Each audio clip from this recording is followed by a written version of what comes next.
much, my people. Now God bless you. Now, happy new year to every one of you right there. Yes, we have interesting presentation today. Interesting. I would like to quickly appreciate some of you right on the comment section again, even though I've showcased everyone already. Started with Mother of All, Mommy Diaspora. Good evening to you, Mommy. Happy New Year to you once again. I love you so much. Thank you very much, Washington Amorige. Happy New Year to you, Beauty Lady Grace Cantudu. Thank you very much. Happy New Year to you. We have Michael Oganemaro, Timmy DB. Good evening to every one of you. I appreciate you all, my wonderful people. We have Abo Azi. Good evening to you, sir. Patricia Enofe, my dear sister, I can see you right there. Thank you very much. Imo Sokre, thank you very much. Amaka E in the building. Thank you very much. I appreciate you all. Abigail, thank you. Madam Luke, thank you so much. I appreciate you. Madam Origin, thank you, thank you, thank you. Peggy Modi, thank you very much. Abigail Idemudia, once again. Mr. Johnson Emmanuel, and many, many, many others right there. We have Uwashuku from Facebook. Thank you very much. God bless you. And Dixie Dagmo and many others. Good morning, good afternoon, good evening to every one of you, my people. Best man just coming in. Thank you very much. Good evening to you. God bless you all. Do your part. Press on that like button and help us to share. Ike Jude, thank you very much, sir, for joining us. Good evening to you. So I'm going to post out a link now so that those of you that's going to join us on this broadcast today can start coming on time. Because somebody actually wrote me yesterday that I wanted to end the broadcast because nobody was with me on time. He said it's because I don't post link on time as well. So I'll put it like that. So yes, although I try to post link after one or two presentations, so now I'll be posting the link earlier so that you can just keep it or come in, so that we can do it together. Immediately my presentation finished, so we can start talking here. Okay, let me just post it right there. I'm already distracted now. Okay, that is it. I've posted out the link for those of you that want to join it today. Please save it, and all that. Thank you very much for your time. Yes, hardship hit harder in Nigeria. Yes, that's nothing changed. It's even getting worse. Nothing changed. Peter Obi have responded to the speech of Tinubu yesterday, and Labour PDP as well have responded. Then Kenneth Okonkwo have responded. So we have a lot to present to you guys today. But before that, I'm going to showcase this particular video here from our northern sister to hear what she has to say. Then we'll take it from here. Please press on the like button and help us to share. We also have an elderly man, a former governor of a state who came on a national TV defending the indefensible.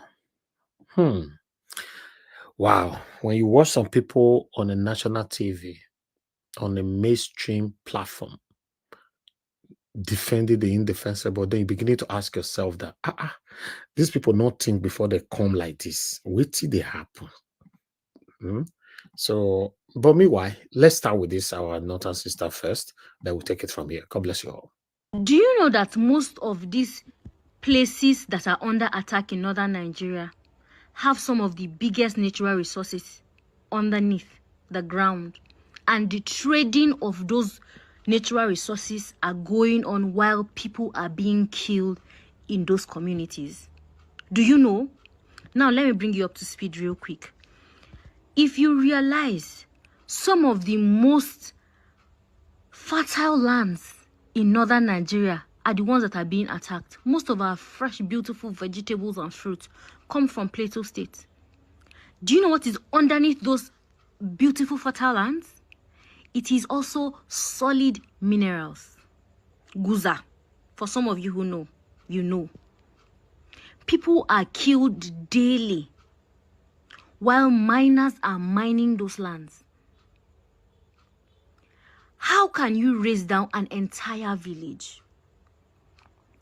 Bring it down to ashes. Evacuate everybody there and go behind their backs to go and be mining their gold. How wicked can you be? Do you know that it's also affecting not only our economy, but also the food supply for the common man who cannot afford to eat? I am a farmer. Yes, I'm an agri-entrepreneur. I deal with grains. And the rate at which food is going to be scarce in 2024, you are not ready for it. Things that we buy for as low as 20,000 when they are in surplus, we bought this year for 80,000 naira when it was in surplus. You are not ready for it. For us who do food storage business, we know exactly what you are saying. Ask anybody who is into farming. Underneath all of this madness, this crisis of insecurity, is a major business of natural resource buying and selling. Illegal. Zamfara has gold, and daily gold is traded while people are killed and evacuated from their villages. They would rather pursue you because of insecurity and go and dig your land to take out gold and take out tin and take out other minerals. Yes, that's what's happening in northern Nigeria. They attack people using insecurity as a blanket and a facade, chase people out of their communities, and go behind their backs to steal their natural resources. Those are the kinds of leaders we have in northern Nigeria. You are wicked people, and you have blood on your hands, and you're going to be judged for it. You are taking blood money, and you will die a bad death.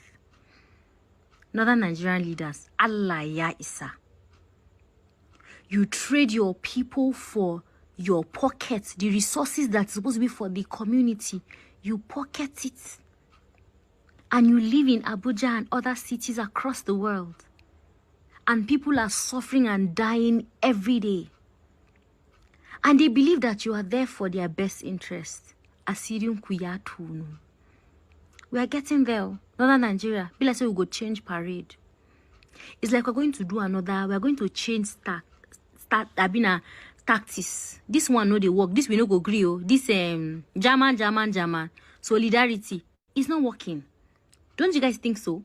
How many times has protest worked in Nigeria? Everybody stand for yourself. Guard your community. Let me tell you something. Nigerian government doesn't give a rat's ass what happened to any northerner. At first, you would think, oh, it is insecurity. Oh, it's Fulani headsmen. But are Fulani headsmen more powerful than the Nigerian military that is rated #1 in Africa? No. How many are they? Who gives them the guns? Let's ask the right questions. Who arms them? Where do they come from? Who gives them intelligence? Why is it that there can be an intelligence of attack and people will know and they will keep quiet? Yes, where there are soldiers and military people, personnel, we have DSS, we have NIA that know exactly what happens and they keep quiet. Northern Nigeria, Mufarkao, it's not like before. Let's change strategy. This, we know go grill, is not working. We need to come together. Forget your religion. Your religion is not paying you now. Your safety first. Nobody will ask you whether you're a Christian or Muslim before they shoot you or burn you down alive in your house. Nobody bloody cares. Northern Nigeria, Mufarkao, it is not time to be doing I'm a Muslim, I'm a Christian. Oh, that person is not my brother. If they shoot somebody in Plateau State, best believe you are the next target, even though you are in Sokoto. Yes. Outside Adage says, in game don't want kayaka kashafa mana karua. While at it, protect other people because it is coming. So long as there's all right. Thank you very much, my people. On that particular video, that was a wonderful submission from our northern sister right there. But on the platform where I pick it from, I went to the comment section to read comments, to see other people's reactions outside, because I like to see other people's reactions outside my own platform. Yeah, to be fair, to know if we are doing the right job. When I started reading comments, some people were raining praises on her, while some were asking some very important questions that How come we don't know you? Where have you been all these years when the South were facing everything they were facing? Lots of, in fact, I cannot even bring this thing here because on this platform, I don't like to divide it. But I just want to highlight some of the things. People were very angry. For me, I'm the kind of a person, I like to focus on the message rather than on the messenger. That's me. Yes, I like if the message is truthful, is realistic, then I'll pick that to work on myself or to give you a better illustration for tomorrow, prospective purposes. But people were asking, blah blah blah, basbos. See una don't know now say Tinubu not care about una. Blah blah blah and all that. Now they come and they talk. How come una not talk during the time Buhari were killing people, doing this and all that? Then my own take is this. I also commented there is that somebody came out speaking right now on the situation that is killing everybody in Nigeria. We are discouraging her, right? To the best of my knowledge, I'm saying me, I'm not saying you. During the time of Buhari's regime, a lot of Northerners died than any Southerners. My own findings. Maybe I'm wrong. Anybody can counter me later. On this platform, we all are learning. Buhari's regime, more Northerners died than Southerners. Southeast, Southwest, or South, whatever. More Northerners died. Now, you see, we all are divided. Yes, I understand where people are saying, oh, we are not one. We are not one. I understand. I really do.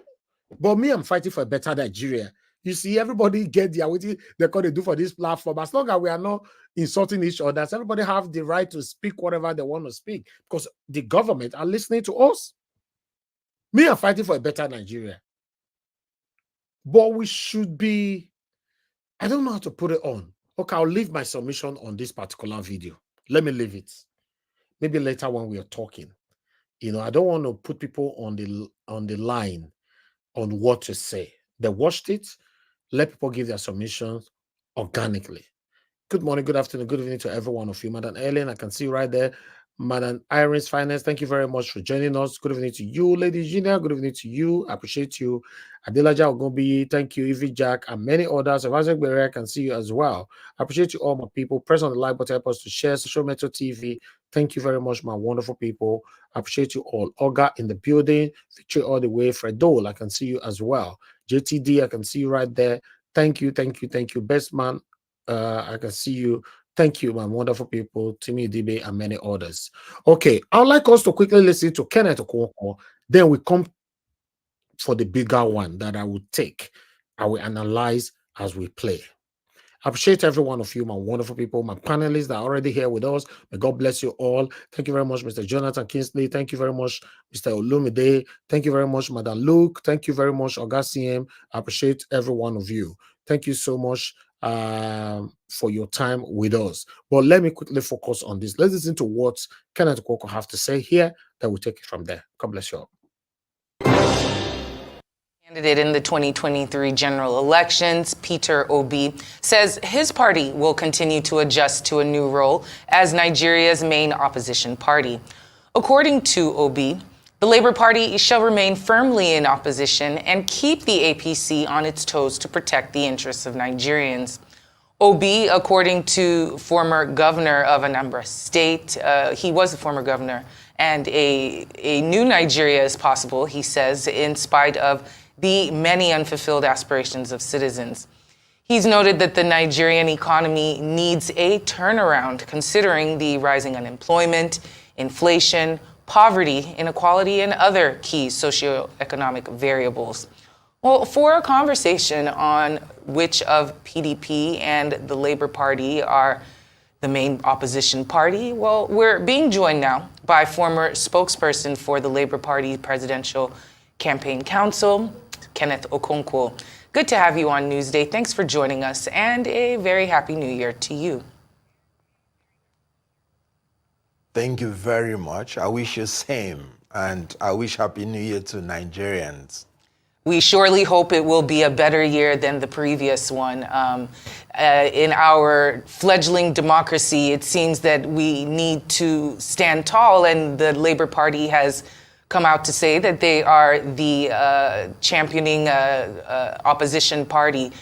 In what ways are the Labour Party going to be challenging the status quo and keeping their feet on the necks of the APC and the ruling party in order to make sure that there's some kind of balance within this political ecosystem we currently function? Oh, well, basically, taking you back to the times of the campaign, you would remember that P2B was the person that crafted the 7-point agenda that all these other parties are copying from, albeit doing a terrible job out of it. You remember he was the one who came out as a candidate and defended his 7-point agenda, which included securing and uniting Nigeria, as you know, production-centered growth for self-sufficiency and export. And as you know, he talked about effective and efficient legal and institutional reform to ensure, 1, cutting out wastage in government, 2, reducing cost of governance, preventing corruption, and importantly, building an honest and efficient civil service. He talked about leapfrogging Nigeria out of oil dependency to the 4th industrial revolution, and human capital development and expanding physical infrastructure and robust foreign policy. If you check all these people now, the presidential candidates, you discover that they were simply copying from him without learning the routes that he wanted to achieve these things. Now, apart from his knowing exactly what he wanted, he had the commensurate competence, capacity, and character to drive it, which is lacking in all these people. And Nigerians bought into that particular agenda of his. That's why he's the only person that scored 25% in all these 6 geopolitical zones, including the Federal Capital Territory. None of the candidates won more states than he did, even by the allocated results by INEC. So you discover that's why he is saying, I know Nigerians, I know what Nigerians want. We now are the effective opposition party. And look at the New Year message by the president, seated now in Aso Rock. He said Nigerians are expecting him to revamp the economy, to revitalize the industrial sector, to restore security, and to boost agricultural products. Now, this is exactly offshoots of the 7-point agenda, telling you that Nigerians had bought into the agenda of P2B. That is what they wanted. That is what any government that wants Nigeria to accept it should implement. That is what they are failing to do. So he is actually the shadow president. If you talk about the parliamentary system, that's how they describe effective opposition leaders. He has earned it because he knew what he wanted to do. Nigerians have bought into it. And he and Labour Party, coming 3 months before the election, they still won better in a more spread form the votes of Nigerians. So he has earned that accolade of being the effective opposition leader. And I can tell you that he will do it effectively well, pending when Nigerians will realize the dream of a new Nigeria through him. Now, some analysts believe it's a bit too early, to talk about the Labour Party being the main opposition party, considering how long the PDP has been in existence, its nationwide reach, and the fact that it was once a ruling party. So is it really the Labour Party that is the main opposition party now, Or is it Peter Obi that is the main opposition figure at the moment? Well, in all honesty, PDP is not in existence in the political realm of Nigeria. Because let's take an example of what is happening in PDP.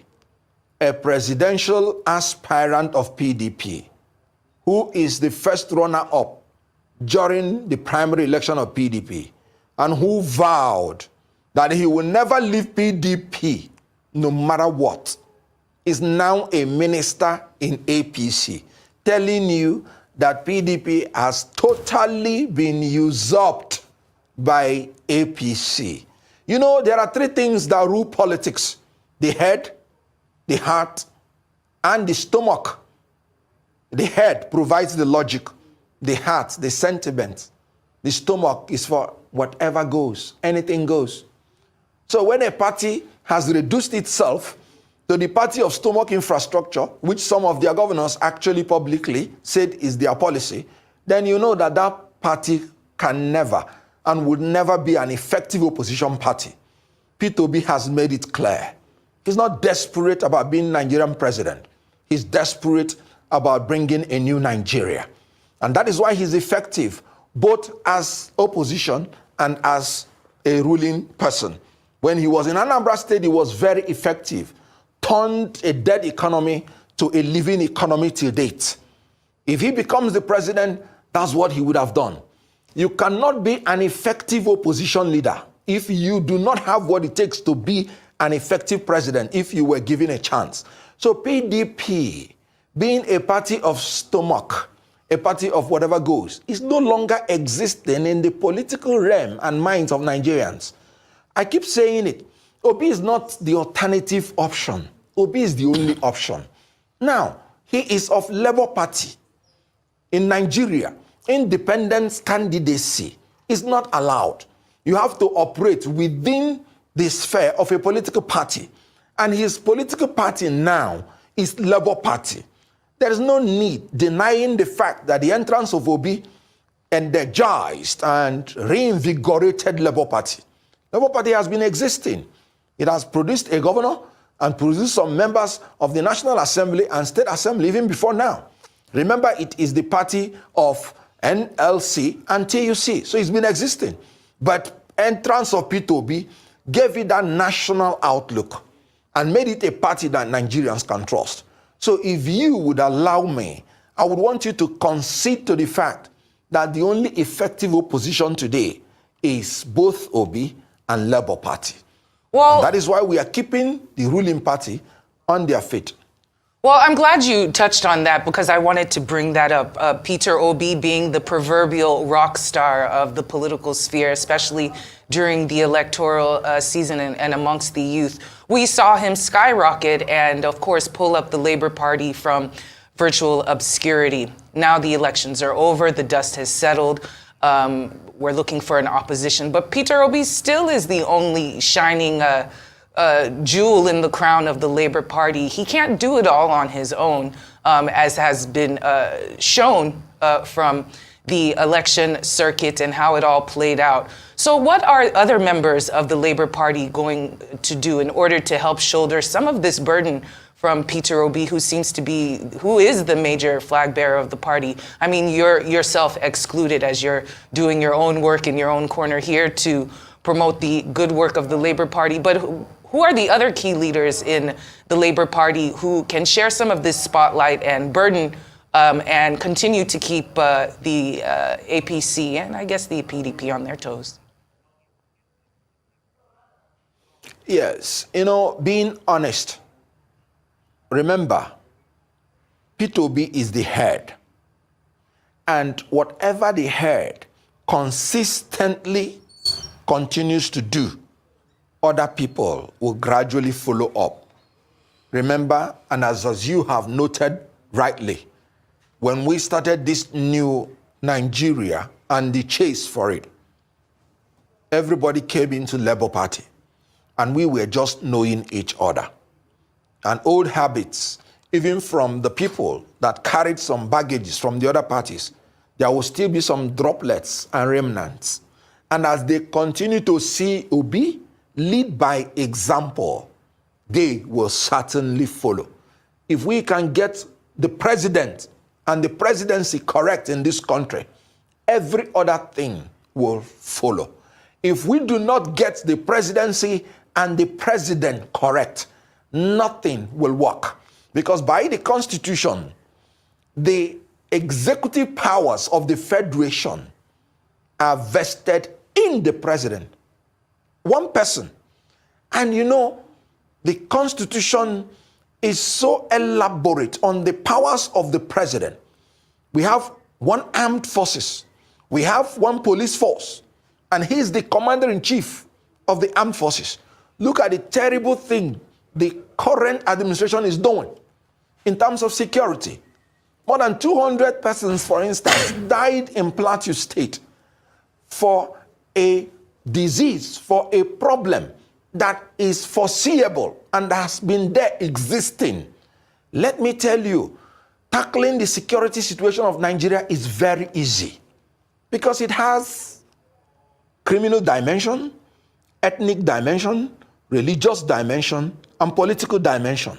Whoever wants to solve the security problem of Nigeria must be blind to ethnicity, to religion, and to politics. It is only when you're blind, like that blind woman of justice, blinded and carrying the sword, that you can effectively cut off the heads of all these people that are trying to destroy Nigeria.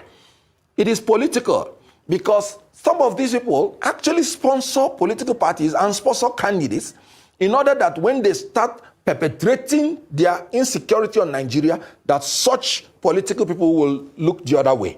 It is ethnic and religious in the sense that when those people come, they wouldn't want to invade the places that share the same ethnicity and religion with them so that they won't be blackmailed. But the foundation of the insecurity is purely criminal. It is the quest for resources. It is the quest for land. People from the desert area, naturally, when they are lacking because of the non-fertility of their soil, they start moving south and they want to, whether by good means or bad means, they want to take over the fertile land or be accommodated. And when they want to get it through peaceful means, and people do not want to let out the ancestral land, they will use other means, including force, to take over the land and resources. So the foundation of insecurity, whether you call it settler, indigene clash, or header-farmers clash, is economic. It is criminal. Criminal acquisition of resources and of land. So if you are going to be able to tackle it as a leader, then you must be blind to politics, blind to religion, blind to ethnicity, because these things combine in making sure the insecurity is intractable. These governments don't have it. You can see they cannot even commiserate. They have not even commiserated going to Plateau to empathize with them. And I'm talking about the president. Does he even have the strength? Obi has been there. Obi has been in Tundu, Biri. Obi has been everywhere empathizing because he's a man of compassion with Nigerians. So this is the man who is providing the opposition, solving Nigeria's economic problem. Very easy. He has told you must shift emphasis from consumption to production. What is this government doing? They are simply consuming. I'll give you an example. Look at the budget. 10 trillion naira for capital expenditure. Yet 17 trillion naira for recurrent expenditure, including 8.2 trillion naira for servicing debts. Since this government came in, it has borrowed close to $15.8 billion in 7 months. Meanwhile, you have removed oil subsidy completely. What are you borrowing for? You said you want to remove oil subsidy so you can have more money to give us these amenities. Yet you have borrowed all this money. Let me tell you what they're doing with it. 5 billion naira to give the first lady to eat. Nothing else. Because she doesn't have any constitutional duty or function. Then 20 billion naira to give chief of staff. They said to renovate his house. 15 billion naira to renovate the VP's house. This will cost Nigeria about 110 million naira every day for the next 1 year. Meanwhile, you cannot give the workers who are productive up to $1 a day as wage award. He said he was going to give the workers 35,000 naira a month as wage award. Not even wage increase. Meaning less than $1 a day. Mr. Kenneth Okonkwo. $1 is now 1,200 a day. So this is a government that doesn't have empathy, that does not invest in productive means. They are still consuming the money. Oil price is not going to come down soon. Mr. Okonkwo, please allow me to interrupt you. Allow me to interrupt you for the sake of time. You've said quite a lot of things, But a look at the three prominent political parties in Nigeria now, and I'm talking about the APC, the PDP, the Labour Party. It shows a recycling of the same old crop of politicians with a sprinkle of a few hands, and it's quite clear that Nigerian politicians have no issues, with cross-carpeting at the drop of a hat. Now, this gives the impression that the parties and even the members, they lack ideology. They're not really interested in genuine nation building. It seems to be all about power, money, personal ambition. I don't know if this is an issue, that the Labour Party is willing to tackle, or it's not up for discussion. How do we change this narrative, when politicians just cross-carpet at will, just to realize their ambition? I completely agree with you on that. And that is why I keep saying P2B, P2B. And because that is the only person that... But Peter Obi left APGA as well. He left APGA, moved to the PDP, and from the PDP, he moved to the Labour Party. So really, what is the outstanding difference between him and other politicians who have done the same? Good. Because moving from one party to the other is not what makes you to lack competence, character, or capacity. When you have in a country that is rated to be one of the most corrupt, you will discover that if you are in search of a new Nigeria, you will continue to move until you get that platform and that environment and the people around you that you can use to achieve that. I don't need to tell you that Obi might just be a lone wolf crying in the wilderness. Repent, repent, for a new Nigeria is possible. That is why you see him making those moves. It is not because he wants power or money. He has told you he is not desperate about being Nigerian president. And he has shown it. Even when INEC did all the abracadabra. You know what Obi say? Calm down. We wouldn't need to destroy the nation. We will get it at the right time. So he is moving because he's searching for the particular environment and platform where the people that he's going to lead will accept this new Nigeria, where men should not just that they shouldn't be corrupt, but they should be incorruptible. You can't get that in the traditional platform that is existing in Nigeria now. You cannot get it in PDP. You cannot get it in APC. I dare anybody that wants to confront what I'm saying. So I agree with you. The elected class now, even some from Labour Party, have not impressed me. They've not impressed Nigerians. But P2B has impressed me because I was inside the political room and I knew how he was carrying his life. And I knew that he meant it when he said, I would rather do the right thing and lose than doing the wrong thing and winning. So I agree with you. But please, if you watch what I'm saying, I keep talking about P2B, New Nigeria. Because for now, he is the only politician I can tell you that can make these things possible. Look at what is happening in Nigeria today. Can you say this is what we wanted to see? That our debt now is 88 trillion naira. And what are you spending it for? Nothing. Consumption. Buying SUVs, 100% imported for 469 members of the National Assembly. And then you are talking about job creation. He said his 8 priority areas. He mentioned it in the speech. National defense and security. He has failed on that. Job creation. He has failed on that. Look at it, macroeconomic stability. He has failed on that. He said he removed dual foreign exchange and wanted to make a single exchange. Are we not having the dual today? They are saying 800 naira official rate, and you have 1,200 naira. He has failed on that. You talk about investment environment optimization. He has failed on that. You talk about this is his own 8th priority area. You talk about poverty reduction. He has failed on that. You talk about social security. He has failed on that. You talk about human capital development. He has failed on that. What else has he not failed on? Wole Soyinka had to go to his office and say, my friend, you have 1 year to deliver. He gave him 7-point agenda. In Lagos State, his own town, Lagos Island, they were crying, we are hungry, we are hungry. So with profound respect, he has failed in the 8th priority area.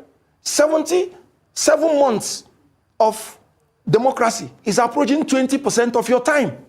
Well, but some people would say degree. that 7 months, is a little bit too short for you to judge if he has failed or not. Don't you think we have been a bit too hasty in judging him so harshly? There's a proverb in my place that if you want to know how the thing of a big lady is, if you see the thing of a little lady, you will know. So, if you want to know how the 4 years will be, you start from 7 months. In these 7 months, how has he worked hard to cut wastage? I just told you about 40 billion naira is going to go into consumption that will add no productivity to Nigeria. I just told you a man who said he wants to revamp the economy, revitalize the industrial sector, and yet you're buying 469 imported SUVs when you have products that are assembled in Nigeria that you could have bought to improve the productive capacity of these firms. So what else is he going to do differently? He has borrowed about 15.8 billion naira, billion dollars. When is he going to pay all this? He's spending 98% of the revenue servicing debts, and he's borrowing more. What else are you expecting?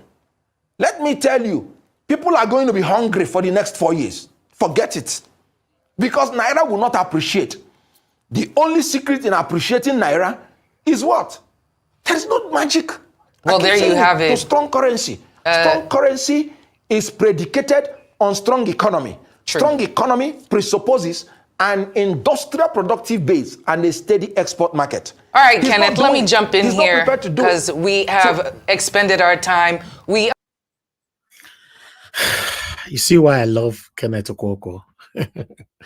You see, when you know that we have one life to live, when you see the truth, say it. Just say it. Regardless of whoever that is going to be hurt, say it. Even though it's your father that is going to be hurt, say it. If it's your wife, your mother, your children, say it. If it's your husband, just say the truth. Because all the lies, you will still die and leave this world. These are the kind of people I want to speak about, Kenneth Okoko and Mr. Peter Obi. I'm telling you, say it how it is. Don't try to paint it. I love Nigeria Watch. Nigeria Watch, they do the wrong thing. I don't want to talk. I don't want to make it verse. You are satanic. If you don't tell me the area I'm doing wrong, and you pretentiously ignored it, in the name you love me, you don't love me. Because you want me to fail and become a laughing stock. Tell me the truth. Say the truth. We have one life to live. We only have few people speaking the truth right now in Nigeria. Let's listen to this elderly man. Whether maybe he will still tell the truth. Who knows? Let's listen to this. Thank you very much. Should now give alternative to the policies that we may be executing. All right, a fair point there in terms of giving alternatives to the policies that the ruling party is executing. But I'd like to take you back to your statement about the fact that even your grandson, as young as he is aware of the acute hardship faced by the Nigerian people. And you said that he posed the question to the president and the president responded with some of the things he planned to do. We heard we heard the people in the background, the market men and women, when the president's convoy was going to the Jumat prayer just before the new year, saying, Ibin Bawa, which translates to, we are hungry. And we heard chants around that. Usually, when the president is in his own domain, you would hear chants of, praises and welcome. But the people couldn't hold back their hunger, their thoughts. And just the simple fact, people are hungry. They want to get out of this situation they're in. My people, make una listen to this, our elderly man. Oh. Our elderly man are supposed to be there for we, the youth. Listen to our elderly man. Now, so I go talk and reach. As an elder statesman, what would you advise the president going forward? What are some key things he must put in place to at least alleviate the sufferings of the people, despite some of the necessary policies he's had to make in order to move the nation forward? I wouldn't advise the president via a rise, of course, because I have access, as I told you. I had just on Christmas Day, even though it was Christmas Day, I had quality engagement and discussions with him. Yes, there is hardship, there are problems. We expected it because as of the time that President Bola Tinubu assumed office, there was not a single allocation for oil subsidy. The previous administration did not allocate a kobo for 1st of June, for 30th of May, for oil subsidy. What else do you expect from President Tinubu when he cannot go outside the act? The law is there, not one kobo allocation. He had no choice than to pronounce the removal of subsidy because he will have breached the law immediately he was sworn in if he continued with the subsidy because no allocation in the budget for fuel subsidy. And naturally, the multiplier effect of oil subsidy started immediately. It is a common sense. I don't have to be an economist. The cost of transportation shot up by almost 500 to 1,000%. And that naturally will affect even food products, will affect every aspect of our life, will affect movement, will affect workers going to work. Somebody who will spend maybe 50 naira to and fro from work will now be spending 1,000 naira. That affects the pocket of the individual. This I know very well.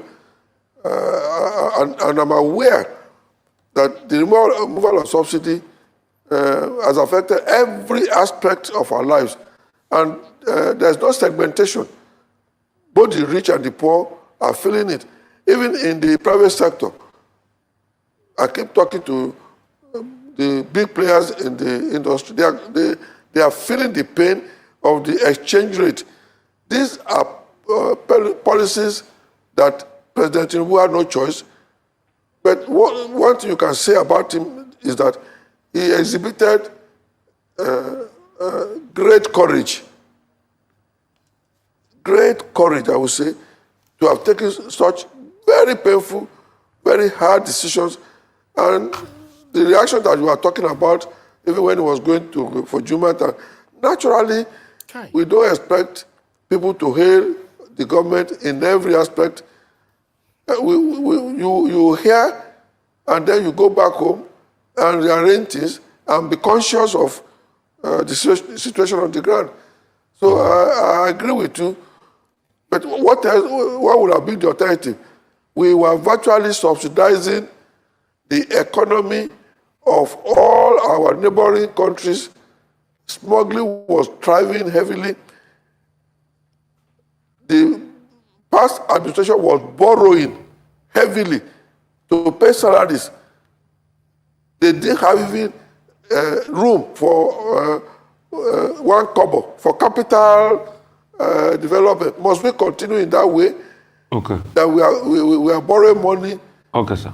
To These people talking about past administration, like the past administration is PDP, Labour Party, Niger Wash Party, and all that. The past administration is the same satanic APC that is still in power right now. And as we speak, even though they are trying to dodge away from their satanic acts, nobody in APC is in prison, starting from top to the end. Don't be deceived by 1 or 2 persons that they arrested. Like, for example, Emefiele. Emefiele stepped on Tinubu's toes. I've said it over and over again on this platform. This is the reason why Tinubu, they deal with him. If Tinubu really wanted to deal with the people that put us in this painful, excruciating situation in Nigeria, it's supposed to start from Buhari. Then you see all these other statesmen and all that coming on the national TV to defend Tinubu, then put blame on the past administration, like the past administration is from Zimbabwe. I don't get it. run recurrent expenditure. Okay, sir. But a lot of people argue with you that this idea to tout Tinubu as a hero, President Tinubu as a hero for removing subsidy, it's not working because we are still paying subsidies. Even some have argued, probably at a lesser amount, but there's still subsidy on petrol. When you look at it, and that smuggling you're still talking about still goes on. Our neighboring countries are still tapping from our oil because we still have the cheapest, one of the cheapest oil compared to some other countries. Secondly, you talked about borrowing, sir. We are still borrowing heavily. Between the 6 months threshold or 7 months that he's been there, he spent 7.9 trillion. 7.3 trillion that he's now going to, the National Assembly to help him securitize for ways and means. That's money printed. So we are still borrowing heavily. And in fact, he just put another loan request of over 7 billion, another 100 million euros. So all the things we so-called claim that he has done, they have not worked. That's the argument a lot of people put, that he didn't think through before removing subsidy. And my last question would be, if you are to rate President Tinubu's administration in 7 months, what score would you give it over 10?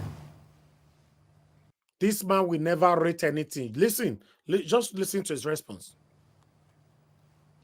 I won't come out into public and start rating. You see, you rate based on facts and figures. What you have raised, for example, the issue of still borrowing. When the treasury is empty, when the previous administration was borrowing to pay salary, and you got in, the whole place is empty. What else can you do other than, in the meantime, starting for now, you have to borrow to fill the gap? That does not mean that the culture of borrowing will go on forever and ever. It's only 7 months in office now. So that's my first reaction. You've met an empty treasury. There was nowhere to turn to other than to still engage in a little bit of borrowing. But after the first year in office, the whole thing will be reviewed and we'll see our way through. So talking of still borrowing, when your pocket is empty, you have to go to your bank to show you up for some time. It depends on how you now manage that situation. And then when you said there was no subsidy, how come, if there was no subsidy, as many people claim, how come that at the time that petroleum was selling, at the rate it was selling, in other neighboring countries, the prices were different? How come that if the subsidy has no effect, why were people demonstrating in Cameroon if they are not feeling the pinch of cheap oil coming from Nigeria? How come that people in Niger, where there's like Southwest, the border between us and the Republic of Benin is just walking across. If you get to Ilara, or you get to Ketu, or you get to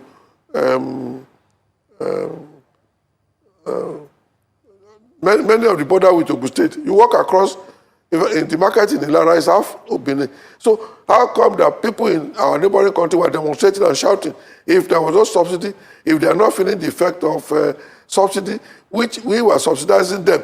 Even if you say there is no subsidy, at least we were subsidizing our neighbors. But we are still paying the subsidy today. That's the challenge.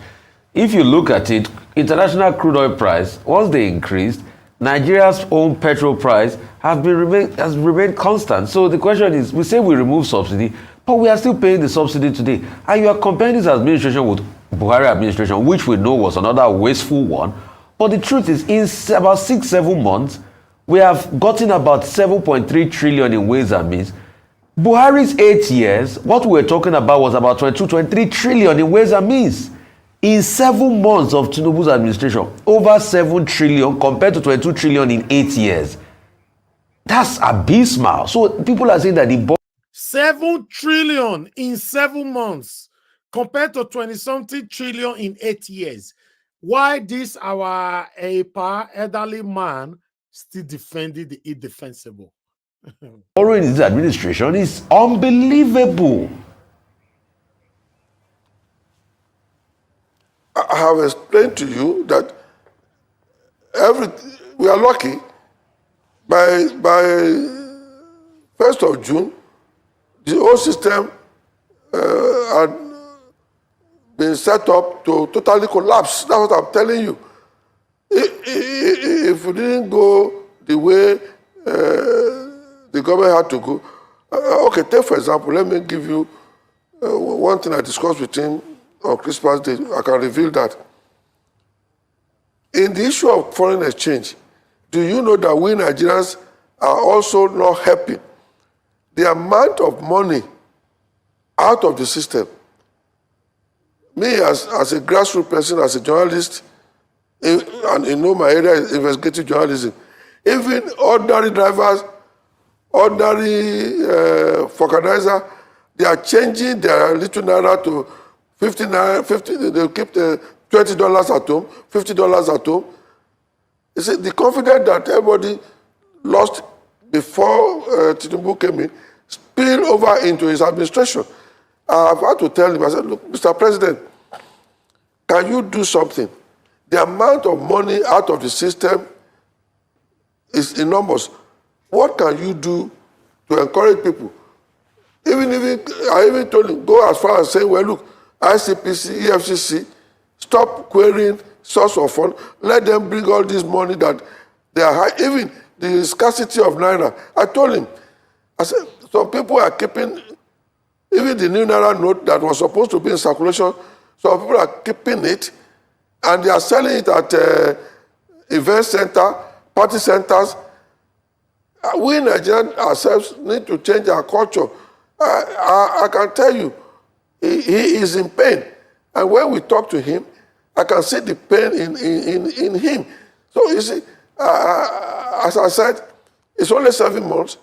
Let's try a little bit more. Maybe by the time it's a year or so, like Wole Soyinka said, we will do a massive review of the whole thing.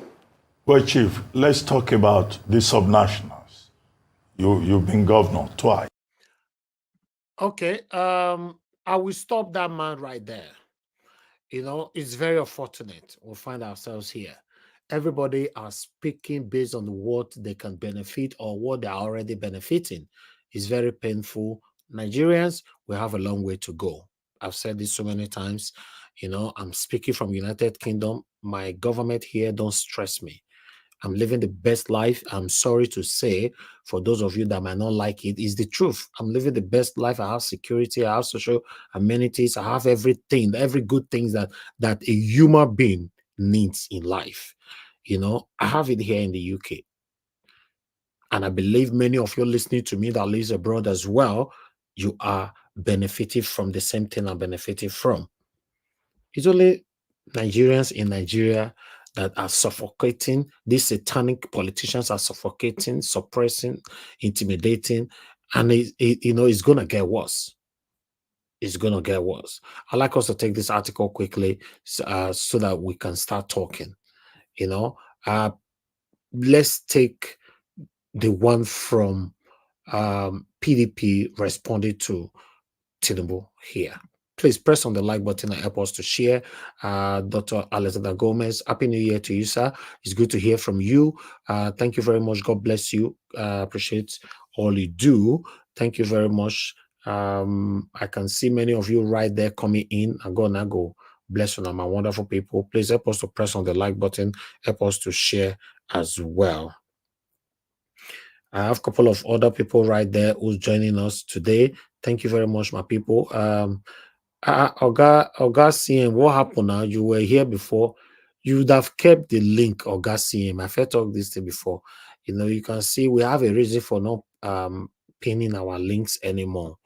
You know, once we post the link, I don't post them again, sir. You know, but just keep it, you know, in case you are logged out, you can use it to come back again. Thank you very much. Edo Light, thank you very much, my brother. We were asking of you for the past couple of days. It's good to hear from you. God bless you. Mr. Edwin, Happy New Year to you, sir. Thank you very much. I saw your wonderful message that you sent to me for the new year. I understand that you'll be joining us soon. God bless you. God bless every one of you right there, my people. Those who cares about me and cares about you. That's it. God bless you all, my people. Let's move on and take this article right here and quickly move on. You should be apologizing to Nigerians instead of your false claims, empty promises. PDP lambasts President Tinubu over broadcast. Okay, let's take it. In a statement on Monday by its National Publicity Secretary, Debo Ologunagba, the party described the president's speech as a harvest of deceit, false claims, and empty promises. The People Democratic Party, PDP, has slammed President Bola Ahmed Tinubu, failing to address Nigerians on his pathway to solve insecurity and economic challenges facing the country in his New Year's address. In a statement on Monday by its National Publicity Secretary, Debo, the party described the president's speech as a harvest of deceit, false claims, and empty promises. Nigerians were dismayed as President Tinubu employed rhetoric and faith to address the critical issues of insecurity, decayed infrastructure, comatose manufacturing, and productive sectors, crushing 28% inflation rate, continuing plug of the naira, alarming unemployment, excruciating poverty, and economic hardship occasioned by the reckless, ill-advised, and insensitive policies and program of his administration, the opposition party stated. Then they went on, you know, it's a lot of things here. I don't know if we should just take it, but I'm going to leave it there because I want to spend time more on Mr. Peter Obi's speech. You know, so, you know, so we talked on yesterday, you know, when these people come out to talk about things like this, I like it though, because we'd already talked, already say Tinubu failed. You know, Tinubu failed to address, you know, what is happening in Plateau State. That means this, the speech was written like days before, you know. But meanwhile, let me quickly take this one on. I can see a couple of people on the backstage. Please bear with me this time of reading. I don't really need distraction. I will accept you shortly, please. God bless you. This Mr. Peter Obi is saying Nigerians are now aware that good governance and leadership are not yet in place in Nigeria. Mr. Peter Obi, now they talk that one so. But meanwhile, guys, make una do una part. Ogaciem, okay, you're back now. Okay, let me quickly take you in. You know, let me continue. Sorry, guys, let me continue here. According to Mr. Peter Obi, who stated this in his New Year message to Nigerians, said it was now clear to Nigerians that under the Bola Tinubu's presidency, good governance and development continue to elude us. The presidential candidate of the Labour Party in the 2023 general elections, Peter Obi, has stated that Nigerian politics must not be left in the hands of transactional politicians. Obi, who stated this in his New Year message to Nigerians, said it was now clear to Nigerians that under the Bola Tinubu's presidency, good governance and development continue to elude us. The former governor of Anambra State, reminded Nigerians that it would be dangerous to tilt Nigeria to a one-party state and called for resistance. Unquote. I'm involved in the struggle for a new Nigeria that is possible and works for all, and we remain passionately committed to crusade. I therefore implore you all who strive for a new Nigeria to remain fully engaged, committed, and resilient as it is and will be possible, Obi said. Then we went on here. You know, the Labour Party flag bearer said, my fellow compatriots, as we thank God and entered a new year 2024, I send my heartfelt and warmest greetings to all Nigerians from my family and I to you and yours. May the Almighty God bless all richly and grant you good health, desires in the new year and beyond. The events of the past year are now part of our national history. As we trudge on, we remain mindful of the state of our nation and that our best hopes and aspirations remain largely unfulfilled. Obi noted that peace and security continue to elude us with the rising level of bloodletting, deeply troubling, and sometimes beyond a war situation. A situation where hundreds of Nigerians are violently killed in December alone is deeply sad and unacceptable. While we pray for the repose of the souls departed, the demand that the federal government must do whatever is required to bring the perpetrators to justice and permanently stop a reoccurrence in any part of Nigeria. According to Obi, in addition to the lamentable security situation, our economy remains confusing and depressing with unemployment, inflation, poverty, inequality, and other key socio-economic variables all negative and worsening as Nigeria is the only country we have, deeply endowed but lacking in good leadership. We will continue to seek a new Nigeria that we know is possible. Nigerians are now very aware and convinced that good governance, inclusive development, and accountable leadership expected in a functional democracy continue to elude us, but we must be consistent and resolute in our demand for rule of law, regulatory quality, and government effectiveness for transformative solutions to a litany of our social problems.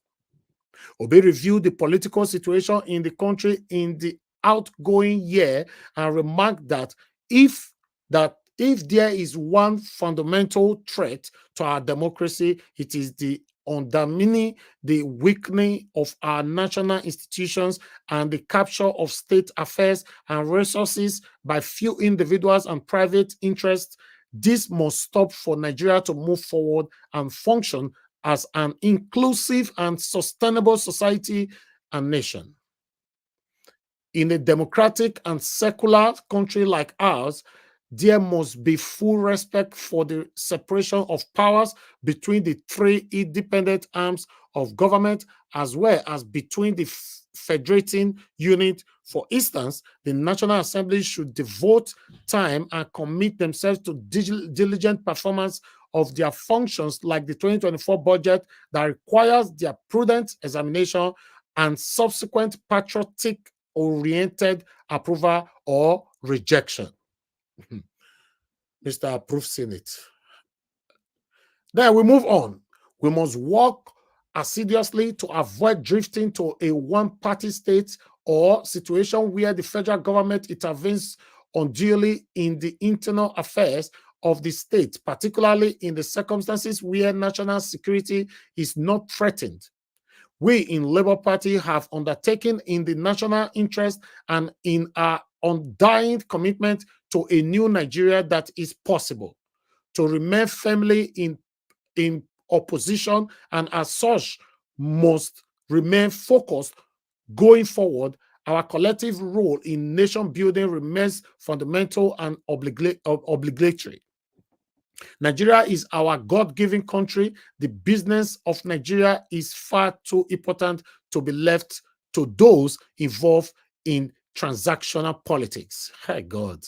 I'm involved in the struggle for a new Nigeria that is possible and works for all, and we remain passionately committed to this crusade.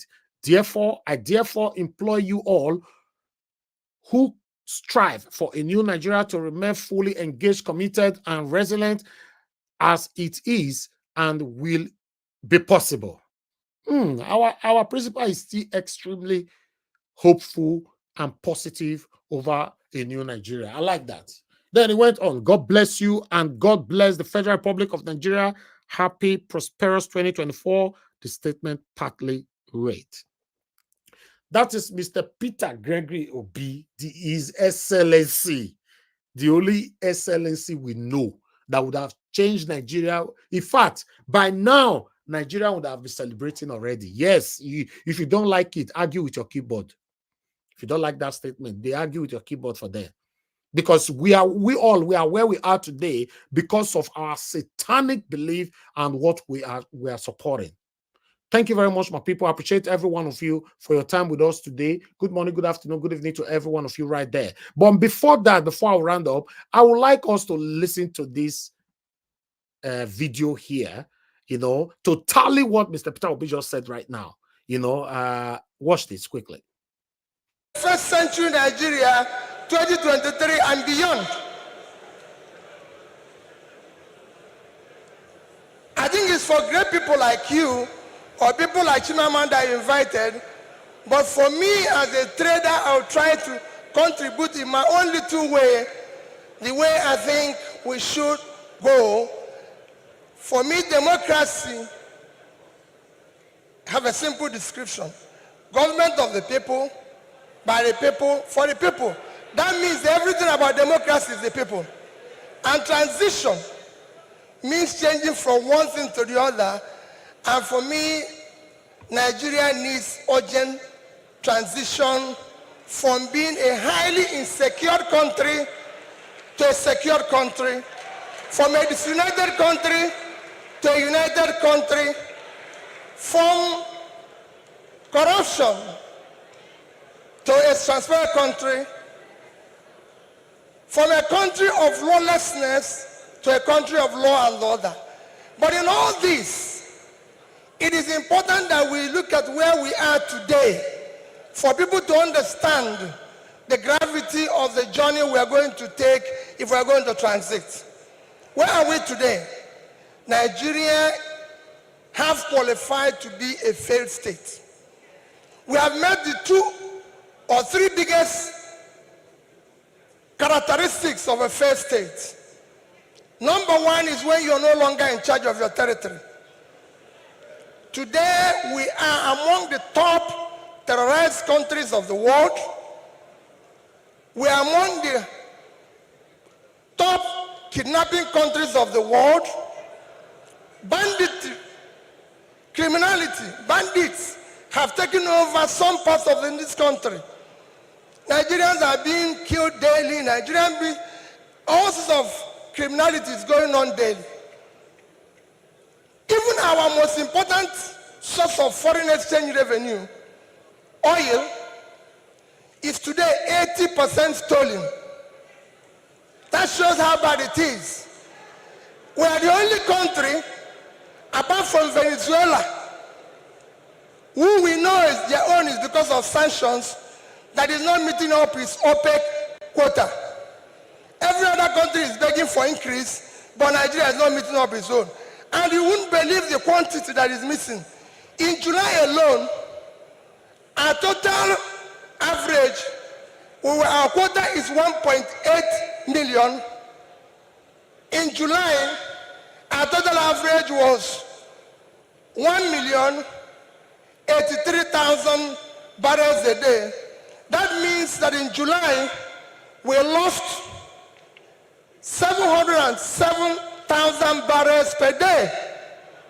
If you multiply that by 31 days, it will give you 22,227 barrels of oil that we lost.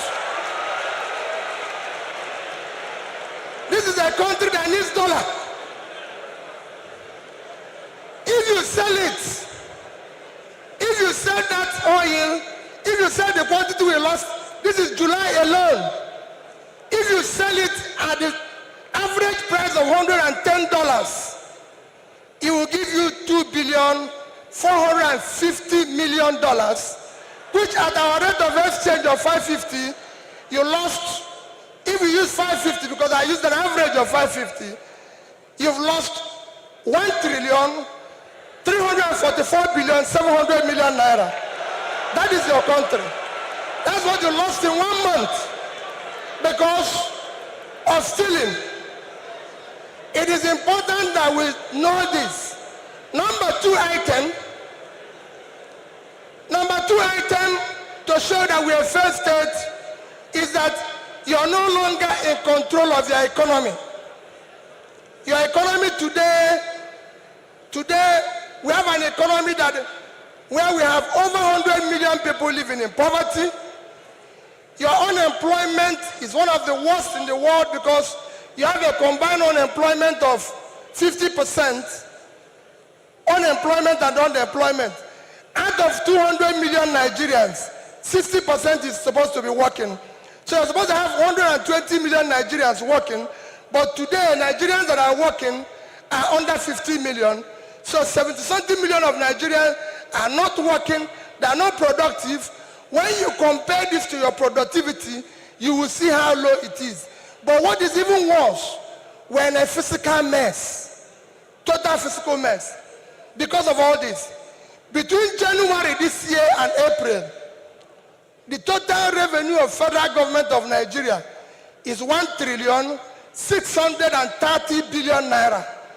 Their expenditure is 4,720,000,000,000. If you minus this, we have a deficit of 3,100,000,000,000. That shows almost 20% to almost 200% is the deficit. And this is the crisis you face. What a shame. How did we come here? It's a cumulative effect of leadership failure over the years. Because it's 10%, I'll stop here, I would have talked about power. How did we come here? What are we going to do very quickly to come out of this? Very quickly, you need to have a visionary, articulated, competent leadership to start turning around this.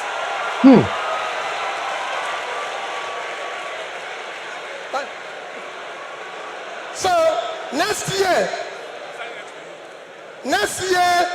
the time is up. I'll take it that next year, your election you're going to have next. Ah, God, I don't know how we miss this, Masha. Some people just think that, oh, you can't be there. Obi can never be there. Iboma cannot be there. This, that. Look now, we are the ones suffering it. Just imagine, we are the ones suffering this whole thing. It's so painful. To be honest, sometimes people think, oh, Nigeria was, why are you applying emotions to it? What else do you want me to apply to a country that is decaying every blessed day? What do you want to add to it, apply to it if you don't want to apply the emotions? If you don't apply emotions to the situation we find ourselves today in Nigeria, that means you are not a human being. That is the truth. How did you talk about Nigeria today without not applying emotions to it? How is that even possible? How? We Nigerians, do we deserve to be suffering like this? Do Nigerians deserve to be scattered everywhere all over the world? Nigerians are everywhere because everybody is running for a better life. We are everywhere. Tell me a country today where Nigeria person not there. Mention one, and I will prove it to you that there's a Nigerian person right there. No matter how worse in that is that country. Nigerians will move out of Nigeria to a worse country that is even worse than Nigeria. Do you know why they moved there? Because of security. Maybe the country has security, but in terms of economy or making money is extremely low. They still prefer to be there because they want to have life. As long as they can eat 3 square meals a day and they have security over their head, they are good to go. As of today, we don't have single security in our country. Anybody can be taken down just like that, and you will find what happened. Even though you manage to find what happened, who is behind the taking down and all that, then they will apply nepotism and favoritism into it. Then we still have 1 or 2 people who will come to this platform or other platform defending this satanic group of people, not just Tinubu's government. They are a group of satanic individualisms that have gathered, recycling themselves since Nigeria was created. They are a group of people that you know some and you don't know some. Some of them surfaced and some of them you don't know them. They are unmasked. They call them cabals. These people have impoverished Nigeria. They have deliberately impoverished Nigerians. They deliberately make sure that Nigerians are uneducated.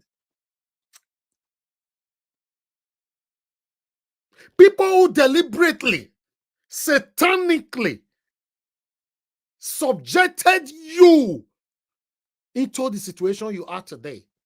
Illiteracy, poverty, confusion, division, everything. Measure it.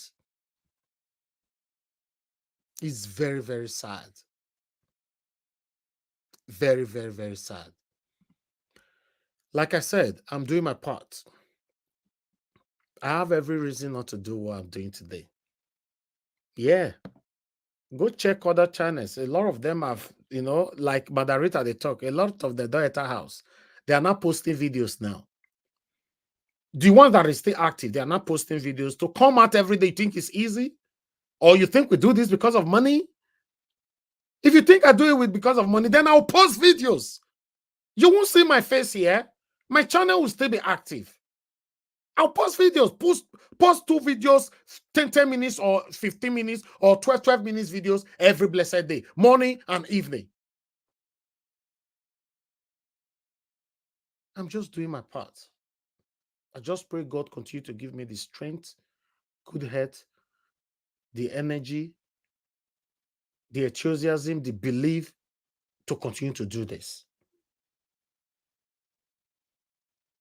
We can't continue like it's painful. I'm not suffering. In case you're not aware, I'm not.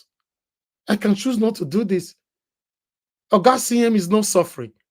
He can choose not to do this. Mr. Jonathan is not suffering. Olumide is not suffering.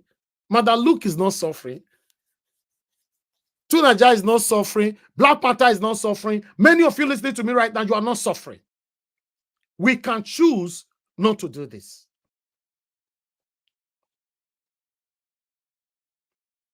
It's not getting better. If you are still one of the people that is insulting me now behind your keypad, no man, I make an attack. When I see they cry, obedient people, they are still crying. They are still doing this like it's affecting me.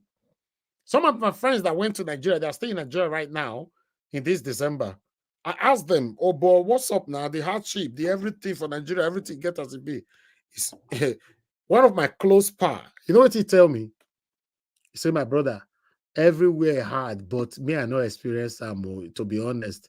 He say, any of us will come to this country, Nigeria, in a way they are abroad, we're not going to notice. In fact, you even enjoy it because everything is now, this is the time to know the difference between men and boys.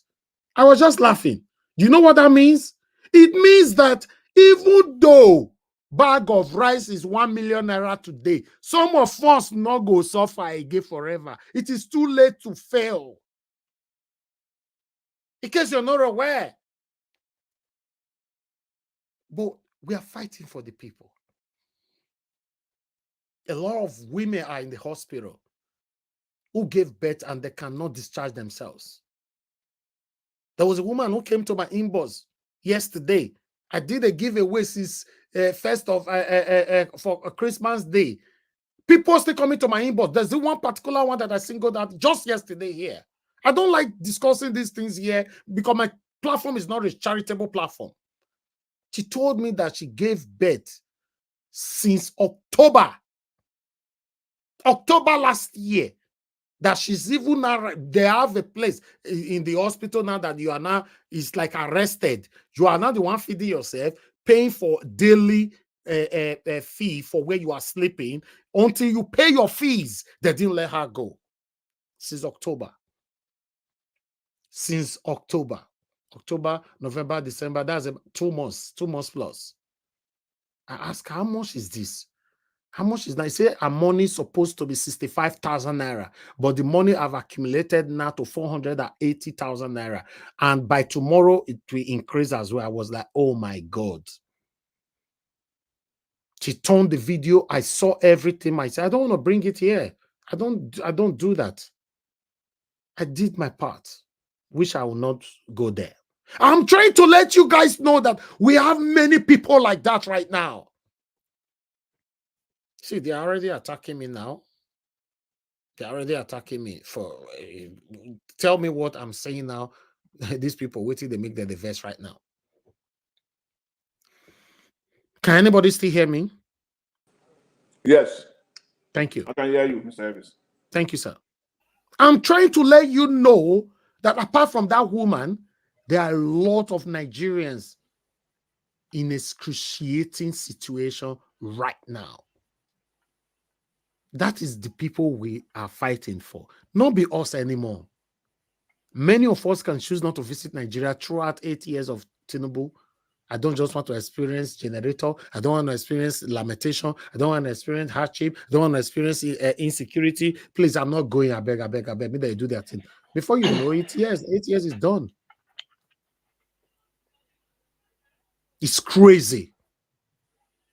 It's really, really crazy out there. Then it's surprising to see somebody today, like on the comment section, some of the platforms I go, I'll comment the next thing that come to my under of my comment saying that, oh, all these Igbo people una never still stop to the quarrel. Like today, somebody told me we are now in 2024. You carry the quarrel away, the 2023 come, you are still complaining. Instead of you now to move on in all these OB people and all that. I was like, Jesus. I'll click some profile. I was just like, we did do us like this. Thank you very much, my people. Good morning, good afternoon, good evening to every one of you. That is the end of my presentation right now. I'd like us to start talking. I'd like to pick some calls in the next 10 seconds. If I receive a call, I'll pick a call before I call on my panelists. 10 seconds I just have. Good morning, good. Okay, we already have a caller right here. Thank you very much, Madam Origin. Thank you very much for always being there. Good evening to you. Please talk to us. Hello, Mr. Niger Watch. Happy New Year again. And I want to use this opportunity to say a Happy New Year to our principal, the man that is a representation of incorruptible men, all the incorruptible men that have not found their voices. Mr. Peter Obi, you are holding the microphone for them. Thank you. God bless you, sir, for awakening Nigerians. You took the pain to go through the process.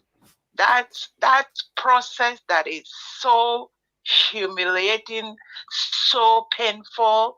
We watch you go through from going on campaign to canvassing for votes, for convincing Nigerians that good governance is possible.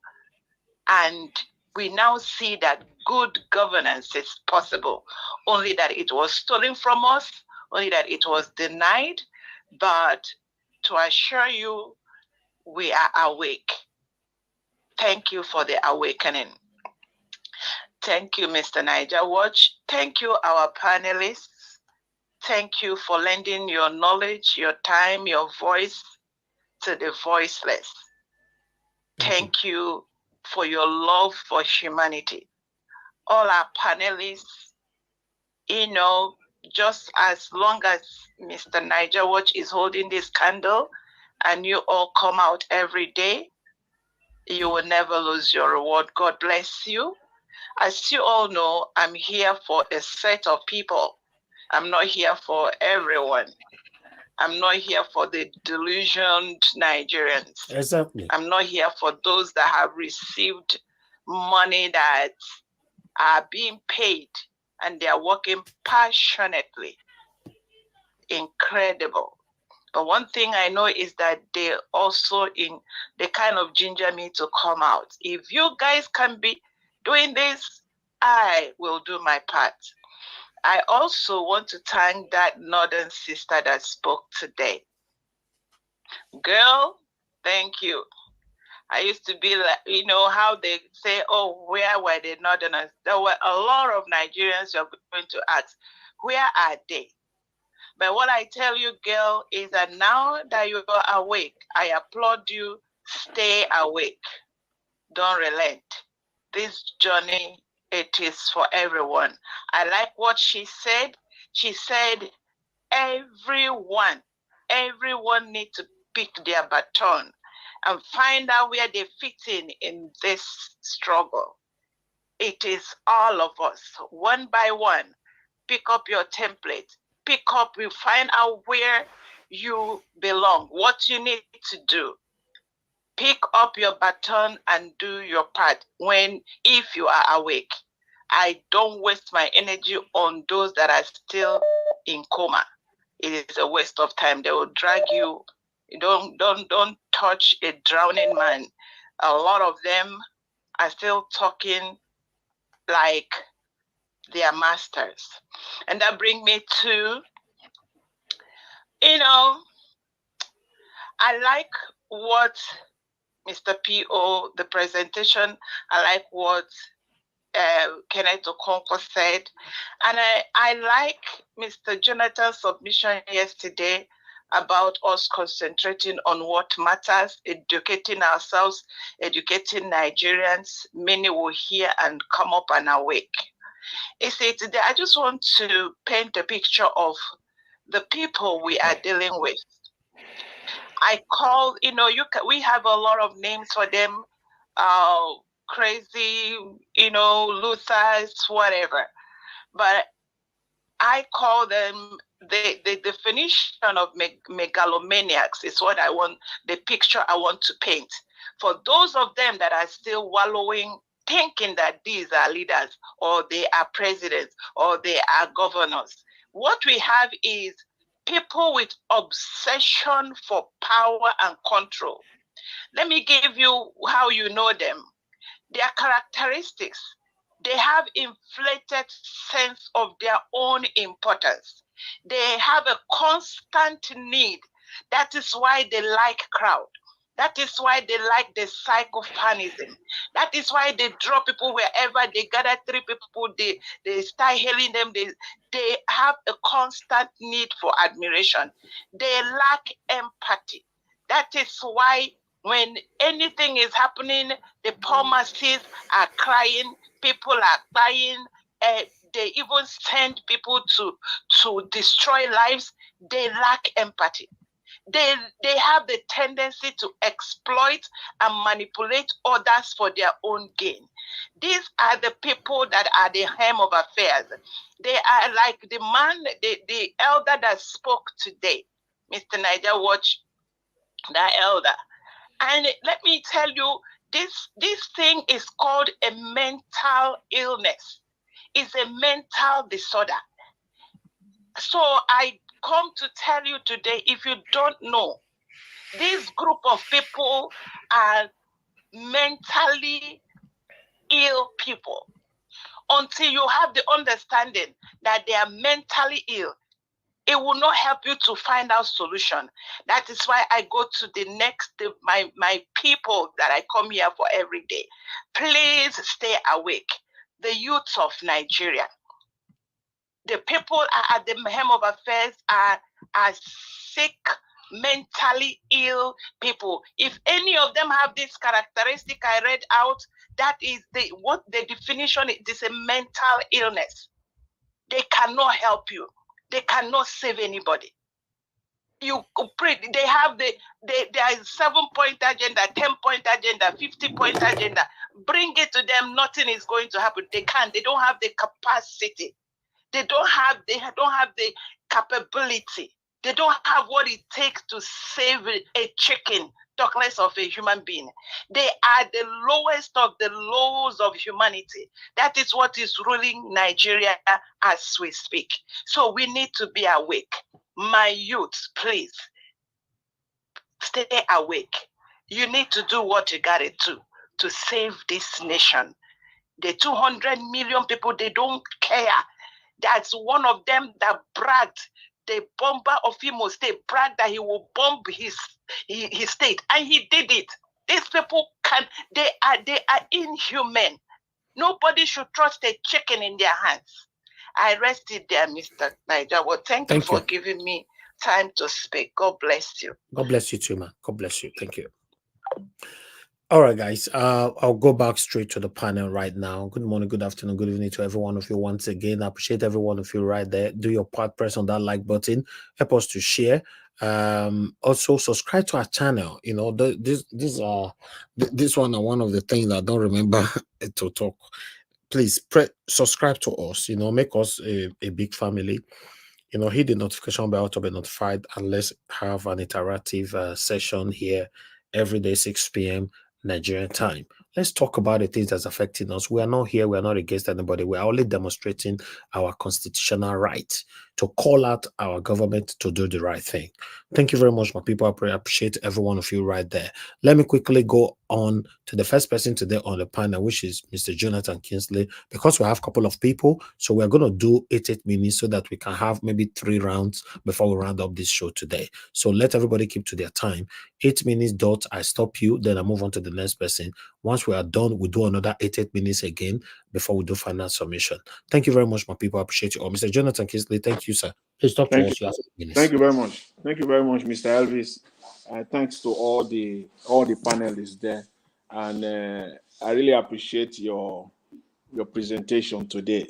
It's really it's exactly all about what is going on in Nigeria. If you are someone who is just hearing Nigeria for the first time and you just watch, you are able to watch this broadcast from the beginning, you will just, it's like a summary, just like a nutshell of everything Nigeria is just there in this presentation. Last week, I said that 2024, the outlook for Nigeria, this 2024 is dismal. To put it in a layman's term, the outlook for Nigeria this 2024 is not good. It's not good. Just to put it as I don't know how simpler I can go. It's not good at all. And we've been saying that since last week. The lady that you presented, the lady on TikTok, she said it. She said it all. In fact, the idea, when we're talking about security yesterday, when some people are pushing this idea of, the need to enlarge, expand, increase the military, this lady, she's a direct stakeholder. We are all stakeholders in Nigeria. When it comes to Nigeria, we are all stakeholders. But in some instances, you will call some of us direct stakeholders. When it comes to the Niger Delta issue, the people of Niger Delta, they are direct stakeholders as far as that is concerned. When it comes to the Eastern problem, the IPOB problem, the issue that they have there, the people there, they are these direct stakeholders. When it comes to this Middle Belt issue, what we've been seeing over the last years, over the last 5 years, in that part of Nigeria, I'm so happy and excited to see a direct stakeholder coming on board to talk. In fact, talk of being a direct stakeholder. She's a direct stakeholder. She says better than anybody else. Our life is involved. Our business is involved. It's at stake. Our family also is at stake. Everything about her is at stake. So she's a direct stakeholder here. And she said, and I quote, she said, the insecurity that they are parading in the Niger, in that part of Nigeria, is a facade. It's fake. It's not real. That is what it is. At best, it is to take people's land by force. If you don't want to say it is fake, if you don't want to say that it is facade, if you will say they are just grabbing people's land by force. That is what is happening there. It is not a problem that Nigeria cannot handle. Let's get that straight. It is not a problem that the Nigerian military, even just put the Nigerian military is too much for this. Take the Nigerian military out of this completely, for God's sake. Nigerian police, they can handle this. Forget about Nigerian military. That's another thing. We can come to that later on. Where did they get the guns they are getting? Where did they get those guns from? Who is arming them? These are the pertinent questions she was asking. Where did they get those arms from? Those guns and bullet AK-47 they are carrying. Who is supplying them? These are the things. So these things are not just in a country that has security infrastructure. You have the police, you have the military. On top of it, you have state security service. Before you call Jack in that Nigeria now, you will hear SSS is picking somebody up. You will hear SSS this, SSS that. How many people have SSS picked up in Plateau or in Benue? That they actually, before you call Jack in, you know what they do in Nigeria? SSS is all over the place. They're supposed to be doing the work of state security, but they are just oppressing the citizens all over the place. Where is SSS now? Where? To even make the matter worse, he highlighted the real issue. On this side of this presentation, I will end on this. She highlighted the most important part of this problem, which is food. Which translates to economy. She said that if we think that what you are buying food for now is expensive, that 2024 will be a no-brainer. 2024 will be a no-brainer at all, which means that the prices of food will double, if not triple, in 2024. That is the issue, the economic issue. The economic issue. Where will Nigeria even get the money from in the first place, for crying out loud, to increase the military? This is so uncalled for. Mr. Niger Wash, is my time up? No. You have 1 minute left. Okay, all right. So let me just dwell on this for now. I will take on the other issues of the opposition and all, Peter Obi and Mr. Segun Oshoba, the elderly man. His name is Segun Oshoba. He's a man that one of the men that I have the greatest respect for. Is a man that, in fact, I worked under him to make it, this is a disclosure before I make my comment on him. I worked under him. He was my mentor. Yes, Mr. Segun Oshoba was my mentor. While I was studying mass communication at the University of Lagos, he was the managing director of Daily Times. In fact, he supervised my projects, the section of my project. Mr. Segun Oshoba is a well-respected man, but I don't know what Nigeria is turning to.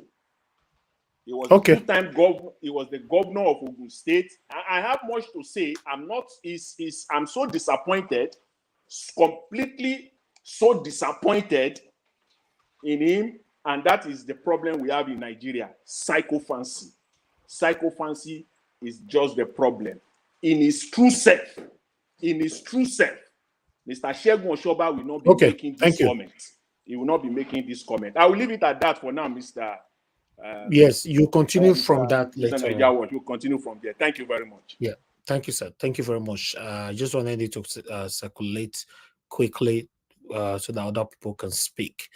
All right, Mr. Lumide, if you're available, good evening to you, sir. Thanks for joining us today. You have 8 minutes. Talk to us. Good evening, Elvis. Thank you for again for another opportunity on your platform, and also for speaking to the issues that concern our nation. And thank you so much to my fellow panelists too. I am going to start from where Jonathan left off. Oshoba, Mr. Baba Olusegun Oshoba is a well-known Yoruba elder. He was particularly very famous for his role, the active role he played in the during the military era. He was very vociferous.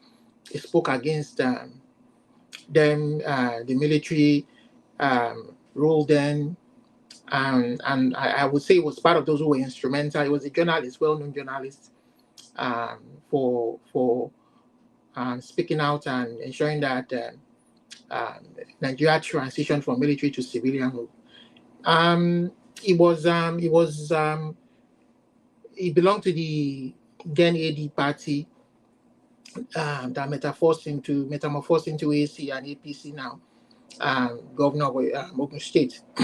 He spoke out particularly against Obasanjo during the then civilian transition, civilian government that began again, the new republic that began in 1999. Speaking against true federalism. So he belongs to the Tinubu school of thought kind of government. So why things are now the way they are is it's kind of surprising. So I'm not surprised that when Rufai was asking him questions, it was dodgy and he just didn't want to fall into the bad books of Tinubu. That's just it. He said it in the beginning. He said, I've already spoken to him in private, and I don't think I need to speak out in public. He's just afraid of the repercussion. But because Tinubu's kind of politics can be very brutal. You don't want to criticize him openly, especially if you're in his camp. Remember, he's a Jagaban, so he can't do it. He just doesn't have the courage to do it. But there are technical ways he could have, or find ways that he could have kind of how do I put it now? To I wouldn't say criticize, but just to kind of spur the government, not being part of the government, but spur the government, in areas where he thought he could do better for the people, And then he went on to say that he inherited a bad government. So this is what we've been talking about. He inherited a bad government. Was it not an APC government? So what is the excuse? There's no excuse there. It was the same APC government. And and again, that kind of belies the logic that APC ruining the economy will again now be the beneficiary, of the last election. So it kind of belies the logic when they're trying to give reasoning that don't match logic. I mean, how would the government put the people through that much for 8 years? Killings everywhere and there, bad economy, everything that needed to be wrong with the government was wrong with that government for the last 8 years. that made it the current shithole that it is. And then that same party will now be the beneficiary of the last election. It kind of belies logic, you know. It wouldn't happen in any civilized society, you know. So, you know, but it's, I won't blame Nigerians. Nigerians did their best. They were told to get the PVC.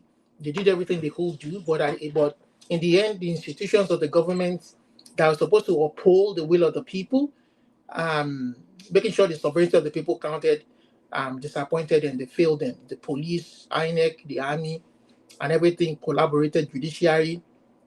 So what else do you expect the people? The only thing the people could do, even protest will not solve it, because they will end up shooting them, killing them, and hiding it and telling the different story to the international communities, just the way they did the Lekki Tollgate one. The only plausible way out, I think, will be to carry arms against the very government that should protect them. But unfortunately, we're not there yet. And I also want to speak on the Middle Belt, the Middle Belt issue. I think it's a good thing that some of them are coming out to talk now. I think I've been seeing some videos online of not just that, not just the one you showed today, but some other one online. I think it's better late than never, you know. There was a point when the Middle Belt, the North, was very comfortable, even though the shout has been shouting for a very, very long time that the way the country is structured is not helpful to anybody. But now they're beginning to see the reality. I mean, it was oil in the South a couple of years ago. Maybe they thought they were jinxed. There was no mineral resources. The only way for them to have a better life was to hold on to the South and make sure that we are one country so that they can benefit from the oil resources too. But now we know that there are resources down there in the North. You know, there's gold in Zamfara. There's what that lady said, there's gold in Jos, you know, and look at the way they're treating people for their land and for their resources, you know. Is that it's like a government operating as a mafia. When a government begins to operate as a mafia, what else do you expect? I mean, that means it's going to be someday. It's going to be I don't know. It's just going to be all. It's going to be, how do I put it now? I mean, it's all going to be confusion and it will be bass boost in the end. You know, and then a couple of years ago, you guys don't forget that the Yoruba people and the Igbo people were shouting that they were being killed on their farms, they were grabbing their lands, and part of, because I was following the Yoruba issue, particularly until the electionary period, when the elections were held, and after the election, when things began to die down. Maybe because it was going to be a Southerner coming in, they kind of mellowed down a bit, the Fulani people. See, there's gold in Osun State too. They were mining gold all that period. There's gold in Osun, there's gold in some southern states. Even in Oyo, that the Gongon side, that the Gongon area, it's either they're looking for something there. They know there's something there. And we know the Chinese are around that area mining, and they are discovering lots of things. So now, Dele Alake is the Minister of Mining and Extractive Resources. This is 6 months down the line. I think he should be giving a report to Nigerians about what resources Nigeria has apart from oil. How many resources? How much resources does Nigeria have in other parts of the country? And how much is these resources? How much revenue is he able to generate to supplement the oil revenue? But they are just keeping quiet because this is a mafia thing. They want to share the people's wealth among themselves. This is what they've turned party politics into. Party politics is meant to develop and develop your people's develop the country, you know, the environment, the people prosper, you know, everybody benefits from it, but a few clique of people just want to benefit. This is what is happening. They should be asking Dele Alake. He just wasn't made Minister of Extractive Resources and Mining for nothing. It should come out 6 months down the line. How much potential does Nigeria have in that area? So Dele Alake should come out. I'm calling him out right now. He should come out and talk to Nigerians. It's not just about oil. It's not just oil. Tell us how much more. All this deficit, shortfall, and the rest of it. And then Peter Obi was saying that 80% of even the oil extracted cannot be accounted for. Crude oil. Isn't that criminal? That's a criminal government in operation. And they are giving they're giving contracts to some South militants, Nigeria Delta militants. So what is the contract for? What are they protecting? If they are stealing 80% of the resources, what exactly are they paying for? I mean, it's just unfortunate that we've gotten ourselves into this mess. I mean, it's just unfortunate that a country that has such potential has found themselves into a shithole. And then when we tell them, they get upset. And I think it's better now that the middle belt people talk, because now what the South and what majority of the Southern people complained a couple of years ago is now beginning to affect them. Now they know they have resources. They want to kill them. They want to buy all of them from that area, just so they can have access to that. That's a criminal. That's a raw government. Raw government. Nothing but mafia. I mean, I don't know how to explain it. Murderous government. Mr. Lumide, let's come back to you. Thank you very much. Thank you, sir, for that wonderful submission. Madam Luke, it's good to have you on the panel today again. Good evening to you, ma'am. Please talk to us. 8 minutes. Good evening. Good evening. Happy New Year. Niger Watch family, my dear panelists, commentators. It is wonderful to be back and discussing Nigerian issues all over again, because even where we have no hope, we must have hope. That's why we're still alive. Everything that has been discussed so far has been on point. So I'm not going to spend too much repeating what people have said. I'm just going to summarize. Starting from what my northern sister said about, taking out people's land and because the resources, isn't this ironic? The same thing the colonialists did is what we're doing to ourselves. Isn't that ironic? Isn't that seriously ironic? That the same thing you chased and fought for independence for is what we are now doing to ourselves. In the north, you find people killing people. You come to Benue State, even right here in Lagos, you are destroying Alaba Market, you are destroying Computer Village just to usurp people's income and people's property. And you tell me the white man did this, the white man did that. We are doing the same thing to ourselves. How are we going to get out of this? I don't know, because we just have black on black colonialism going on right now. I don't hear the northerners when things are going on in all honesty, if the north, the south, the east, the west do not unite and fight with one voice, regardless of religion or tribe, I don't see how we're going to move forward. Whatever happens in the north is the north's problem. Whatever happens in Lagos is Lagos's problem. Whatever happens in Rivers is Rivers. We are so fragmented. We do not have a sense of national pride. We don't have a common goal to fight for. So the criminal governments keep capitalizing on this and they keep winning. Okay, moving to Kenneth Okonkwo. Everything Kenneth Okonkwo said is true right from the beginning. Obi remains the president. Nigerians did their part. They went to the polls. They've got their PVCs. I will not say Nigerians did not vote for this illegal government. So I will not blame Nigerians. They did everything they had to do up to the Supreme Court peacefully. But like I said, you can't fight a madman with a gun. Not to talk of a drug baron with a gun. So it's a matter of how we have to strategize and make sure we get this country back. As for that Pa Oshoba, whatever he calls himself, there's something about elderly statesmen in Nigeria. I don't know, as they get older, not all of them, but most of them, as they get older, they get senile because their needs are very little and they don't really have a meaningful source of income. So they play the gallery and they will say anything to be in the good books of criminals.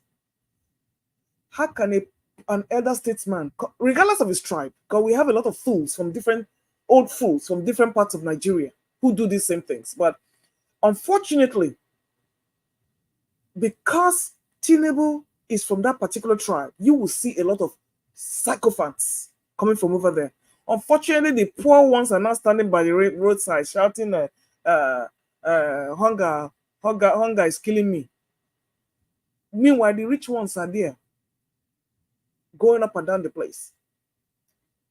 So, I don't know. It's just a nightmare. And so many other things that are coming up, and we just have to like wrap our head around. This is good education. The more we talk about this, the more we remember, and we are forced to keep. We don't forget, so that we don't forget what is happening to us. We might be helpless right now, but it's not like we do not know. So thanks for social media. Thanks for you, Niger Watch. Keep up the good work and keep educating us. Our voices will keep being heard. They listen to us, and hopefully we'll have a headway. Yes, can I go? Hunger is going to be our portion for the next 4 years. Buhari came and did his own. There's no accountability. Tinubu is, and they're saying that the previous government, who is the previous government? Isn't that the same APC? I don't mind. People cross parties every day. People change religions. That's not the problem. The most important thing is you're going from the worst, you're going to a better place. Whether you jump from APGA to PDP, make sure wherever you're going is a stepping stone for the better. While other people are degenerating to the worse. So whenever you change your cross carpet, ask yourself: are you going from a worse place to a better place, or are you going from a better place to a worse place? As far as I'm concerned, if you go to APC, you are going to a worse place. Any party other than that is a better place for you. So, to sum up everything that I have to say, thank you, Niger Watch. You hit the nail on the head. As long as you're outside the country, we are not suffering. And we will never suffer, because we have worked hard and we have put things in place here to make sure that we live comfortably. All we're saying is just this connection we have to Nigeria, and we still have to fight, and we still have to complain, and we still have to look, because we really care about what's happening in Nigeria. So thank you for everything you are doing. Happy New Year again, and keep up the good work. Thank you very much, Madam Luke. God bless you. Thank you. Okay, let's come to Oga CM. Guys, press on the like button. Oga CM, after you, then I'll pick a call. Then before coming back to the panel again, because a couple of people call it in. Oga CM, good evening to you, sir. Thanks for joining us today. You have 8 minutes talking. Okay, good evening, Niger Watch. Good evening, everybody. Please, all protocols duly observed, and welcome everybody once again to our usual gathering. Actually, I'm really, I received a lecture from Kenneth Okonkwo. I think that is where I will start, because I'm so much, I don't know, I have this emotion about the economy. The suffering is so much. And this is a government, I keep saying it, they have no plan. The way I always describe it is that some people may say, why I haven't gotten a job is because I'm always nervous at interview. I know I can do this job, but when it comes to interview, I'm nervous. I miss all the things. And suddenly somebody calls you, say, no more interview. Now, this is the appointment letter. Go and do it. Tinubu didn't campaign, so to speak. No, he didn't tell us what he's want to do. No debate. Even to be interviewed, don't even debate.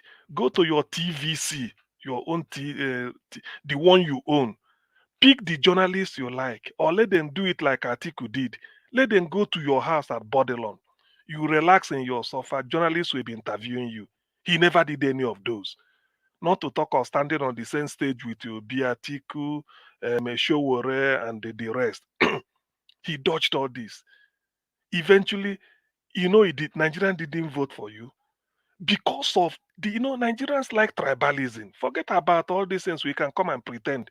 Nigerians believe that poison is not good. As long as the person giving it to you is from your tribe, it's okay. Instead of the other man to enter. Because of just hatred for a particular tribe, they have to go and switch up beavers. Switch it off, the IRF. Tell the people, when I'm saying people can phone in and say so, tell the, the ad hoc staff, You can upload House of Rep results. You can upload House of Senate. But that of presidency, it shouldn't be uploaded. Nowhere throughout the 774 local governments wasn't uploaded. Just to make sure that these people, we can never get a commander-in-chief from that side. They did all these things. We found it. Went to the Supreme Court. According to their law, the Supreme Court will be constituted by judges from the 6 geopolitical zones. Southeast is no representative. South-South, I think, maybe 1 or 2, if at all. The rest are Southwest and Northwest, and some sprinkle of Northeast. They passed a judgment. According to their law, they said if you submit any fake document to INEC, you are disqualified. Atiku took the certificate Tinubu submitted to Chicago. Chicago said we didn't issue it. And yet all those things were waved aside. Nothing. Now look at the rest. Look at the mess Nigeria is now. There is no plan. The man is clueless. He doesn't know what to do. The money you borrowed, how many billion did you waste on buying cars? That is what Andy is saying. Tinubu borrowed whatever it is. How many did you borrow? Look at how much you've borrowed. Supplementary budget in November, a budget in December or whatever, and then another borrowing since yesterday, either 2 or 3 days ago, submitted. All this money you are borrowing, 15 billion for Kazim Shetima, for his house, 5 billion for First Lady, another 5 billion to renovate a house for VP, and 15 billion to build a new one. All these billion, then House of Reps, that is it, and the Christmas bonus. There's no plan. This is not plan. They have no plan. They are clueless. They don't know what to do. Now, when you say Emi Loko, Yoruba Loko, where are those top economists? Can they advise him? Don't they, even if he hasn't got a plan, all this Oshoba going to meet him in the night or in the midnight, can they tell him what to do? People are dying in the plateau. People are dying. They said it's more than 200. Gone. Just like that. Can they tell him what to do? Even if you don't know. See, the people that died in the plateau, maybe everybody we were all relaxed, preparing for Christmas. We lose that. We let our guards low. We didn't know what is going to happen. All of a sudden, something happened. Now they wrote a letter that they are going to come in 2 days. Is that not enough to mop up the military? This is where you release the military from every barracks. How many barracks do we have in Nigeria that can't produce 10, 10, 10, 10, 10, even including those ones inspecting bags of rice for Ndi Igbo coming from Lagos and the Abuja to the east? When you stop a car, what are you? 5 bags of rice. Bring this, otherwise they shoot. What are a soldier doing? Why not mop them up and send them to that area? You see, this is the plan of the Fulani Caliphate. Thank God that this lady spoke. The idea is to sack people. As they are sacking them to refugee camp, they'll be mining the mineral there. That is their plan. That anywhere they are sacking, go and check, there's a mineral there. So look at the type of government. And Tinubu cannot, it's like he's incapacitated. He can't do anything. He doesn't know what to do. He's confused. All he knows is go and borrow money. What have they done? Now, when you announce remove subsidy, according to what Ruben Abati, or was it Rufai was saying, now you've removed subsidy so that you don't subsidize petrol anymore. So we are now paying what we should pay. All those money that we are making, where are they? And yet you are borrowing. Nigerians are not asking. The money you are getting, because subsidy, they said, hey, I'm subsidizing it for you. Now you are no longer subsidizing it. Any money, whatever you pay is what you are supposed to pay. No more government subsidy, which means we are now raking in money. What are you using those money for? No accountability. Yet you are borrowing more money. This government is confused because they are ill-prepared. And that is why the man was dodging. Every journalist, they will come out and tell you, where is it in the constitution? Must he attend the debate? What is it? Look, see, sometimes Niger Watch, maybe you go back to all those old videos of last year during the election. Let's keep so that we conscientize Nigerians. Because Nigerians, some have short memories, so that they will know. Bring the man to a debate. Let us even ask him 1 or 2 questions. No way. Nothing. He just started hiding him like a masquerade. All they know is that he will be there. Now statistics we go chop. Now the die is cast. Look at the suffering. Nobody just look at the mess Nigeria is now. That's what Andy is talking. Suffering that has no end in sight, no policy. I want somebody to tell me the policy of this government to address insecurity, which is the major key problem. In fact, even in a country, let's say America is not facing insecurity. Britain is not facing insecurity as at now, the way I know. But we know that whatever every country, whether you are in peacetime or your number one function is protection of life and property. The way somebody told me that every president of the world, the first person he meets every morning comes to the office is the director of intelligence. The man we walk in, say throughout yesterday night, the State of the Union, the country is safe. That is the first person you listen to, not any minister. Every day. And the intelligence, your intelligence report, they do not need protocol to get into your office. In fact, they have the code. Even if you are busy, unless you are with somebody, the moment they walk in fact, that is the first person you expected as a president. Look at where Nigeria is just so vulnerable. Nothing is working. Economically, the country is in a mess. Upon that, insecurity everywhere. Now, these things has been happening for 8 years, which means even if you are not prepared, you don't have manifesto, you should start from the key problem, the key ones. Nobody is asking you to build bridge here yet, but you come in, you declare war on insecurity. You didn't do it. You just relax to the extent that Fulani herdsmen returned again, unofficial, what can I say, unorthodox All right. army. Thank you. Oh, is it time? Okay, thank you. Let me stop here. Later I come back again. It's so painful, my Niger watch. To be honest, I'm not happy. Thank you. Thank you very much. Thank you. All right. Nobody's calling in right now. Let me quickly move on to the next panelist before we receive another call. Okay, we have a caller right now. Let me take this. Ginger Breadman, thanks for calling in. Happy New Year to you, my brother. Thank you very much. God bless you. Talk to us. Yeah, Mr. Elvis, good morning, sir. How you doing? Yeah, I'm good. Happy New Year to you. Thank you very much. Talk to us. Happy New Year, Happy New Year. Yeah, thank you very much. Yeah, Mr. Elvis, you see, I just came in right now. I should have been here, but I was engaged. I heard Mr. CM speaking. But I've been talking with somebody, you know, I want to just let the Nigerians know that we have a problem. And the problem that we have, I know that Nigerians do not lack, you know, the ability to remember, you know, because what is bedeviling the country in terms of insecurity right now is right in front of us.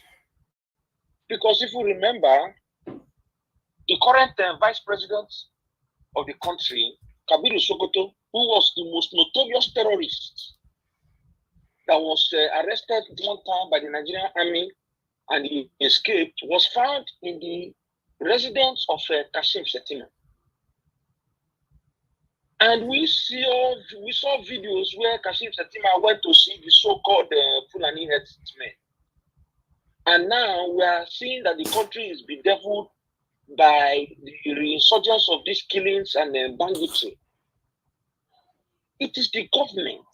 When you have the vice president of the country as the protector of the most notorious terrorists, you can't expect anything better. The government is responsible. What is happening in Plateau State right now is as a result of mineral resources. They come in the disguise of these killings. They chase the people out of the land and they start mining the resources. And it is the politicians and the elites of the north that are bringing those behind this illegal mining for their own personal benefits. And for doing that, they will shed blood. When you come to the south, you say that the oil in the south is a national asset. The mineral resources that have been embedded under the soil in the north, it's for personal gain, for individual mining. If you listen to the plenary, which you played here in Niger Watch, I think a few days ago or yesterday, by the Nigerian Senate, two of the prayers addressed the Minister of Mineral Resources to strengthen the laws of mining, and the Plateau State government to strengthen its environmental laws on mining. Mining, emphasize the word mining. The exploitation of the natural resources in the north is behind these killings of Nigerians in the north, and in these guys, they are mining those resources. That is what is happening in Zamfara. That is what is happening in Borno. That is what is happening in Plateau State. They are taking the lives of Nigerians in these guys that they are claiming land. When they claim that land, there's an illegal mining going on for natural and personal gain. And the international communities are behind this thing. They will not come in face, but it is our people. The northerners are the ones doing these things. Those 400 and something people that were moving to go ransack those villages, they say when they were moving, they were not with arms. But as they were approaching, intermittently, they kept picking these arms from this strategic location that were dropping them. Who is dropping the arms? If the Nigerian government could come 200 and something people who were celebrating Salah in their community and mistook them for terrorists, they bombed them. How come the mechanized division of the Nigerian Air Force in Plateau State did not see 400 and something terrorists moving to a village to invade? Who are we deceiving? Let us call a spade a spade. The Nigerian government are the ones responsible for the killing of Nigeria. The Nigerian government is being governed by terrorists. Kasim Shettima is a terrorist. By virtue of his relationship with Kabiru Sokoto, by virtue of Kabiru Sokoto, after escaping from the military confinement when he was detained, they found him in Kasim Shettima. Kasim Shettima is the terrorist of the President of the White, and Bola Tinubu is an accomplice. All right. You know, allegedly, you cannot just be accusing people when you don't have a proof for that. Just say allegedly, that is fine. All right. Okay, let me use the word. Let me use the word allegedly. Yes, better. Okay, thank you very much for that. You know, for that correction. Allegedly. yes. But I know that if I go into the archives and if Naija Watch, who does it better than me, goes into the archives, he's going to find out that the so-called Kabiru Sokoto was found in the house of Shettima, and I leave Nigerians to make the conclusion.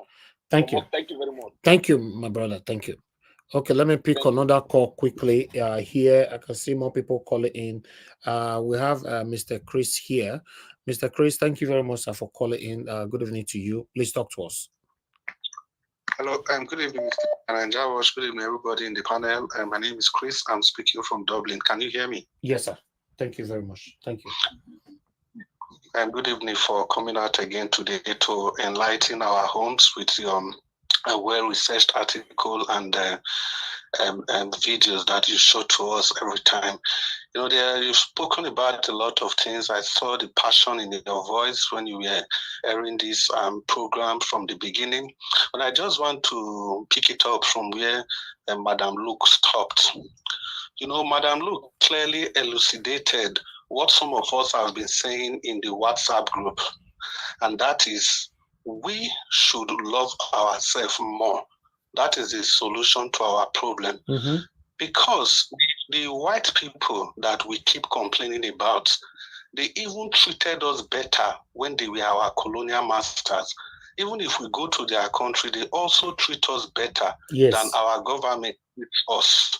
But I don't know why this is so difficult for people to say.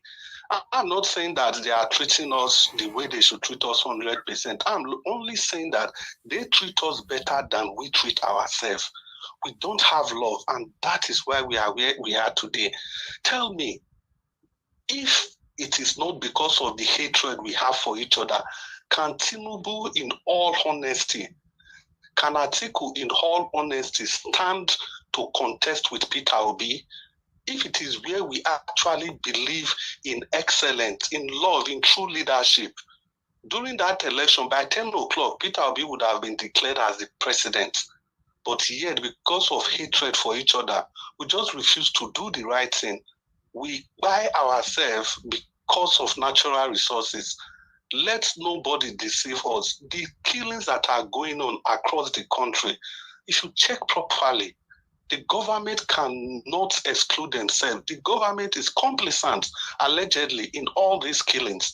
Take, for example, who told Tinubu to declare war on Niger Republic? Nobody.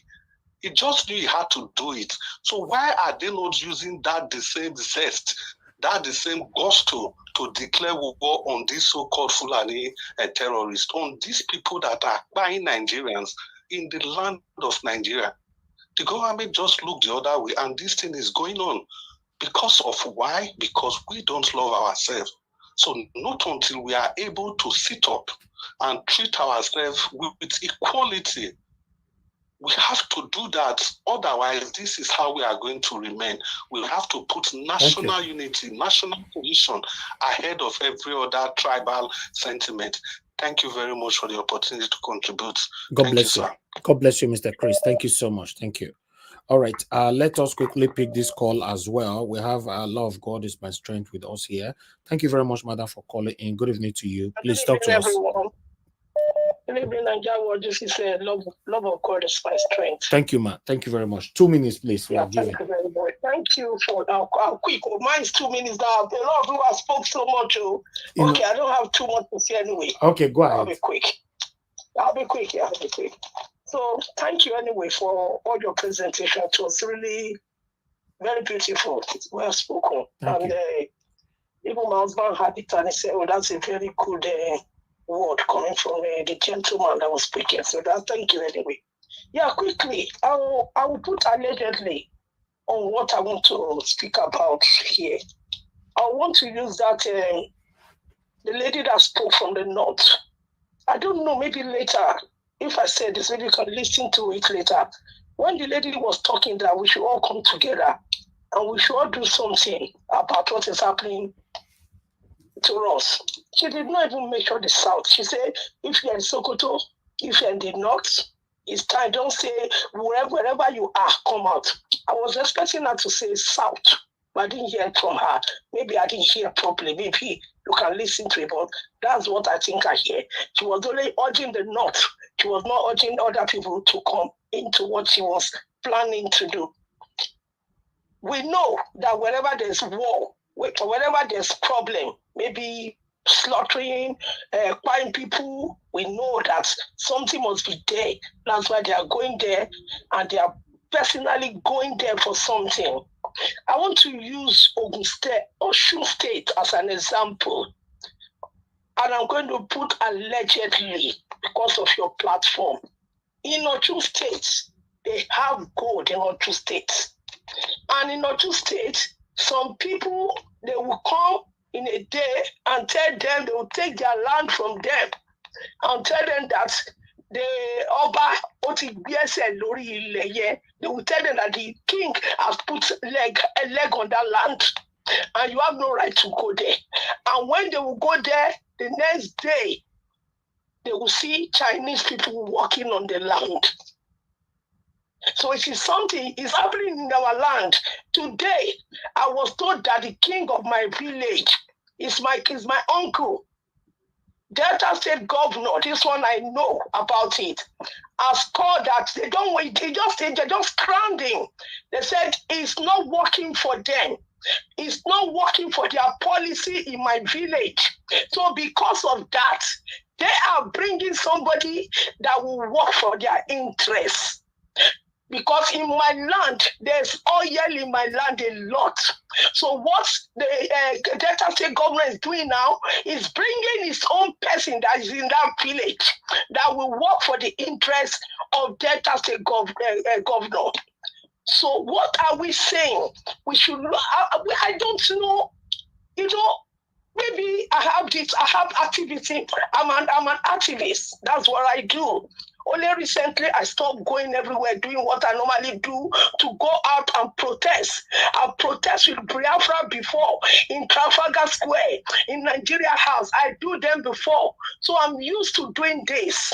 What I want to say, even as we citizens of Nigeria, do we know how many resources that we have in Nigeria? We only know about the oils. We only know about the gold, but we don't know about any other one. So we as a citizen of a place, if they will call us and ask, oh, what resources are, oh, we have oil, we have gas, we have gold, that is all. But there are some other things which we don't know about that is going underground, that is government is hiding from us, and they are using it for their own benefit. So we need to work, we need to look at how we are going. I know they say this thing, come together, come together. That is the only way. Yes, we are talking, but we need to come together and stand our ground and know what is happening to our resources and our giving resources from God to everybody in that Nigeria. The moment you are born into that country, it's your right to know the resources that you have. It's your right to have a share of everything. Not for one particular people who call themselves the head of state in Sokoto somewhere to be controlling everything. Okay. No, it should not be like that. Thank you. I just want quickly, I want to say, Mr. Okonkwo, thank you very much. All what you said was touch-not from beginning to the end. And I respect you. Why do I respect you? I respect you because you're in Nigeria and you can talk like this. God bless you. Thank you. Thank you very much, mother. Thank you so much. Thank you. Yes. Mr. Elvis. All right. Please Mr. hold on, Elvis. sir. Hold on. I'm dealing with cause now. Bullet point what you want to say, sir. Thank you, Mr. Tony Africa, for calling in. Please go ahead. Thank you, sir. Good evening, sir. Good evening, sir. Thank you very much for your job. Happy New Year one more time to Thank you, sir. everybody. Yes, so that woman touched on something, and then Madam Luke also touched on something. So the first thing remains that the people of the North, they have been working together. They use the quota system. Back then, they did not complain. So, but today also that woman was making reference to the Northern Pass, St. George, Mina, all this Abuja, all those Sokoto, they should work together. So that's why I'm also urging the Southerners to be united, to start fighting each other, because most of our so-called old people, they are not part of the political process. And then after all, the power that be that those colonial masters that are on now, that they are more worse, black against black crime, is more worse than a white, against black crime. That's what I can be able to take out of it. What Madam Luke was trying to say, and that Madam there. So you see, black people will lack love for each other, and then we are trying to unite people that are not the same. That one brings me to that woman now. You see, so that woman, I'm very sorry. We don't want to see anybody big by it. But at the end of the day, where is Danjuma? Where is David Mark? Because these middle Betans, people from Jos and all those Tarabano, they are the political leaders. They are the administrators of this Northern colonial masters organization. So why are they not speaking? Yakub Gowon is still alive. So one day, we cannot just take these people's trouble, into our heart, into our head. Our place for being, they say that if people problem, you carry out with shoulder. If you dare too heavy, you will let go around. So, but we cannot say that because we are so, highly educated, we are sympathetic. No, let us also see things in the real. The fundamental problem is that we are not one people, but we are trying to force ourselves to be one. So the quota system they are using together has backfired on the people of the middle belt. I'm not laughing at them, but at least let us see things that way. Whether David Mark, all this I use. They may Auton, that man that left the government house and took all the 300 vehicles belong to the government. Why are they not now talking? Why are they not talking with their partners? Because they are the administrators. I don't talk about before.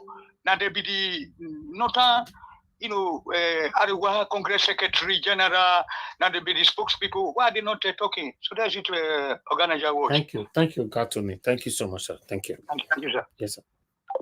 All right, I'm done with callers for now. Let me go back to the panel. Before that, okay, yeah, Tunaja and Black Panther is still available. Tunaja, please talk to us. Good evening to you, sir. Thanks for joining us. You have 8 minutes. Mr. Elvis. Okay, sorry. Yes, you indicated earlier on. Before the next, sorry, Tunaja, before the next panel is coming, I just want to add to what Madam, the caller before the last. Love of God is my strength. Love is my strength. I just want to buttress what she said and take the word allegedly out. I can confirm it.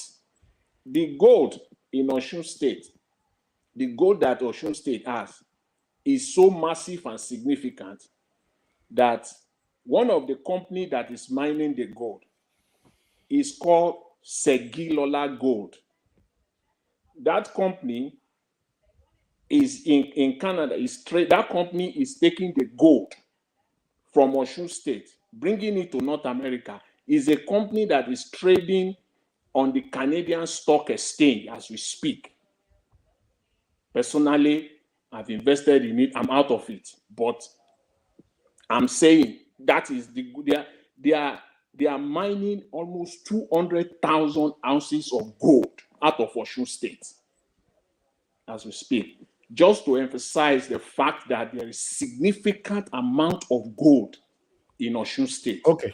Sekilola Gold in the southwestern part of Osun State. That project is, as we speak, is going on. That is what is going on in Nigeria. Thank you. Thank you, sir. Thank you very much. Okay, Tunaja, you have the floor. Thank you. Yeah, greetings, Niger Watch, Greetings. and thank you for having me, and greetings to everyone on the panel, the chat, and then to the viewers. I saw a little bit of the lady's video about what was going on, and I'm not entirely surprised because there has been reports of mining of gold in Zamfara and other parts of the north, and could be part of what is fueling most of all this insecurity that we hear about. And but it doesn't mean that Islamists are not part of it too. You see, there are confluence of interests that are fueling what we are seeing on the ground. And the Plateau attack, yesterday I saw a video of a young man talking about the people that attacked him. And he says that some of them, he recognized them. These are people that are not far from the people that did this stuff. This is Nigerians doing this to fellow Nigerians. And so we have to keep all this in mind and understand that our people are committing crimes against each other and they are not made to pay for it. Somewhere along the line, people have to be held accountable. Nigeria, see, they've been stealing our oil. How many people have been brought to justice? They've been stealing left and right everywhere. And nobody has been brought to justice. People don't even bother asking. People are sure they don't even bother asking now who is stealing our oil. Nobody cares. The Tinubu government came into office, and within how many weeks or so, they said they increased the output of Nigerian oil by about almost 200 to 300,000 barrels a day. If they're able to do that, so where was the other 200,000 barrels going before then? People, the country is being robbed dry, and insecurity is being used to displace people from their ancestral lands for them to use it for what? The little money that they get from that, while damaging the people. Some people are so selfish in this country that I don't even know the level of selfishness, whether they're even our own people, I don't even know. How can you do this type of things when if the country does well, you can make more money? The elites in a capitalist system always make money. Period. All over the world. So what is going on there? Why is it that our elites would rather destroy their country to make the tiniest change than to build it and make more? It means that they are corrupted. Something is not right with our elite. Something is not right with the mindset of our people, and we have to take charge of it and start understanding that something is deep going on within our country, because it's illogical. This is even corruption is illogical. Their own corruption is the most stupid corruption that you can see around the world. There is corruption in the West, but they can be corrupt with $1.something trillion because they have a massive economy. But our Nigerians, they will be fighting for the few billion naira and a few $1 billion here and there. That's what they will be killing each other for, senselessly. Depriving of our people their future, depriving of our people a place in this world, depriving of our people even a viable chance of survival in this world. And that is the one that truly concerns me. Because while they play their stupid game, our people are not competing. And we know this world punishes people that are weak. We've been punished before. I don't know whether we are waiting for a second round. We've been punished before. We've been colonized, enslaved. What are we waiting for? See, we want to experience more of it. There are look at what Fubara and Tinubu that they are doing. These people, they are so crazy that they are willing to set the country on fire because of their own personal egos. Fubarada one went and destroyed the House of Assembly. Tinubu went and wrote an agreement that completely violates the constitution of the Nigerian state itself. All because of godfatherism and poisonous and toxic so-called democracy. How can a Democrat violate the constitution openly, brazenly? How can a Democrat go and burn the House of Assembly down? These are irresponsible leadership. They don't care about their people. They are corrupted people. I've said it before. These people are traitors. Because greedy people, rich people don't behave like this normally. This is not how they behave. Rich people want more money. These people, if you ask me now, do you think Nigerian rich people 20 years ago or 30, 40 years ago are the same as the ones now? The ones that are here now are stupid rich people. They don't even have enough money. Because by the time you convert their money to dollars, is nothing anymore. But those days, when somebody steals 1 point something billion naira, that's 1 point something billion dollars immediately. Or billion pounds. That's what they call true wealth. But these people have run the country to the ground to the point where our national budget is about $27 billion. Then we'll go and borrow more on top of it and add to it to go and spend. $27 billion is nothing. It's no money. So what kind of greedy people do we have? These are retarded greedy people. They are senseless. They've been corrupted. They are not normal human beings that you call these are my people. They are traitors, and it's not only them. The elite class are also traitors to the people. They are not fighting hard to build a strong economy. You don't see them fighting hard to secure the country. Why should the country be insecure for more than even 3 years without the response to it? If it was some people, they will say, okay, we declare a state of emergency, we put a program in place, even if the program lasts temporarily for 3 or 4 years, increase the security massively to stop the bleed, so that investors will not flee the country. But no, these people don't care. Nigerians will not stop coming back to the country. No, they don't care. They still leave the country to be deteriorating, and people keep getting slaughtered over and over again while they go overseas and shamefully beg people to come to the country. Who will come to your country when a Democrat is burning the House of Assembly down? Who will come to such a country being run like a mob, this in a mafia? Russia used to be run like a mafia state once, but it barely lasted 8 years. When Putin came, within 4 years, the country was back on its feet. Because they had security, they didn't have people compromising their leadership. Because America cannot tell Putin what to do. But America can come and just, the moment America coughs in Tinubu's ear, Tinubu will start shaking. That's the problem with our people. They are not governing for themselves. They've cut Nigerian state to no, the Nigerian state itself is so small now that it's completely incapable of running the country. It can't. Physically, it can't. The security forces are useless because if you have one soldier to 1,000 citizens, what do you think they're going to do? They can't secure the country. They gave the operation for the military to fight Boko Haram, I think $100 and something million. $170 million to fight Boko Haram in a country the size of Nigeria. How is that going to work? Do you know how much Israel has just spent in the war that they fought for about 2 months? I think America gave them about $14 billion worth of weapons. Aid. Within 2 months. And you are using 100 and something million dollars to go and fight Boko Haram that is spread all over the place. There may not be many, but they're everywhere. You can't be everywhere at the same time. Even in London here, when there was a riot in London, and the rioters knew that they can circumvent the police by going to different areas, the police couldn't stop the rioters. They just retreated to protect the critical assets in the UK. Then after the riot, they went house to house to go and arrest all the people because they had so much CCTV cameras everywhere. What does that tell you? That when people mean business, security forces are not even enough, even in the West, where they have so many. And yet, even in the West, they have far more than we do, and there are CCTV cameras every single corner in the UK here. And Nigeria, you are spending 100 something million in dollars, and you think you are going to contain the insecurity that you are seeing in the country, especially when there are some people now making money from the insecurity. They will displace people from their land and start using it to steal the natural resources. Nigeria's natural resources is being stolen left and right. The border is not protected. I hear that they have a market in Dubai that they call for Nigerian gold. All right, thank you. What kind of situation? We can't exist like that. We have to start demanding that these people secure our country, run the country appropriately. Anybody that is not doing that, even our elites, you don't need to beg Nigerian politicians to buy Nigerian-made vehicles. That should be happening by default. If they don't do that, you should question their allegiance to your people. Thank you. You should be encouraging Nigerians to stop using these dollars. If they are not doing that, you should be questioning their allegiance to your. They are not your leaders. They are traitors. Right. Thank you, Tunaja. Thank you. Thank you for your submission. God bless you. Thank you very much. Guys, help us to press on the like button. Okay, we have Mr. Alex on the comment section asking for a link. Okay, we'll post this link again.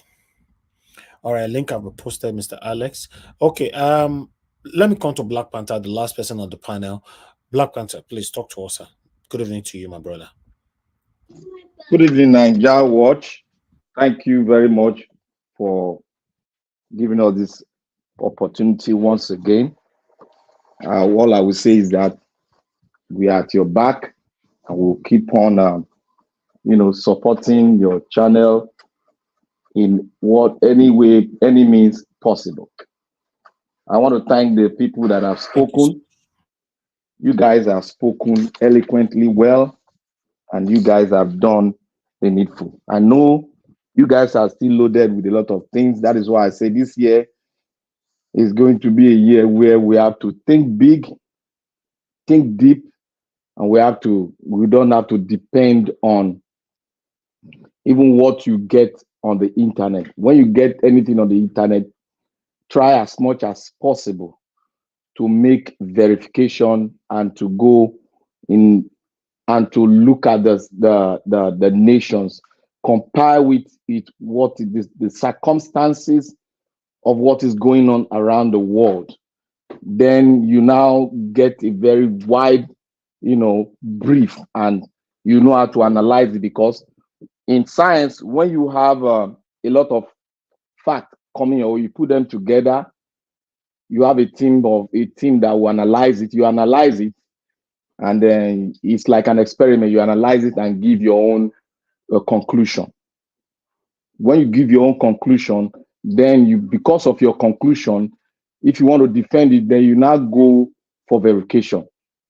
You don't have to be a one-way traffic, and you now come with a one-way traffic and you want to defend, and you believe that one-way traffic you have on your table is a fact.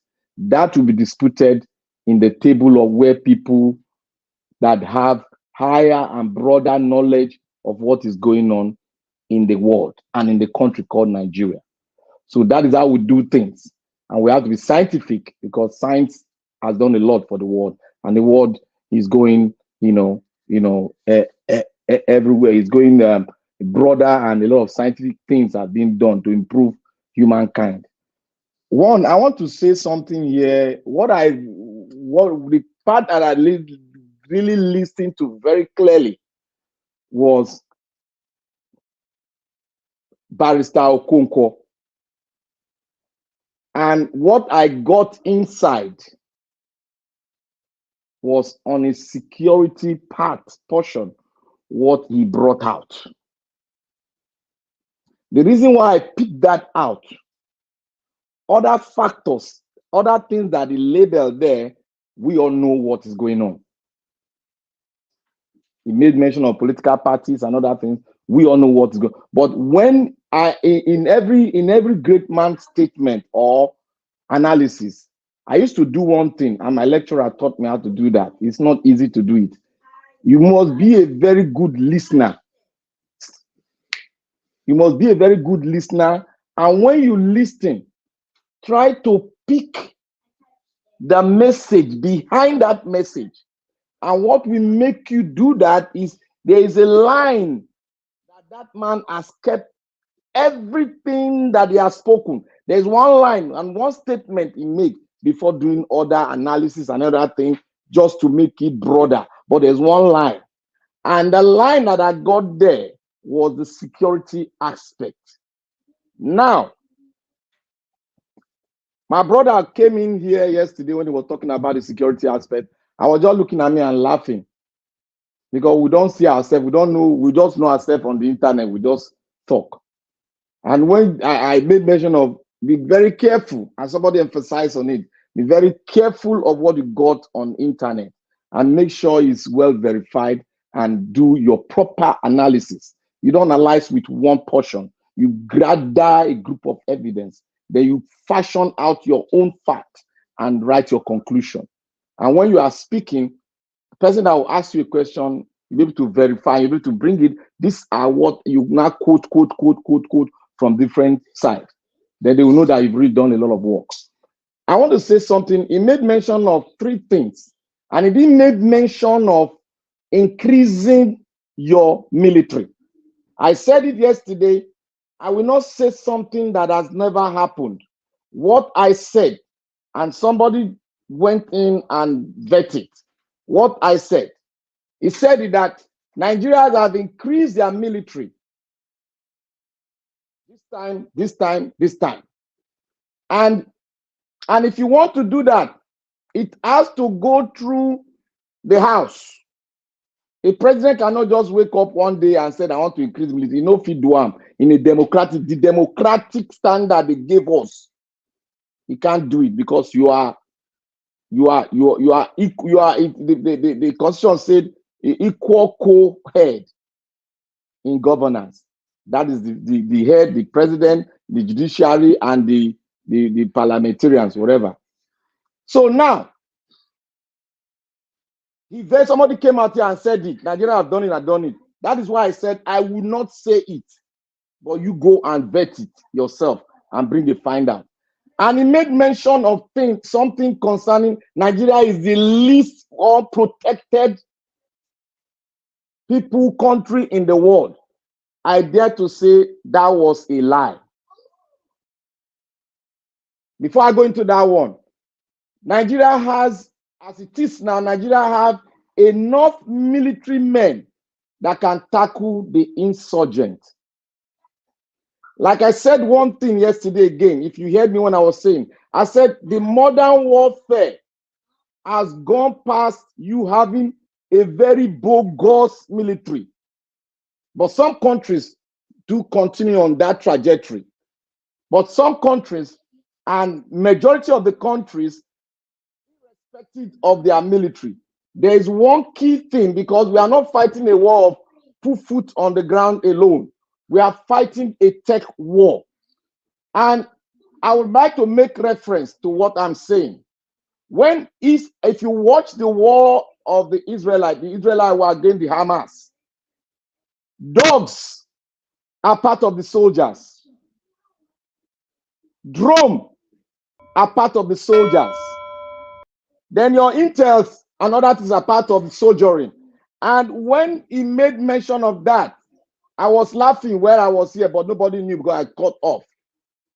And we have to be very careful when we speak. That's why this year I am going to be vetting and I'm going to be attacking furiously, because we don't want to give wrong information to Nigerians. I hear the bell now. Is it the bell? It's a Nigeria. Is that my bell? Yes. You have 30 seconds left. Okay, by 30 seconds, I will go to the list by world, your United Nations, that the list of protected countries in the world, the worst country when it comes to security, I will bring it out in my next vetting, and I will label it how they are maximum and the minimum. I will state it and I will call it out. Even the countries that you think that are so protected, all of you are talking, they are in the list. So when they are in the list, they critically analyze it, and they did not even go on how bogus your military is, because the military personnel have changed everything that you see on your Google out there, because the world has gone beyond putting foot soldiers on the floor. I want to thank Mr. Okonkwo for giving us good thing, and I will analyze it. Thank you. Your time is far over. Briefing. We'll thank Okonkwo later. Thank you very much. Thank you very much, my people. I appreciate you all. Thanks for your time with us. We're having Mr. Alex Elaron. We lost him. You know, maybe he will be joining us again later on. I will have a Coco on the backstage. Coco, please turn on your camera. We don't know who is behind Coco to see who is that. Coco, you have 2 seconds to do that. Turn on your camera. I want to see who is behind Coco. Okay, I'll move on. I'll move on, my people. Coco, when you are ready, then I'll ask you again. I can't see you anymore now because my eyes is now on something else at this moment. Okay, before I will call on other people again, this one happened today in Lagos, I guess. Sanwo-Olu, the Lagos State Governor, talking to somebody, and this happened. Let's quickly take this. Who's in there? Then your father come and arrest. Let you come and rescue. I'm a soldier, Augusta. So that's even the more reason. That's even more reason. I'm going to lock you up. That's even the more reason. You're telling me you're a soldier. That's even the more reason. I'm going to lock you up. Get out there. Get in down there. Very sorry, sir. Useless boy. You're telling me you're a soldier. Just take 4 of them. Yeah, lock him up. Telling me you're a soldier. Put him there. Who's in there? Then your father come and arrest. Let you come and rescue. I'm a soldier, Augusta. So that's even the more reason. That's even more reason. I'm going to lock you up. That's even the more reason. You're telling me you're a soldier. That's even the more reason. I'm going to lock you up. Get out there. Get in down there. Very sorry, sir. Useless boy. You're telling me you're a soldier. Just take 4 of them. Yeah, lock him up. Telling me you're a soldier. Put him there. Okay. Who's in there? Then your father come and arrest. Let you come and arrest. Let me take care of. So that's even the more reason. That's even more reason. I'm going to lock you up. Okay, guys. Mazi, okay, we have Van Maswell right there with us. Okay, thank you very much. That is the governor of Lagos State, Governor Sanwo-Olu. You know what happened there was the governor, I don't know where he was coming from or where he's going, but he caught people red-handed riding on a one-way road. So that particular guy that will say, I'm a soldier, sir. I don't know what that means. So, but people on social media, you know, say because you are a governor, anything you do, people will definitely pick on you. That Sanwo-Olu were being intoxicated by his power by saying that is why I'm going to lock you up. Those words that don't supposed to come from a governor and all that. For me, okay, let's bring it here. Do you think? What do you think of this video? You know, that's all. Thank you very much, my people. This one now we're going to have another 8 minutes again. Then our final submission might be 1 minute or 2 minutes. So you utilize your 8 minutes properly. Guys, help us to press on the like button. I appreciate every one of you. Help us to share and like our videos. Is very, very important as well. Okay, let's move on. Let me call on the first person, is Mr. Jonathan. Mr. Jonathan, thank you very much, sir, for your time with us. Please talk to us. 8 minutes. Thank you very much, Mr. Elvis. Thanks to everyone there. I wanted to talk about Mr. Okonkwo's interview. Yeah, talk about anything, but your 8 minutes passed already. Thank you. But I think this information I'm about to say, for me, is very vital. It's about the Nigerian economy. It's about Nigeria's crude oil. It's about Nigeria's foreign exchange reserve. And it's about what they are doing. Because somebody asked the question, somebody said their own criminality is unprecedented. The kind of corruption is maddening. It's total madness. You see? So I felt it is important to bring this information out. As of today, as we speak, to know that Nigeria is in big trouble economically, and Nigeria is bankrupt. Whatever they are doing, they can be doing it, they can be painting it, deceiving people. Nigeria is technically bankrupt. Nigeria, as big as Nigeria is, that they claim is the giant of Africa, the Nigerian foreign exchange reserve as of today is $328 million, not billions. So a whole Nigeria. What Nigeria has today as money, like what an individual will have in his savings account, Nigeria today has 328 million naira. $328 million. That's what Nigeria has as of today. That is to tell you that the naira is on a the naira will eat 3,000 naira to a dollar. By the time you listen to this analysis, that is Nigeria's account as of today. So there is no money. Mr. Peter Obi, you showed us a video of Mr. Peter Obi. He will always be making his analysis, telling us facts and numbers about the total crude oil that is going out of Nigeria on a daily basis. Currently, Nigerian daily crude oil production is 1.3 million barrels per day. That's what Nigeria is producing. That's what is given to Nigeria today, 1.3 million barrels per day. But for argument's sake, let's just concede that there is oil bunkering, there is all this, illegal bunkering that is going on there. Let's just assume that Nigeria is exporting 700 million barrels per day. 700 million barrels per day. If you do the number, if you just do the math of that, 700,000 barrels per day by 70. Let's just give it to them. Crude oil is even trading more than 70. But let's just say crude oil is 70. That is per day. That is $49 million. I want to expose where their criminality is coming from, what they are doing, why they will not live there.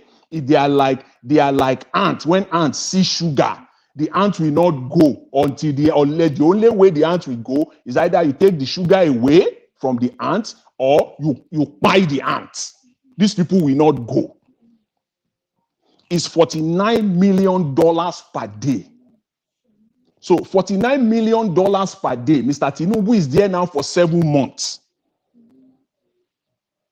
For 7 months, right? If you times that by 7, that is $343 million, assuming that they are taking nothing out of it. They are just dumping the money into the foreign exchange reserve. But that is not what they are doing. They have depleted the foreign exchange reserve. As at the time Buhari was left this May, he left with $3 billion. 3 billion. Now it is 328 million. So they are not adding to it, they are depleting it. The question then is, where is that 343 million? Let's just assume, let's give it to them that the foreign exchange reserve is zero. Is zero. But where is the $343 million today? Where?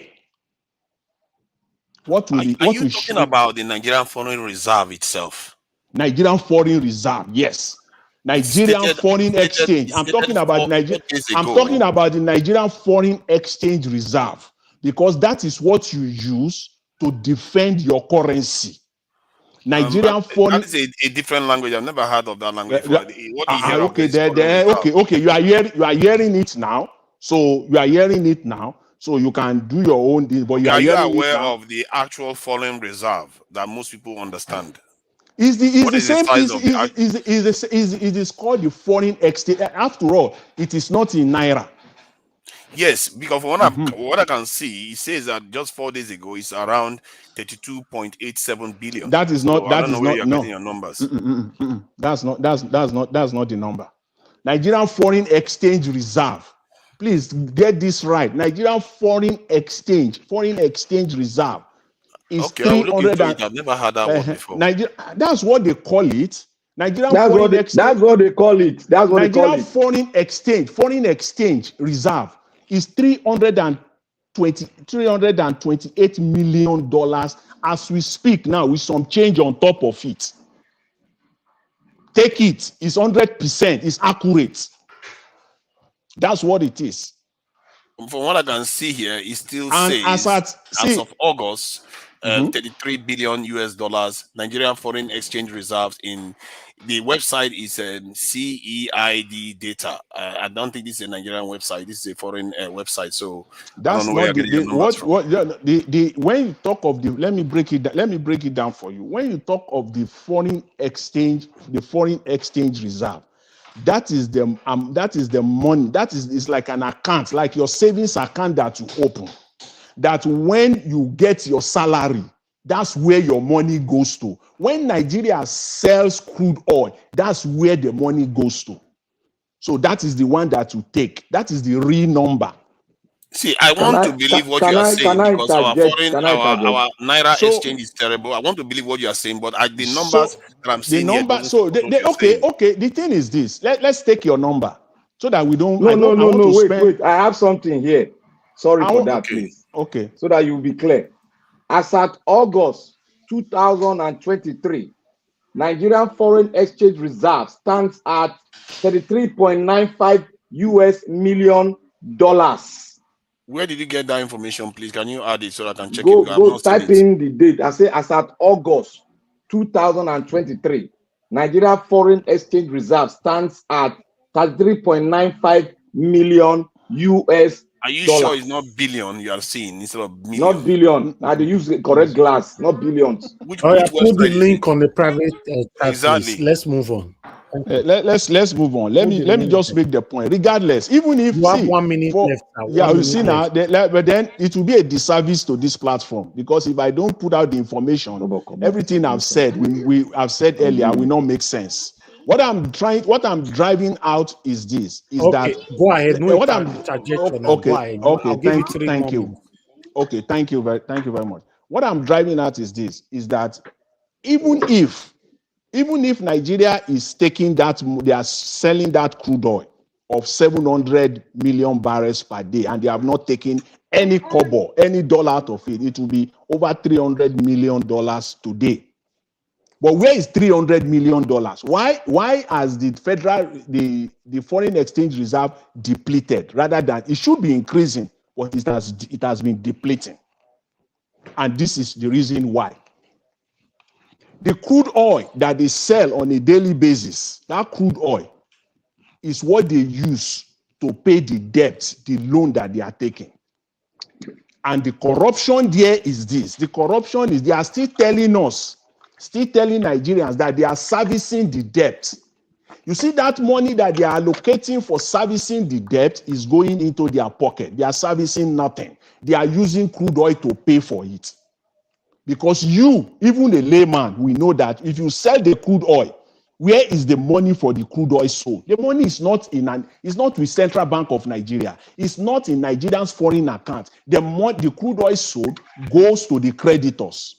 But they will still put it in the books that Nigeria is still owing this money, and Nigeria is servicing debt. But Nigeria is servicing nothing. This amount that they said that is allocated for servicing goes into their pockets.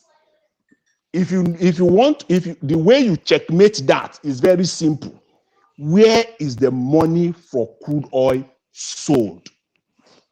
It's a simple question, and I pray that the Nigerian media, I know the likes of Rufai, will come up with this. Where is the money for crude oil sold? Even let's forget Buhari. Let's start from June 2023. Where is the money for crude oil sold today? Why is it depleting? And on top of that, you are still borrowing. Please, let's apply common sense here. You are still borrowing. And the reserve is depleting on a daily basis.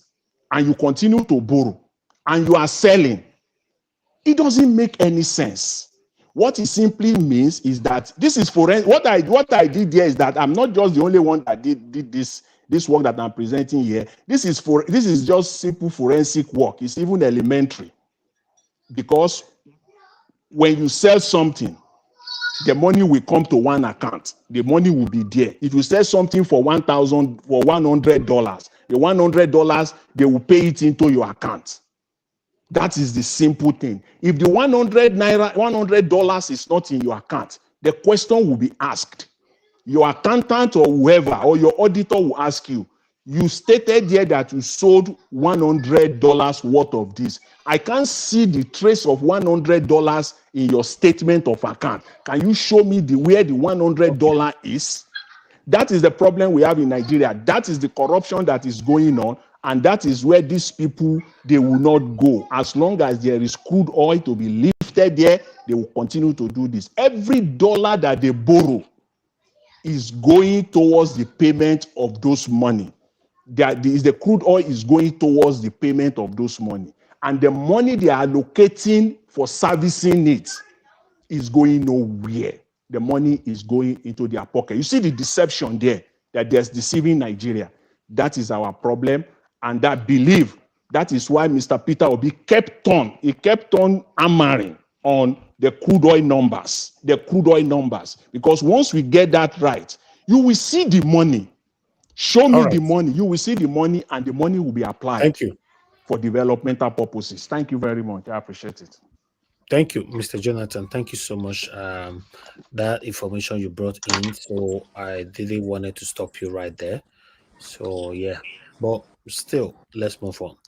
Mr. Lumide, is your time now. Your 8 minutes starts now, sir. Okay, so I want to kind of get the proper context of that Sanwo-Olu video. So what was he arresting the gentleman for? The guy was arrested because he said, "I'm a soldier, sir." So then Sanwo-Olu arrested him. If you are a soldier, you are driving on one way. So I'm arresting you just because you mentioned you are a soldier. He said it on the video. Okay, so well, I mean, so the one way to really look at it holistically for me is that yeah, maybe in that context, I mean, in civilized society, I don't know if a governor's convoy is the proper way to ensure compliance with the law. So, I mean, Nigeria is just a country where, things happen upside down. So I don't know if it's a proper thing for a governor's convoy to stop down and arrest the citizen. I don't know if it's ever done. I mean, these are the security details. I don't think they have the power to. It's not that he's a threat to the governor, but I mean, the governor can call the equivalent of Nigeria's 911, or there's somebody breaking the law, and or call ASMA to do the right thing, or whoever is responsible for that. But I mean, the proper language to have used probably would be, the reason is that you are breaking the law, not because you are a soldier or anything. But I don't know. It's a lawless environment. I mean, the guy was obviously wrong driving one way. The governor handled it the wrong way too. So I don't know. It's a lawless country, so it is what it is, unfortunately. So I think both of them, are wrong in it. But the guy is more wrong. The governor did the right thing to arrest him because he was breaking the law that could have lead to loss of life. All right. Okay. Don't worry. When it gets to your time, sir, you will speak. Please. This interjection consumes more time, and it's not nice for me. Go ahead, Mr. Olumide. Mr. Olumide, are you still there? We can't hear you anymore, Mr. Olumide. You lost it. So I have to. Hello. Then go ahead, sir. Yeah. Okay. So the governor could have called police or the proper enforcement agency to handle the job. Why is he bonding him in his own vehicle? Is it done? Do they do that in your UK? Can you answer in one sentence? Do they do that in UK? I mean, that's wrong. They do that sometimes. Huh? They do that sometimes. Your interjection is unnecessary here. Allow the speaker to speak. So when you get to it, then you go ahead. You keep interjecting people. The same thing you do in Dr. Damage's platform. So the proper thing to do is to make sure that we have the right people enforcing the laws that are broken. Particular section of the law. We don't want people taking laws into their hands. The fact that you're a military man doesn't mean you should break the law. It's wrong. But you should let him know that you broke the law. As a citizen, you broke the law. We see that in civilized world when there was there was a military man in the US. There was an incident that happened about 2 months ago in the US. This guy is a very young guy. He's in his 20s, a military guy. In fact, a military officer for that matter. Very young guy in his 20s. This guy was posting threatening things online. It was going to shoot people and he had this mental health. They sent in the police special forces. Maybe I think SWAT. It wasn't the military they said to go and get him, to arrest him in his house. It was the police special forces. All they did was to notify his military command to let them know they are carrying out this kind of operation. And it was the police. It's a civil issue. They dealt with it. I don't know why we do things the other way around, which brings us to the Plateau issue. We don't need any militarization of the situation. You understand? When the military needed to come in to quench the threat, they didn't do that. What the Plateau people should do for themselves is a permanent solution. And that permanent solution is to have their own state security force. Call it police, call it vigilante, call it Agbekoya, call it whatever name you want to call it, hunters. You have to have a permanent security force that will be on standby to protect lives and properties. Just the way Amotekun did theirs. That is what sensible, civilized societies do. I don't know why we are afraid of state. There's nothing to be. This is a time. There's no better time to have the state police. If we had fears in the past, I mean, there's no better time for all these fears to vanquish, because the security of the people is paramount, and the laws must be in place to making sure that anybody who tries to use these forces for their own personal advantage or to subjugate the people or to oppress the people, then they will face the consequences of the law. That is why it is very fundamental that our democratic structures, the foundation of a true democratic structure is a free and fair election, so that when that man knows that he's going to live there someday and it's going to be accountable, he will follow the laws the proper way that they should follow the law. And he will not rig his proteges in there that will suppress or prevent him from giving accounts. That is what we see day in, day out. And they were afraid of doing the right thing. So how many people has Amotekun killed since they started operating? How many people have they I don't know how to put it. So we have to move on. We have to advance. Like every civilized society that advances and make laws that are relevant to the current situation, we have to do that. And we allow these people to continue to take advantage of the fact that we're not making common sense laws to protect our people. You know, we're not doing the right thing for our people. And they're coming from outside the country, and we are not accusing Fulanis or we're not trying to profile Fulanis. What we're saying is that you people are not talking. We know Fulanis have been with us for over 200 years. They've been living in the north, largely with the Hausa community for over 200 years. Then all of a sudden they turn violent. I mean, we know some of them have been violent for over, but this is the most ferocious we've seen in recent history. And they are not talking. And those of them who are in government, who are connected, either in high places, are not talking. And then you expect the people who are concerned to keep quiet. For what? Will people like it if we bring Yorubas from neighboring countries like Togo, Benin Republic, and they start killing people, claiming lands that doesn't belong to them, or forcing themselves on communities, raping and maiming, and Yorubas keep quiet and don't do anything? What do you think? What do you think people will say? Of course, they will say that Yorubas are involved. Okay. So if you mean well, Fulani people, you have to speak out against this evil. Nobody's profiling anybody. Unfortunately, it is a large majority of your people, especially for those of them from neighboring African countries, that are perpetrating these acts. It is what it is. We are going to call it what it is. Thank you. Thank you, sir.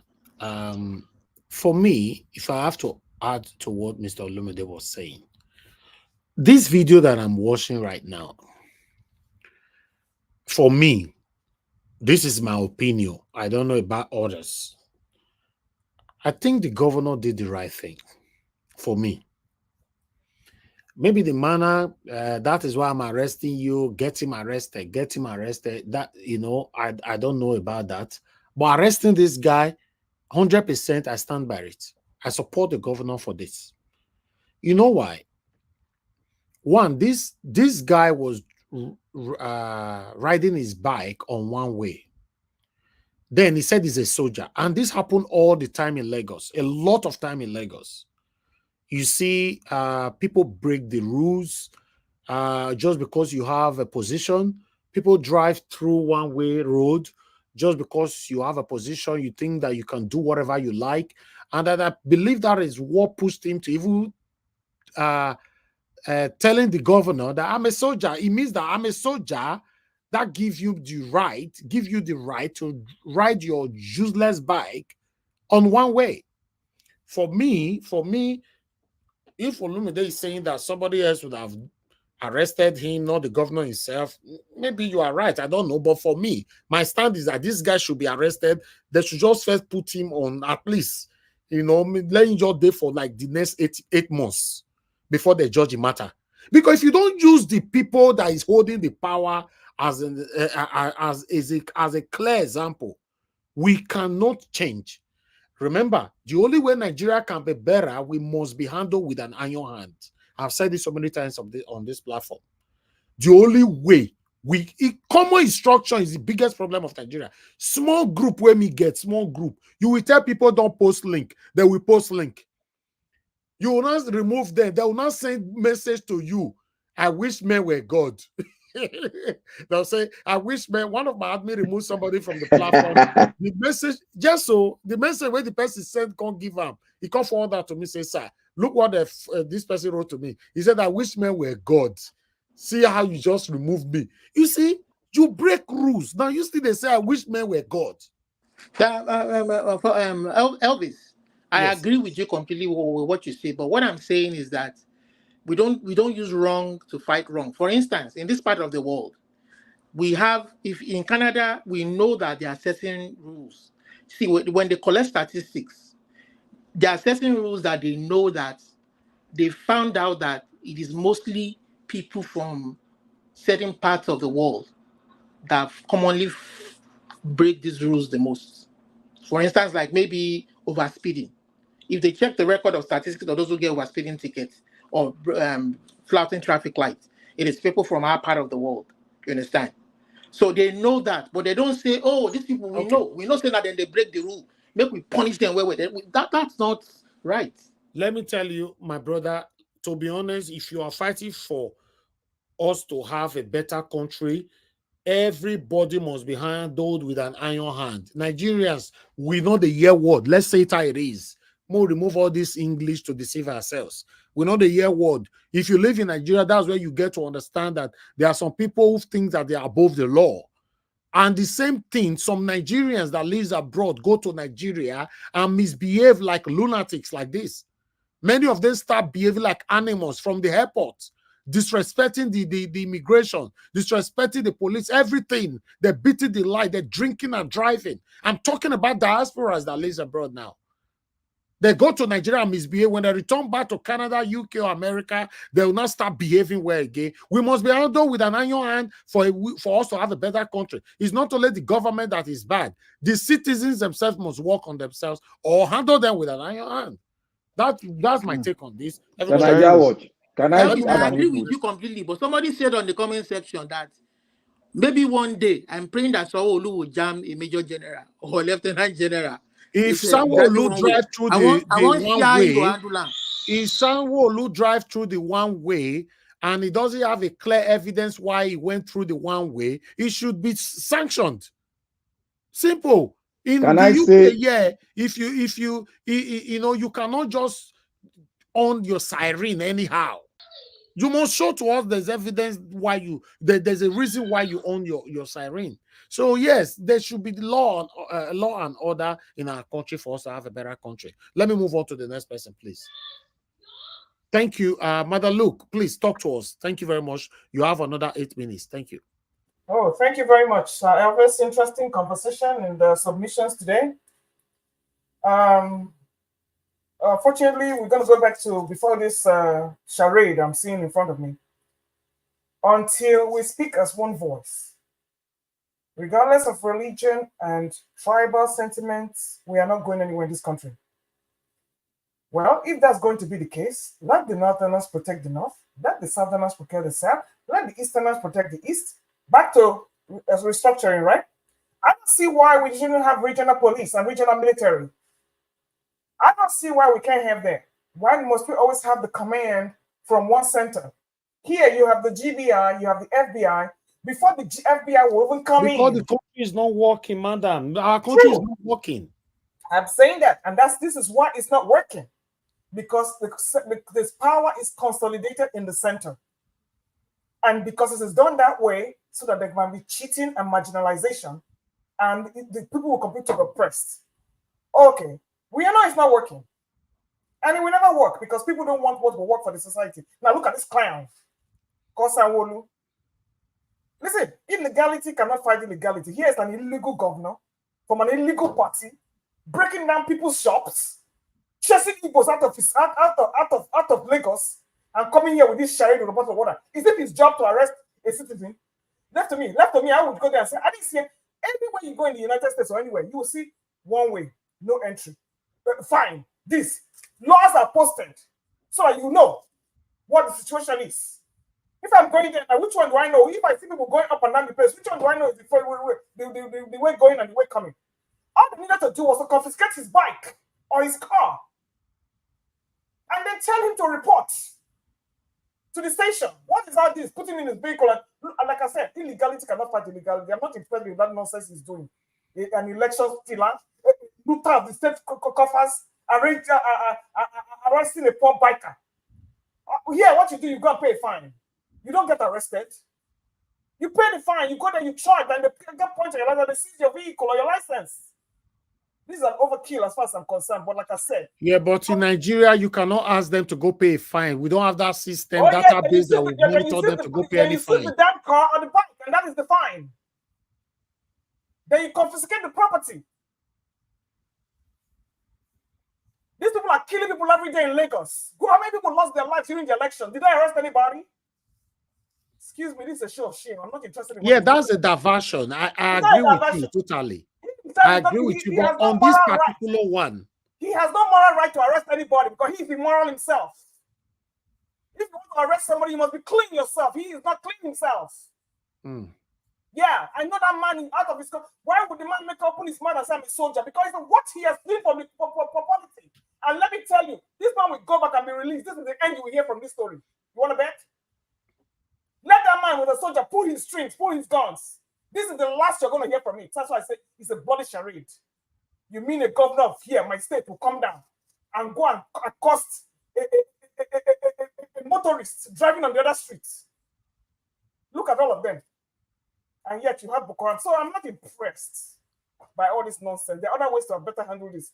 Just confiscate the bike. Tell the man, if you want your bike, come to the station and answer. Look at him parading like he has nothing to do. Look at all the cars that stopped on state time to arrest one man. Is it not a shame? Look at how they're dragging him.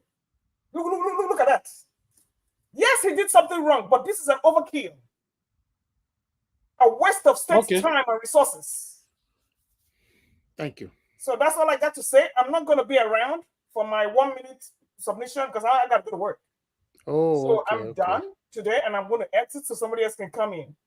Thank you, Niger watchers. Once again, Happy New Year. God bless you, Madam Luke. We appreciate you a lot. Thank you so much. Thank you. All right. For me, I understand where Madam Luke is coming from. You know, that's a diversion. If we're discussing that, there's no problem. You know, I will agree with her. But on this particular note, you know, if we have to say, okay, yes, if someone will have done anything wrong or whatever, that diversion right there, you know, if we have to bring it here, we might not be able to judge this particular scene. What happened here is that the guy categorically say, I'm a soldier, sir. That means if you are a soldier, you're allowed to ride your bike on one way. And this is what is happening across Nigeria all the time. Any uniformed man believes that they can beat the law at any time. And it's wrong. listen, guys, if, yes, we understand that this satanic group of people have caused us the pains that we all are facing today, but we can also join them in breaking the laws.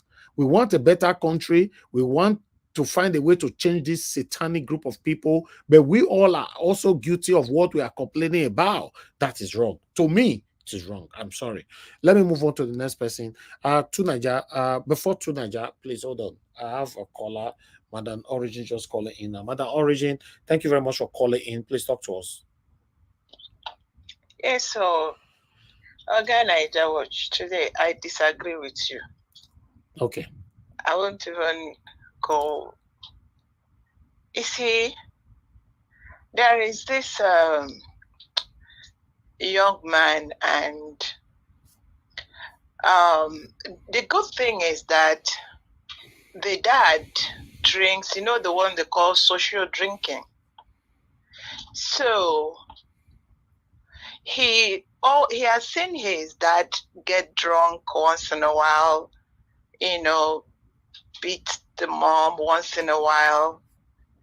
And he began to drink. And he said, I don't really drink. I'm a social drinker. And he justified it based on the father figure, the man he looks up to. You see, until these kleptomaniacs, these phagocytes, these criminals get out of the way, we won't even know what Nigeria we have. Because they say, there you go, they chew something, begin they look in mouth. What does Sanwo-Olu, what justification has it? I look at this thing is even as I didn't want to say it, it's so disgusting. It's so disgusting. This is stage managed. This is the same thing that them megalomaniacs do. They have all this inflated sense of their own importance. He wants to show he is doing what? He should go and give Gbadebo back his rightfully owned this thing so that we can have some sanity in that country. And he should go and tell his principal to give us back our mandate so that we can have back our country and see what level of sanity Nigerians have. I rest it there. Thank you. Thank you so much. Thank you very much, Madam Origin. God bless you, ma.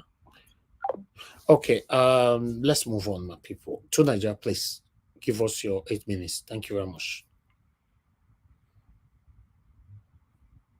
Okay, to Nigeria, you are not there. I'll move on to Black Panther. Black Panther, please give us your 8 minutes. Thank you. Is it 8 minutes? Yes, 8 minutes again, yeah. Okay, thank you, Mr. Najawad. Your 8 minutes, they run, no. Thank you, Mr. Najawad. You know that guy can sue Sanwo-Olu for assault. Sanwo-Olu doesn't have power of arrest. Mr. Elvis, I don't know your time. It's like your time is different. The way your that's what I'm saying now. It's not different, sir. It's not different. It's the same time. Okay, put it on the screen, please. Check your own time that side. Go ahead. Your time is already counted, sir. No, it's not. Somebody was talking. I stopped. Okay, I reset it again, and you start talking now. Okay, thank you, Mr. Najawad. And Mr. Najawad, I totally disagree with you. You know why? There is Mr. Governor do not have a right, constitutional right, to arrest that man. The people that own the constitutional right to arrest is the Nigerian police force. In the so-called constitution given to us, we need to learn to follow things. No matter how a man is, you catch a man with something, you need to prove. You need to prove. You take him through the appropriate quarters, and this is a minor civil, I guess, the civil offense. It's not something the governor should stay out and be writing. Look at his psyche. Just look at his psyche and his position. The way he was ranting, as if he was breathing, as if he has caught one Boko Haram terrorist. That is wrong. because he has no constitutional, mark my word, constitutional right to arrest that man. All he needs to do is to call him. He has a lot of policemen in his entourage. It's to radio them, arrest that man, and use the appropriate law on him. Simple as ABC. That is what you need to do. That is a charade. That is unconstitutional, and that is an embarrassment to the Nigerian Constitution itself. We don't need to say because he did something, he did something, was driving opposite. It's a civil offense. You have to pay a fine. We're in the law that if you drive opposite the street, you should be jailed 5 years. We're in Nigerian law. Maybe I don't know. I might be wrong. You need to do things. We need to learn how to do things the right way, so that as you follow the process, nobody will say you are biased, you are ethnic bigot, neither you do not know the Constitution, or they now politicize it. Look at the way he did it. And look at the way he was begging the Lagosians after the election. Look at those both mindsets. You see, we just need to be upright and look at laws, not looking at, oh, he committed a crime. What kind of crime did he commit? Is it not a crime against the what code they call it, traffic laws? Then it's either he pay a fine, take him to court, or one thing or the other. Let the law work and not let the governor be the man arresting civilians. He has his own way to do it. So on that part, it's just I don't know what, maybe he drank too much. I don't know what came into his head. Maybe he drank too much. That's why sometimes I don't look at their things they do, because I know these people, they will do all these things. They don't know anything. Sanwo-Olu that is talking. He arrested was it a lieutenant or Jota that was driving on BRT lane. One could have asked him, what did he do? Did he arrest that man? Was he the one arresting that man? Was he the one that arrested that lieutenant, or whether a colonel? I don't know. Who could ask? And he was there. Was he the one that arrested him? How was he reacting? Was he reacting this way? So let us throw that one aside. You see, like I said, Nigerian politicians, they are like that. Not to them be. Anything they do, I don't get time for those. They're just doing their political rubbish. Because his father is now in the president. He can, because he proposed in him as a governor. You see the purpose. If he's somebody that was elected due process, he will not do that now. He has a lot of work to do. Is he arresting citizens on the street? That is his work. Let that by the guy gone. That's only what I will say on that. You see, when we give information here, let us be very accurate. What Mr. J said, I posted it. It is from the CBN. It is not from one thing, so the CBN. You see, somebody here said Nigeria is the least unprotected country in the world. That is a lie. The least unprotected country in the world, by according to GPI, the Global Peace Index, is Afghanistan. Top 10 are Afghanistan, Yemen, Syria, South Sudan, Congo, Russia, Ukraine, Somalia, Sudan, and Iraq. So when we give information here, this is not mine. This is the global, the so-called global index for 2023. Iceland is the most safest place in the world. Safest place in the world. So when you think it's England, you see, you're not lie. That is what they are telling that these are people that does it. They have their own statistics that they use in doing it. So Nigerian as a whole has a constitutional problem. Like I said, constitution is the bedrock on which we gonna get our power from to govern rightly. And it is very open. It should be open and direct and precise. Nigeria as it is, Nigeria has no constitution. I stand on that ground and I will continue to stand until Nigeria did the needful. And thank God, after all this charade about the election, 99% of Nigerians were looking at the Constitution. That the Constitution is not a constitution. All what they say, let us review. No matter how you review that part, that Constitution that they gave you, it is a charade. Look at what Kenneth Koko said. He said the total power is invested in the president. There's nowhere in the world, except you are practicing autocracy or you are practicing what they call the monarchy system, that you can have supreme power, or you are practicing the Russian system, that you can have supreme power. There's nowhere in the world where you practice democracy. You now invest supreme power upon a central government, and you have a central police, you have a central this, you have a central that. Then I ask the question: if you invest your power, sole power, in the hands of one man, can that man not carry you to the river and push you inside? You will definitely obey him because the supreme power is invested in him. So I continue to say this.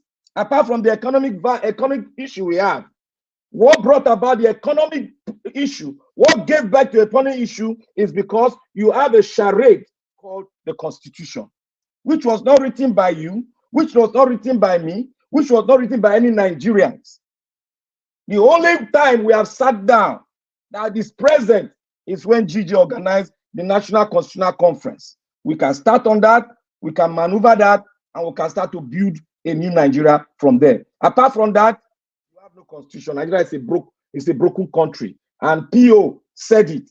Nigeria, the index of a failed state, Nigerians have superseded. Nigerians are overtaking it. That is what it is, because you don't have a constitution. Thank you, Mr. Nigeria Watch. Thank you. Thank you, God bless Panther. God bless you. Thank you very much. Okay, Mazi Maxwell, please talk to us. It's good to have you on the panel today. Thank you. Good evening to you, and Happy New Year to you too. I wish you the same, and the panelists on this platform. May God continue to bless you and for what you are doing. And I will not refrain from congratulating Mommy Diaspora and Ari Finance. I do not know if they are on the comment section. See, Yeah. Nigeria Watch. Nigeria is a failed state. Just like Black Panther said, the 1999 Constitution, you know my position from the beginning when I began to appear on this platform, that the problem of Nigeria is the foundation. It's a foundational problem. If you don't get it right, no matter how hard you try to mend it, it will never be. Nigerians are going to be poorer than they were ever before.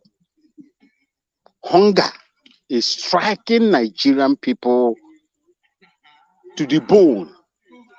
If you are in the diaspora and you were sending or remitting $100 to your people back home, Nigeria Watch, I encourage you people to increase it to $200 as you are remitting to them, because Nigerians are going to experience a lot of hardship as time goes on, as long as that man, the drug baron, a man that lied in his certificate, even the school, secondary school he attended, is controlling the powers in Nigeria. Nigeria Watch, I am going to disagree with you on what Sanwo-Olu did in Lagos. Ordinary Ghana, my own father's land, ordinary Ghana, there is a branch in the police department we call MTTU, Motor Transport and Traffic Unit. These are the people empowered to arrest anybody, no matter who you are, even the member of parliament or ministers in Ghana that offend or offense, that commit traffic offenses. These soldiers were driving against the traffic. What you are building in Nigeria with what Sanwo-Olu did is building a strong man. You don't, if you want your country to work, you don't need a strong man. You need strong institutions. Strong institutions will curtail all these things that is happening. What happens if the people that were driving against or riding against traffic was a staff officer, colonel? Will Sanwo-Olu arrest a colonel in the Nigerian army? Look at what happened in the estate when the federal government sent a CP or inspector. Did he obey the instructions from Sanwo-Olu as at that time? The people that were going to go and is it a Agogo area estate or something like that? Did the police officer obeyed the orders of Sanwo-Olu?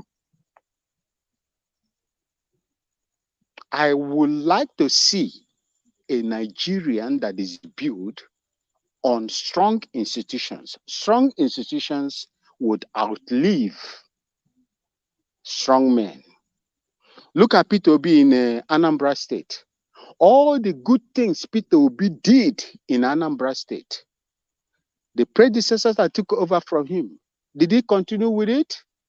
Go and look at Anambra State today under Soludo. You need strong institutions, you don't need strong men. That is the only thing I would like to tell our people here today. Nigerians should strive on building strong institutions. And like I said before, the 1999 Constitution was a military a constitution that was given to you. You cannot develop a nation with a document that was given to you by people that were controlling the authorities and the affairs of government. 1999. The people. If you look at the preambles of the 1999 Constitution, it says, we the people. Were you consulted before the 1999 Constitution was written and approved and put into operation? No. You will only make progress. P2B will make progress if the people come together and say, this is the system that we all agree to work with. Niger Watch, thank you so much, and may God continue to bless you. I was a soldier, and I do not encourage what that guy, those soldiers did, but there are institutions that's supposed to take care of them, not the governor. The governor is an illegitimate governor that is being imposed on the people of Lagos State. He has no audacity, the moral right to do what he did. Otherwise, there is no difference between him and the soldiers that were riding against traffic. Thank you so much, and may God bless you for what you are doing for the Nigerian people. We must strive to engage the Nigerian people in order to bring them out so that they will come out to speak on how they are going to be led in that country. Thank you so much, and God bless you, Niger Watch. Thank you very much, sir. Very much. Well, may God bless you. I appreciate you and your support. Thank you. All right, guys, everybody have contributed here. I would like us to quickly have our final submission now. I'm going back to Mr. Jonathan. Mr. Jonathan, please, final submission is 5 minutes. Please give us your final. Thank you. Thank you.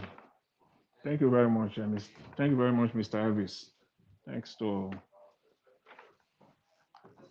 Thanks to everyone there. I believe Mr. Elvis, are you hearing me? Yes, go ahead, sir. Yes, we can hear you. Go ahead, sir. Can you hear me? Yes, we Okay, can all hear right. you. Thank you. Yeah, I'll just thanks to everyone there. I'll just end on this again on the what I would like to touch it. What on Okonkwo, Kenneth Okonkwo's interview earlier today. You know, he said it well. It's exactly what I believe we all know this, and it's one of the major problems that we're facing in Nigeria.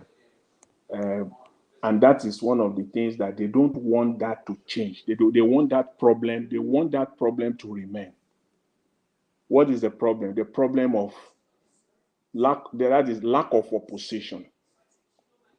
Opposition is there, yes, but I like the word he used. It's the word that I like to use myself.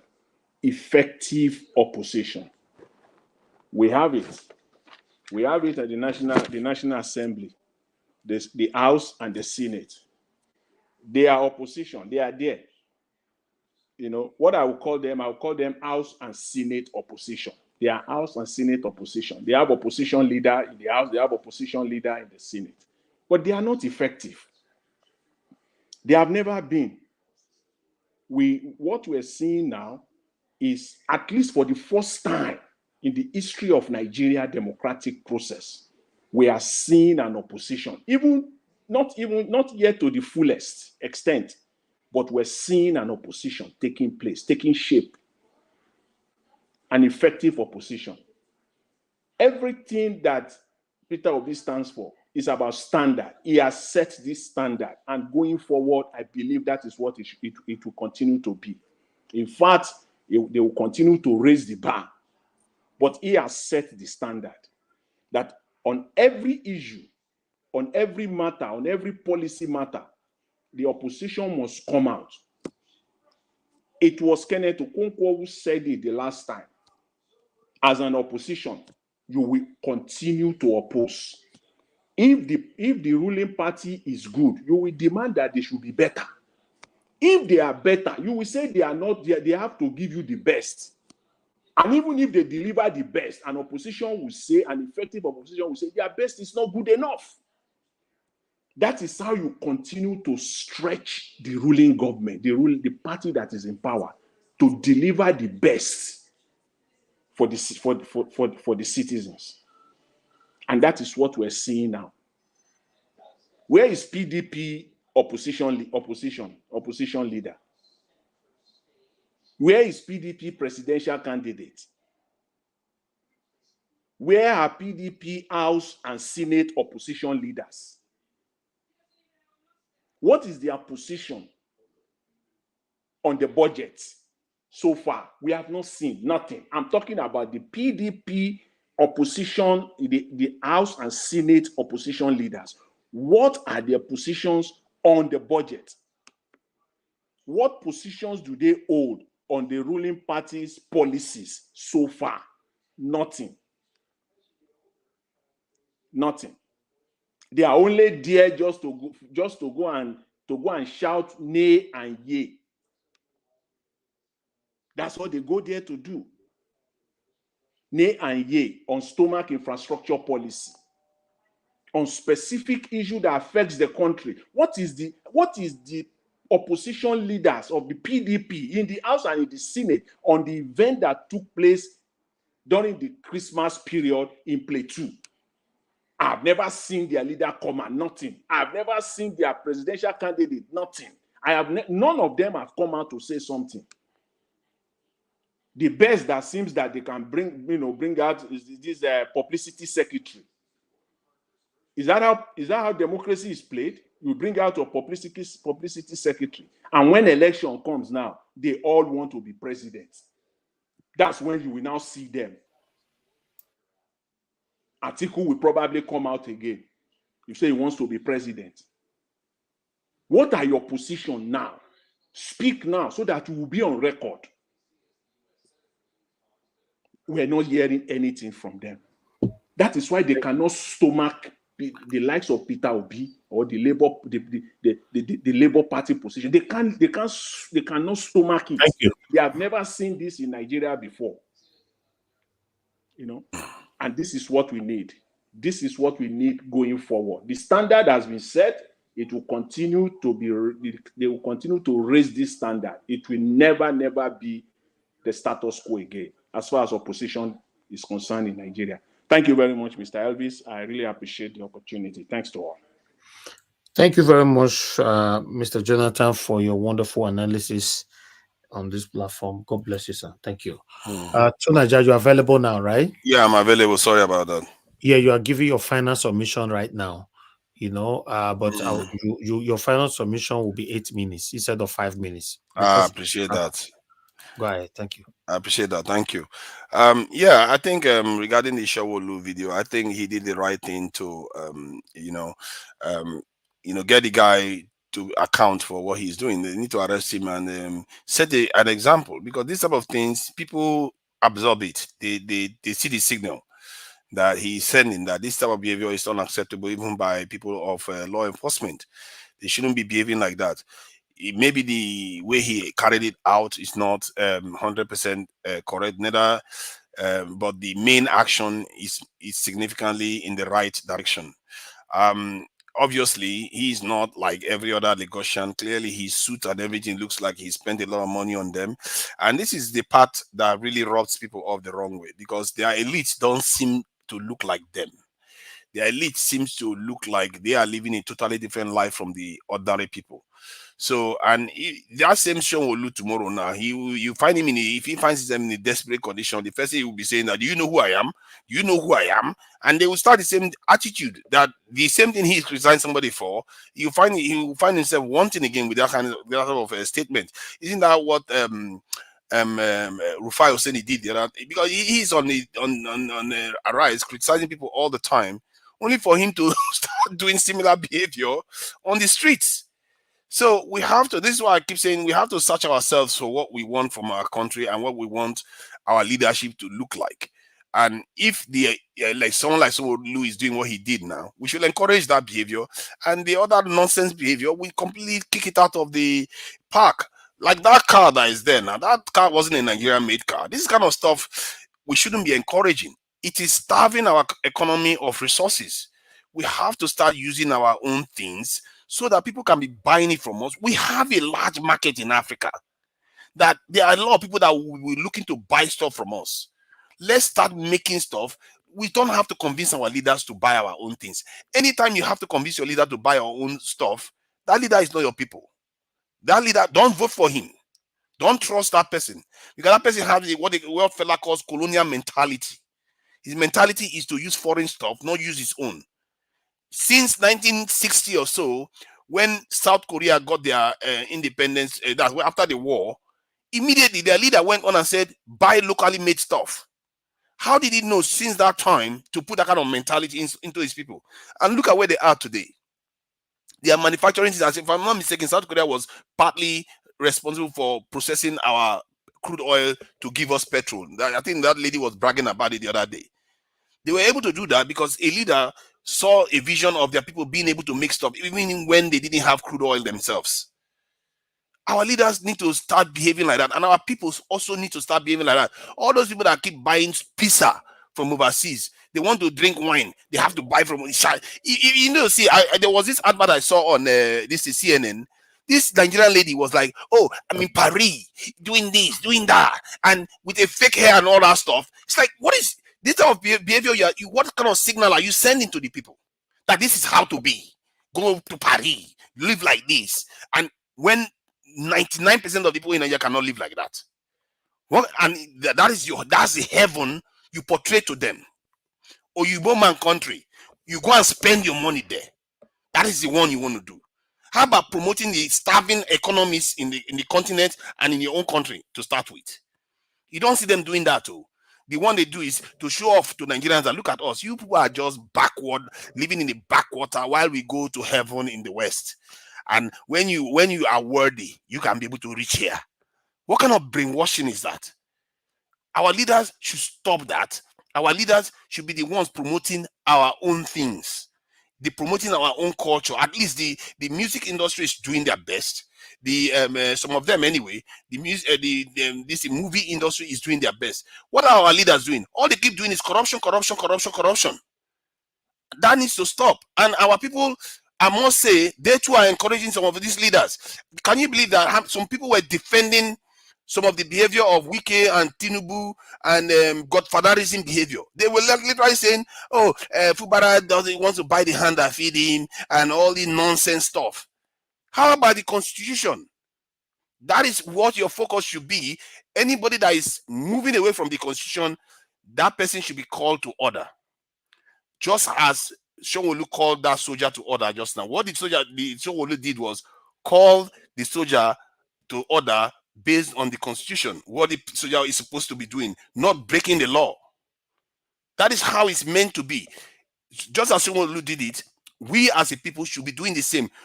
I understand Nigerians are hungry. They can be susceptible to being bribed, but they too should also search themselves when they are doing some of all these things. That if you can avoid taking that money, don't take it. If you can avoid calling them out, if you can avoid this, and you can afford to call them out, because you have to start telling them that these things that you are doing is not acceptable behavior. And leaders, they are ashamed. They will be ashamed, and they will go away and they will think twice. Because if you come back to the people and the people don't listen to you, they don't want the people to mob them. They will go and do the right thing. When I keep reminding people of NSAS, when NSAS came on the seat and said enough is enough, the government moved. They moved. They gave them everything they wanted from the get-go. Before they even started shooting people at Lekki, they've already said they're going to do everything they asked for. Because when I believe that the Nigerian leaders are scared of the people. They have to be now. Who is protecting them? One soldier can take on 1,000 people. If Nigerians come for them, they don't have any protection. I tell you that, they don't. Why do you think they are so scared of foreigners? They don't have protection. They are very, very vulnerable leaders. Hopeless people that have sold their soul to the point whereby they are not even strong enough to even resist foreigners telling them what to do to their own economy. They'll go and take loan, and they'll tell you, cut your civil service, reduce the size of your security. It's like somebody borrow you money and say, you know what, remove the padlock you put in your house, remove the gate man, remove the barbed wire, and then tomorrow again you go and borrow them more money. They say remove more of them. What kind of logic is that? That logic means you are going to be poor in perpetuity, and you are going to keep needing money from that gangster. Like, give me that money. That's exactly what our leaders are doing to us.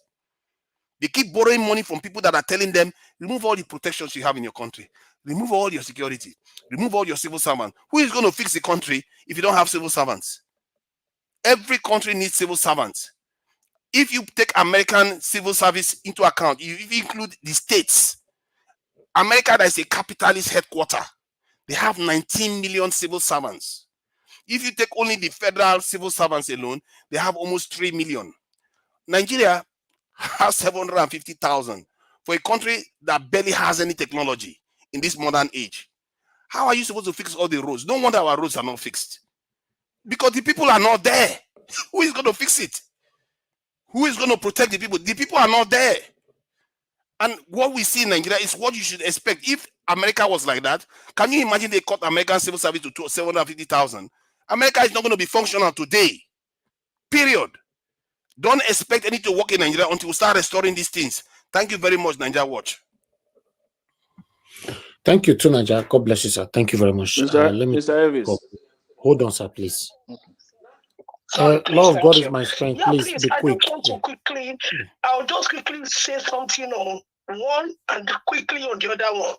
I want to say something to us Nigerians. We should not talk when the head is cut off. We should talk, we should do action, we should take our stand when the thing needs to be changed. The time that thing needs to be changed, that's the time we should talk to support the right one. Don't come and be telling us story about one security did one thing. One thing, do one thing. Those ones don't matter. You see that time that we need you to talk, the time that we need you to carry the matter of Nigeria on the head, to put your finger to talk good about that person that all Nigeria wants, and you don't do it, and you want to come and talk now when the person head don't take, they don't come up for the neck. We know they look down on it again. If you lie, open the mouth and talk until tomorrow. Nobody could hear you. The time when we want you to do the thing before they cut the head, you didn't do it. So if you now talk, it no matter to anybody. Nobody is interested. We need you that time for you to take your stand in any platform you are. You didn't. You stood against it. Now bear the consequence. That's one. Number one. Number two, to Sanwo-Olu. Sanwo-Olu, you know what the Bible talk? He said, come on the plug under your eye before you remove the spark in somebody's eye. You too, you are corrupt. You have no right to discipline somebody. Send that person to the right place. Thank you. Thank you, madam. Thank you very much. All right. Mr. Jonathan, you wanted to say something. Please be brief. Please. I just wanted to add to what Tunaija said with respect to Sanwo-Olu, that as far as Nigeria is concerned, what he did, because I want to be balanced and holistically balanced too, what he did was legal.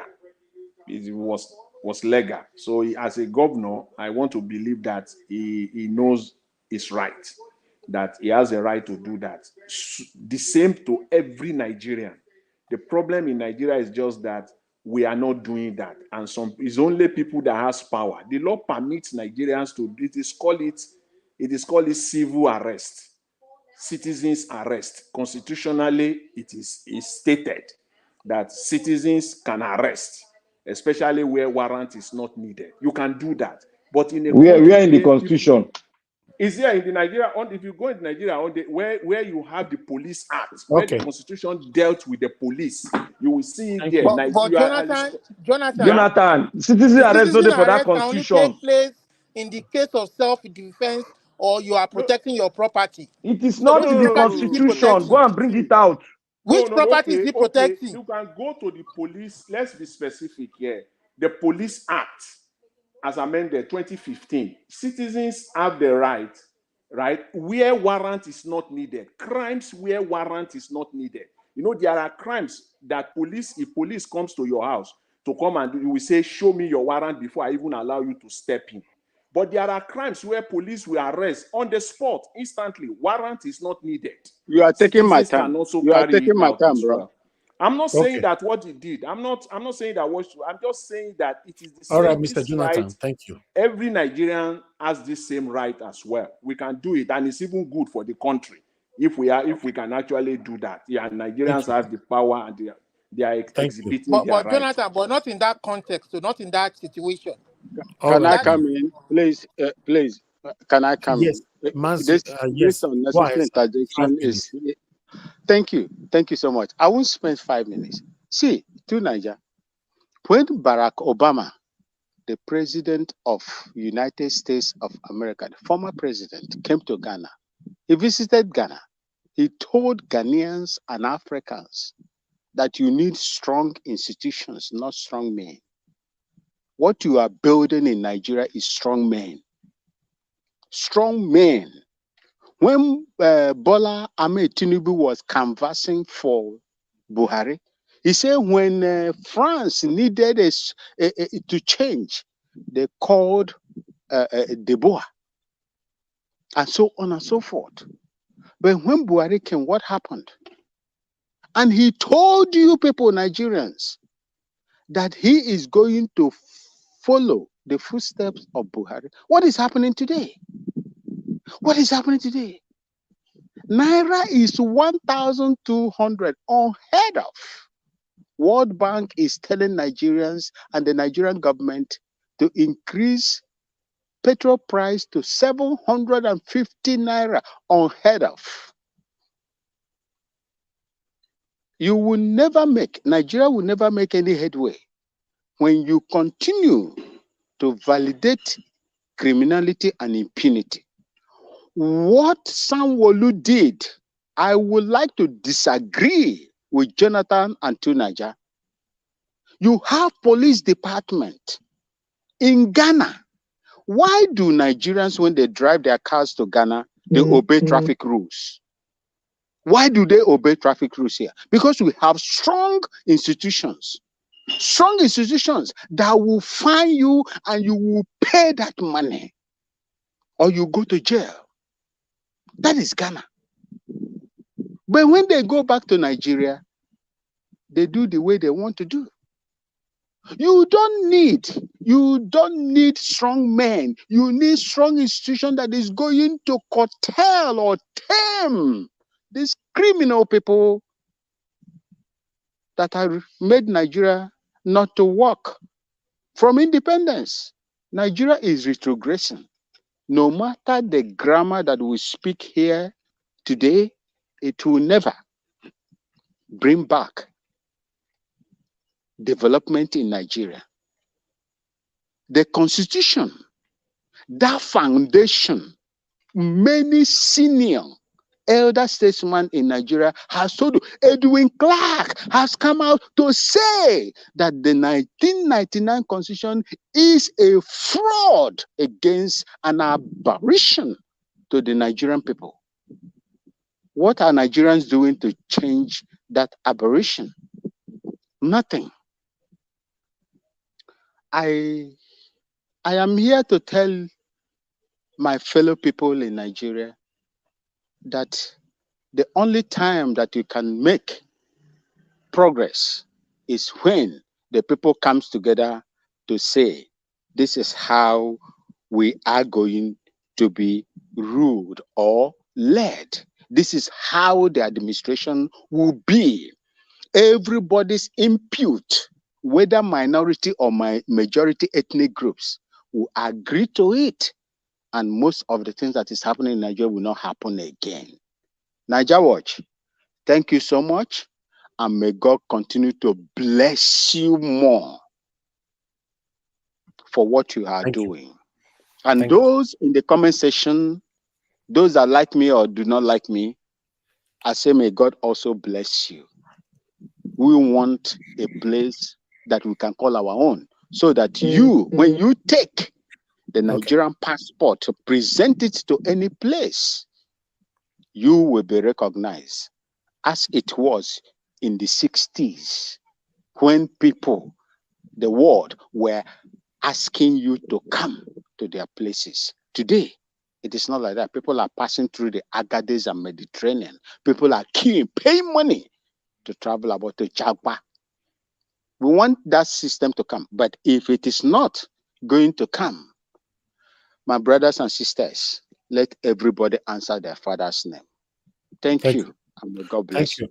Thank you, very much. Well, God bless you, sir. I appreciate you. All right. Sorry, briefly, just 15 seconds, please. I thought Sean Olu was the chief security officer of the state. If he is, then he has the power to do almost everything anybody below him can do in terms of security. Does he have the power to arrest? Why are you discussing? I think He it doesn't have the does, power because to arrest. That's what people don't know. if he's the chief security officer, you he's above discussing? all the police officers, so he has the power to do that. Nigeria, this thing you are doing, this thing you are doing in Nigeria Watch is not good. This is something you do in the Is he against the law? Are you saying that the Inspector General cannot arrest? Where are the police? Where are the police? See, it's hierarchy. If he's the chief security officer, what kind of hierarchy are you talking about? I am from a tradition where we have hierarchy of command. Okay, thank you very much. Well, thank you, sir. Black Panther, give me your final 5 minutes. Thank you. Okay, thank you very much. You see why we are arguing here. You see why we're arguing here. Some people go and think and go and browse through something and come with one kind of unbaked thing. Somebody is a chief security officer. Then that person has the right to wear police uniform and go to the road and start arresting. You are creating what is called the powerful man, and you're not creating an institution. You are going to create what is called anarchy in the society. And Agbero, who is the chairman of the park, can also do as well and stand as a strong man in his own environment and get somebody arrested. That is what you are creating. Agbero is not the chief security officer. My brother, if you are a chief security, commander-in-chief of the armed forces, you have the right to go to the field and carry gun and begin shoot now. Of course they do. Yes, they do. They They don't. They always wear it in regalia. They don't. To Nigeria, I beg, no vex. man. You see, The this Chadian head of Machiavelli, state went this Wait, to the let Machiavelli me battlefield. say thing That's why don't something he here. died. scatter your brain. You are diverting me. Let me You not need go to go there for again. therapy. Go somewhere else, please. I have This said I'm not Machiavelli going to be thing, be like say arguing. it don't too much. You I'm need not to going go to be for arguing therapy. Make them some clean You them have to out. be some part of factual. The issue. Chadian head of state died Can in the I speak? I battlefield. am on my feet, please. I want to give this information out. You people will come here and said one thing is so hard. Before we do it is so hard. For your information, everyone, go and fact check me. Guinea, yesterday, Guinea has enacted a law and they are going to take their referendum for a new constitution. They are going to tear that old constitution given to them by their colonial bigots. They rose up 3 days ago. They've enacted a law. They want to write a new constitution and they are going to do the election, what they call it again. They are going to do it, a referendum. They are going to do it, and Guinea, we go into it within 90 days, thereabout. They will come out with a brand new thing that will go around the county or what they call their this thing. Then they will now argue on it, and that is how it goes. That does not mean that there's no person in power that will drive the affairs of the government. And when we stand here, and some of us stand here and start saying that, oh, the constitution go take time, it go take time. It don't take time for Guinea and Nabi. It don't take time. They are going to referendum. The president, the commander-in-chief there has said, he sent a bill out, say a new constitution must be done by the Guineans. We fall down there. We are deceiving ourselves. We come here and start, when we talk about local government land, we'll be talking about soldier where they fight war for Zaire. That is what many Nigerians, they don't born, they born una, they can't put una. How can somebody try to change your own mindset and make you play his own game, and you don't realize that the foundation in which you sit is what is giving birth to why insurgent came and why it did not come. And yesterday I spoke something about will not be touched. The reason why I'm saying that is because of the trajectory that has been played for a very long time in Nigeria. The only time it happened that a man that was captured was creating insecurity in a country, and they took him in, they dropped him down, and what happened? He became the rebirth of the terrorist group that came into Nigeria. That is why I've been following it, I've been monitoring it. There's no way. That is why I stood my ground. I have followed history down here. That is why I said, Kanunaku, they will not touch him. Because history has shown to us, whenever a man that is the pinnacle of a struggle, you strike him, it's in your custody to strike him, then you are giving birth to another kind of uprising that you will not be able to quench. That is why you see so many human rights people, they deal with them at far range. They don't take them in and deal with them. That was why I was standing on that trajectory that Kanu will not be touched. Rather, they will protect him so that nothing happens to him. And by God's grace, he's going to come out alive because he knows that the Nigerian people that are alive, they will fight as they've heard the word. And that's what we are doing today. We are all fighting that Nigeria should be good and Nigeria should have a new constitution written by us and written by every Nigerian. That this is what, and this is a new rebirth of Nigeria. If you like it or not, if you stay here, right, Nigeria will keep on circling and circling. We'll come every day and still talk the same word until we get our senses intact. Thank you, Nigeria Watch. Thank you, my brother. God bless you. Thank you so much. Let me go to Mr. Olumide. Mr. Olumide, please give us your final 5 minutes. Okay, so I just want to summarize again that Sanwo-Olu, as the chief security officer of the state, even though in Nigeria it is only in writing, it doesn't carry any weight of the law. But unfortunately, we will help them trumpet it because that is what they want to hear. His job as chief security officer of the state is to protect and secure the lives and properties of the people he presides over by making policies, issuing directives to the constituted authorities saddled under the law to carry out such duties.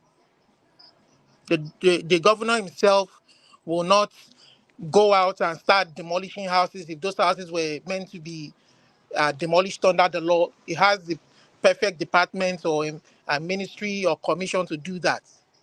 When somebody breaks the traffic law, there are constituted authorities saddled with that responsibility. We see it everywhere in a civilized world. So that's why we're trying to let people know. Don't come here and turn the law on its head. That's why Nigeria is a shithole in the first instance. Shithole where nothing works, where they turn the law on its head and misinterpret it.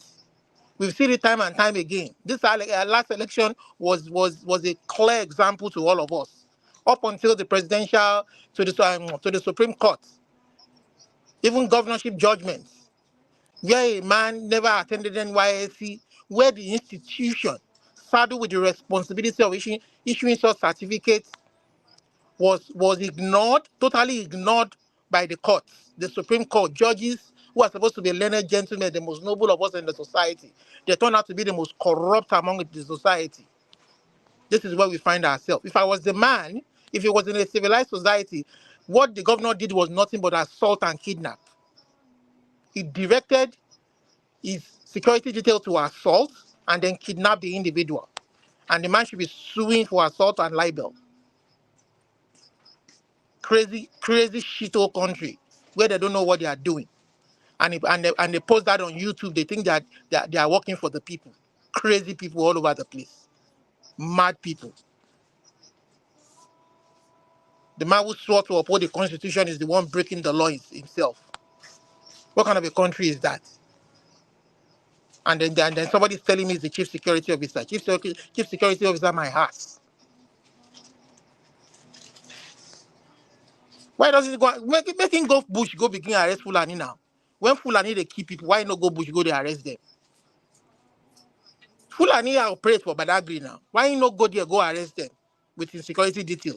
We go not say you ain't get power of arrest. Are you hearing to Nigeria? We go not say you get power of arrest. And then you are coming here to defend what is not defensible. I'm not defending his attitude, but I'm defending the fact that he's preventing He loss has of no life. power to arrest the guy. He has no power. What do you mean? You want the guy to be driving the opposite direction of the road? The guy did wrong, but he was handled in the wrong way. Two wrongs don't make it right.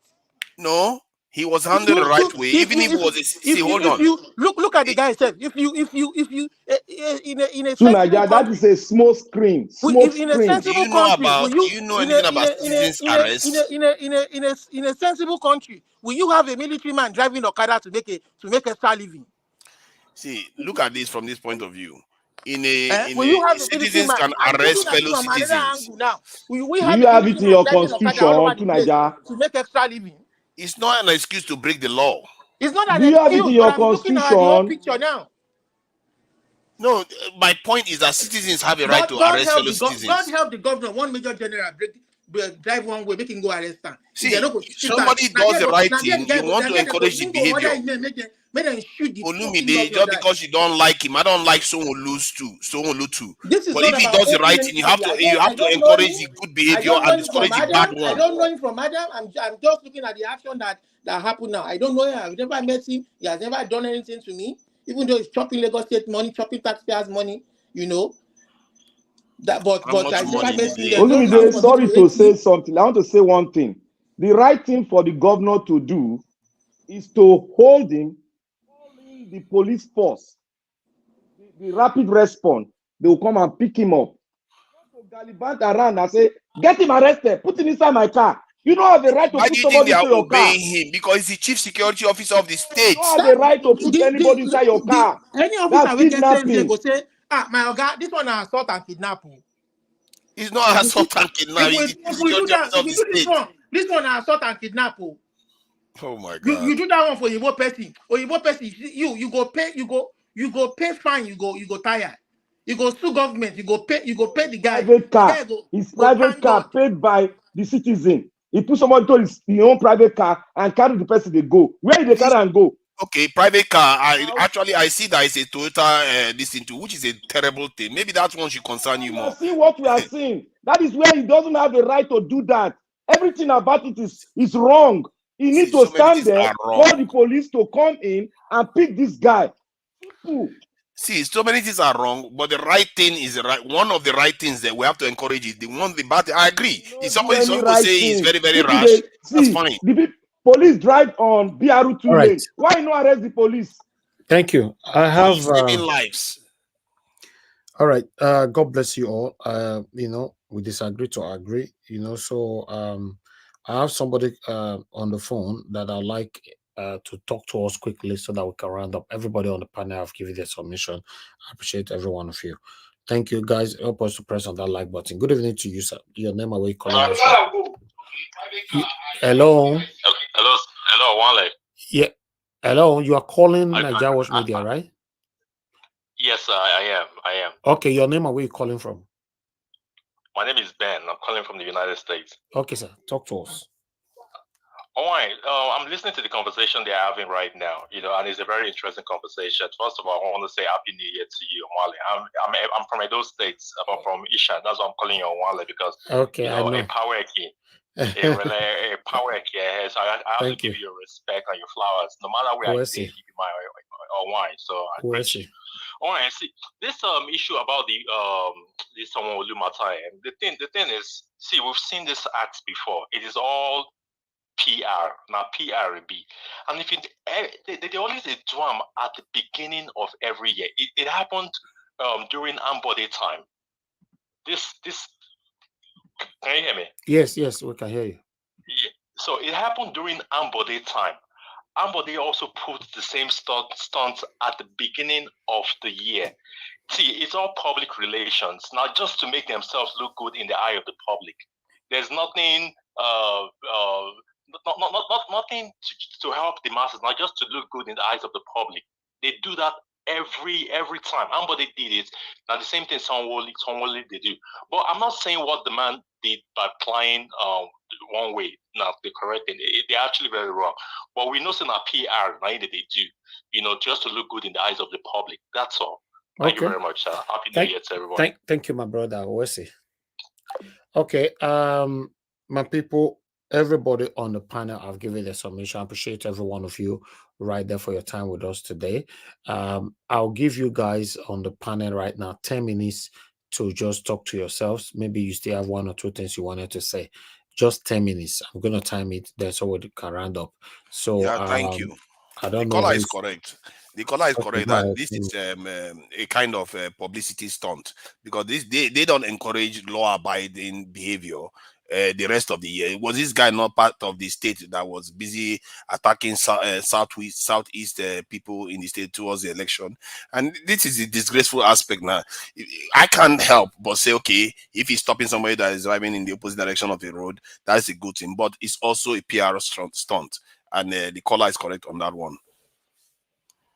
So that guy, Can I say something? If you You try see? for one major general, they Okay. go shoot him. They go kill the guy. Go order, they shoot the governor.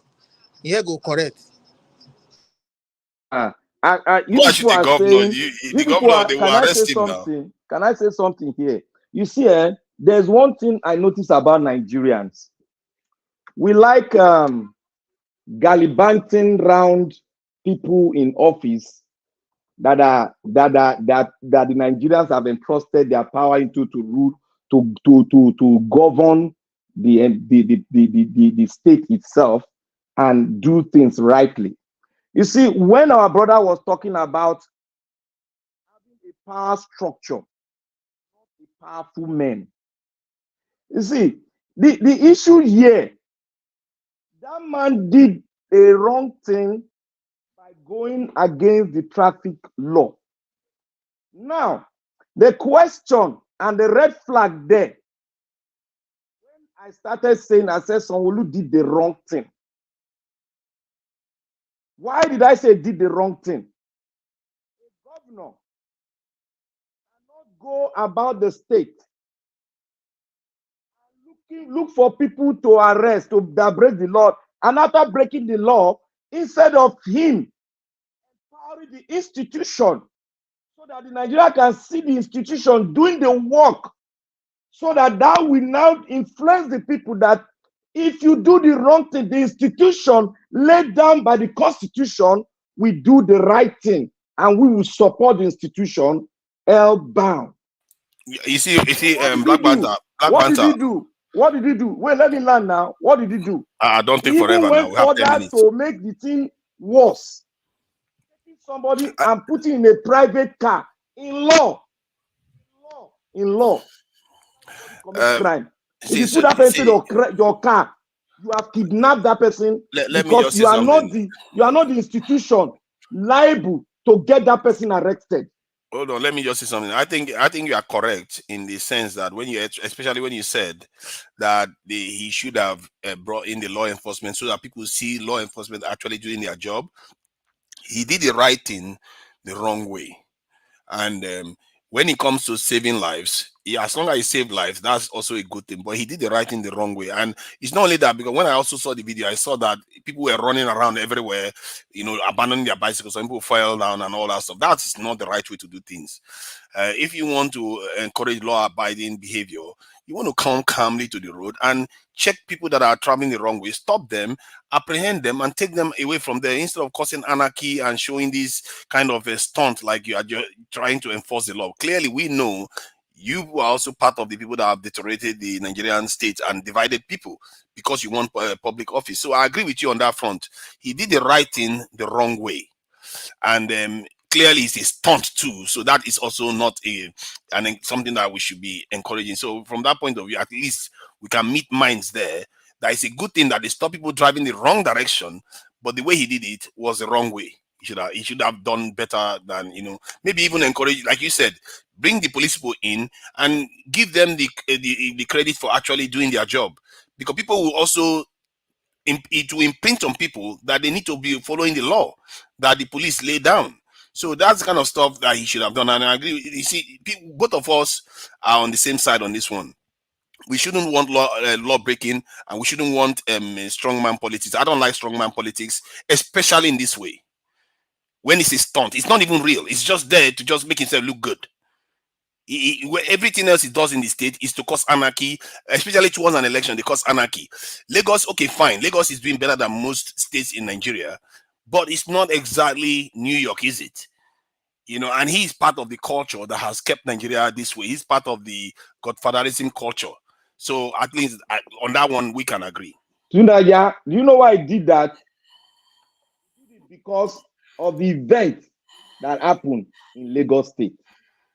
He has become unpopular.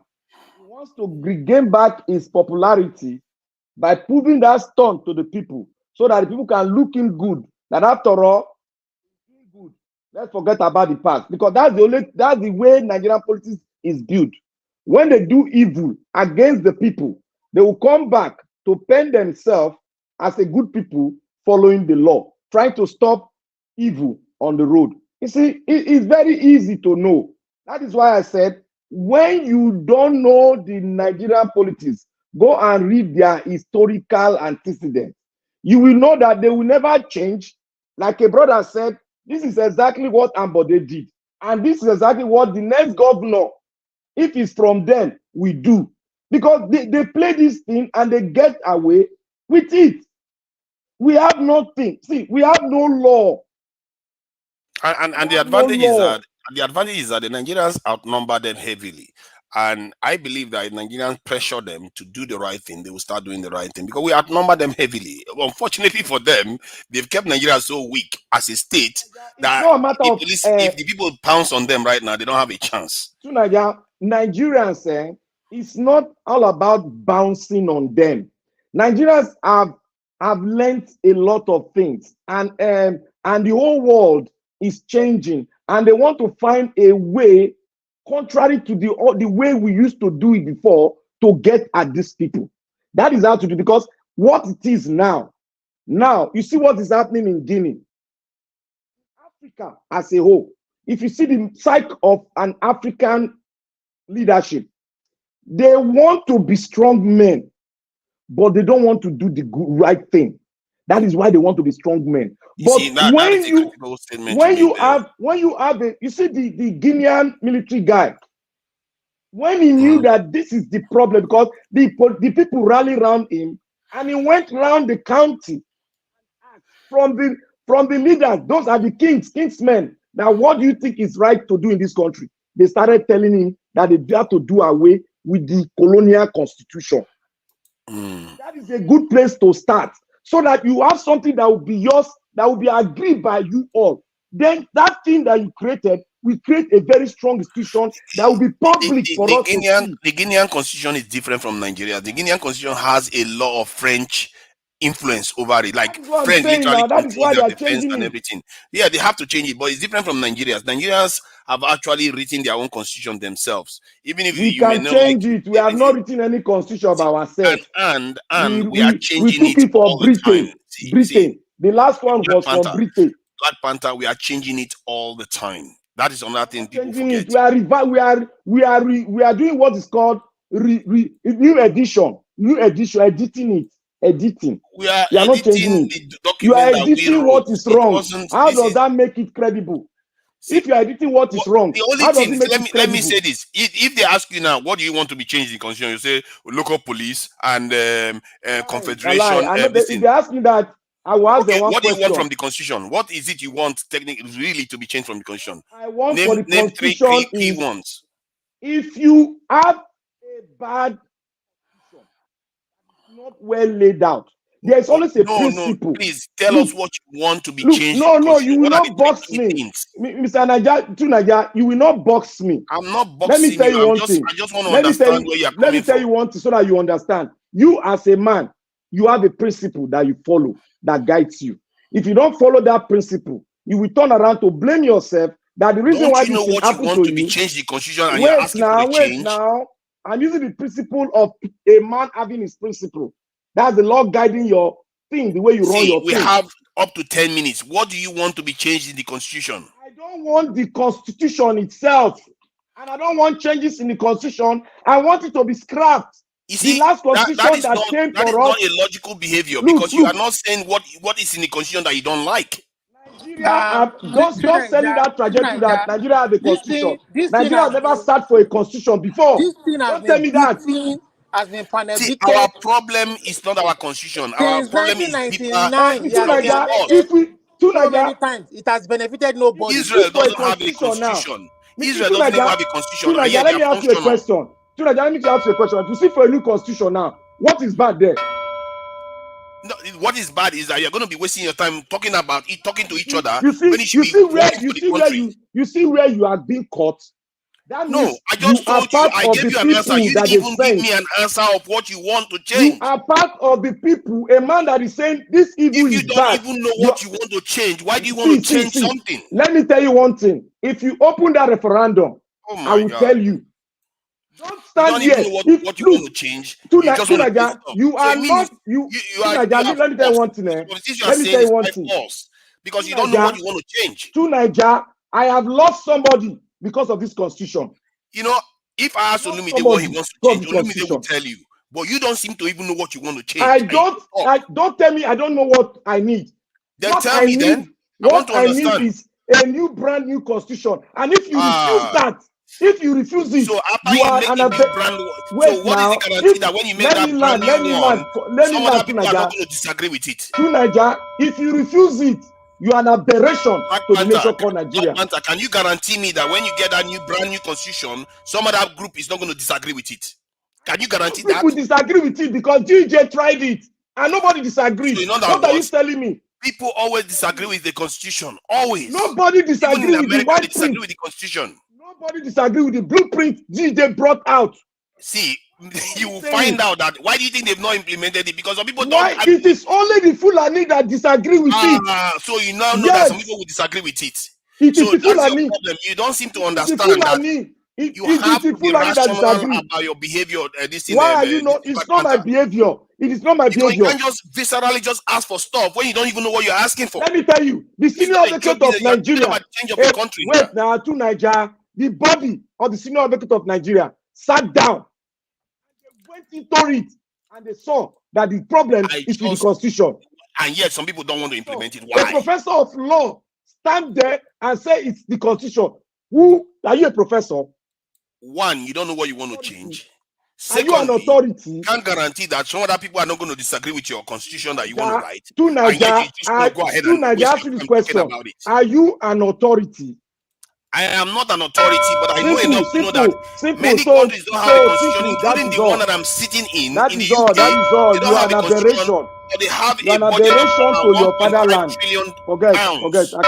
I can't talk to you. I've shown it to the No, whole world I'm just that trying to get to you the don't bottom. I want want to you don't want understand it, but you Nigeria to don't have anything live. to say. Thank you. You are showing Thank to you. the whole world that you don't know Nigeria to All right. live Black harmony. Panther, You don't even know Tunaja, what you want. thank you. Thank you. Thank you. I can't talk to you again. I don't know your stand now. Black Panther, you don't know what you want. I don't know your stand now. Everybody It's don't know okay your stand. now. It's okay, please. Thank you. Thank you. We'll continue from where we stopped tomorrow.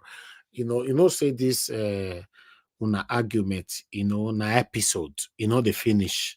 So where we still stop today, tomorrow we'll continue from there. Yes. For some will give una time when I argue, we'll be here 12 hours, One 24 hours, question. the argument they finish. So I appreciate every one of you that joined us today. Please mute yourself. Thank you very much. We've come to the end of this broadcast. I want to appreciate every one of you that came in here today, whether rain or sun, anyhow you guys come here to pass your submission. One thing is sure, we just want a better country. Me personally, though, because I don't want to generalize, because some people want separation, some people want different things. I want a better Nigeria. That's what I stand for, and I'm not sure anything can ever change that. So we all coming out here every time, to pass our plights to our government to do the right thing. It's a good thing. I appreciate you all. Those of you that called in, Madam Origin, thank you very much. Love God is my strength. Thank you very much. Gingerbread Ma, thank you very much. And many others that called in earlier on today. I would like to appreciate every one of you. Right there, those of you that came to the panel as well. Oga CM, thank you very much. Mr. Jonathan Kingsley, thank you. Thank you. Tunaja, thank you. Black Panther, thank you. Oga Olumide, thank you very much. Vime as well, thank you. Madam Luke, thank you very much. I appreciate every one of you, my people. I'd like to appreciate those of you on the comment section as well. Starting with Mother of All, Mommy Diaspora. Thank you very much, Mommy. I appreciate you. Thank you so much. Mother Luke is also right there on the comment section as well. Jesus is my Father. Thank you very much. I appreciate you all, my wonderful people. Michael Ganamaro, thank you very much. Happy New Year to every one of you. Mother Iris Finest, thank you very much. I appreciate you. Thank you, Tony Africa. Olga, I can see you right there as well. Peggy Muddy, thank you very much. I appreciate every one of you right there. Thank you. Please, before you leave, help us to press on that like button so that this conversation today can go far. You see the argument of Tunaja and Black Panther. na episode will not ever finish. So I bet share make people the year with the talk for here that we agree, we disagree on this panel, but we don't hate anybody, and Tunaja don't hate anybody, and Black Panther don't hate anybody, but we are just here to make sure that we pass the rightful information. That is what leads to argument most of the time. I appreciate every one of you for your effort fighting for a better Nigeria. For those of you that is fighting for a separation, that is fine. I'm not going to step on your toes. What is going on in Nigeria is enough for anybody to fight for anything, to be honest. For me, I just want a better Nigeria, and I believe if Peter Obi was given the opportunity today, 60% or 70% of the people fighting for separation would have been keen and glued to Nigeria again. But the way it's going on right now, we are going to see more people fighting for separation, more people fighting for different kind of things that you don't even expect, because it's not looking good at all. Thank you very much, my people. I appreciate every one of you. This is where we draw the curtain today. It's been a long day, 5 hours on the show. Looking forward to see you all again tomorrow by God's grace by 6 p.m. Nigeria time. We're going to be coming back here again. Thank you very much. Good night and bye for now. I know they do competition with anybody. If I offend you, forgive me. Show me love. Go there, biza biza. ká máa bára wa lò nínú ìfẹ́ kan Akànbí. I no dey do competition with anybody. If I offend you, forgive me. Show me love, oh. I go show you love, oh. Ká máa bára wa lò nínú ìfẹ́ kan. But I no dey do competition with anybody.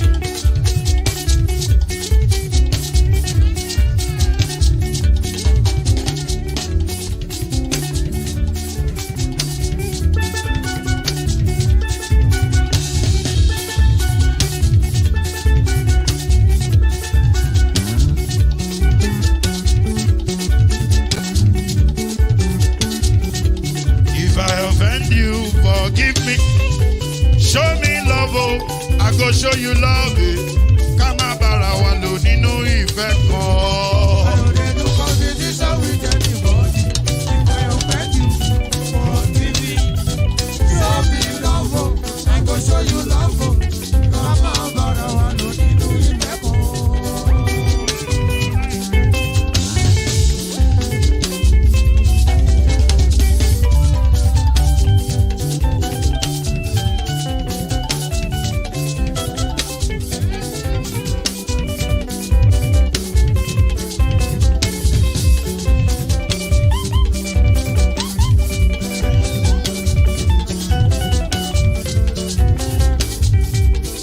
No dey do competition with anybody.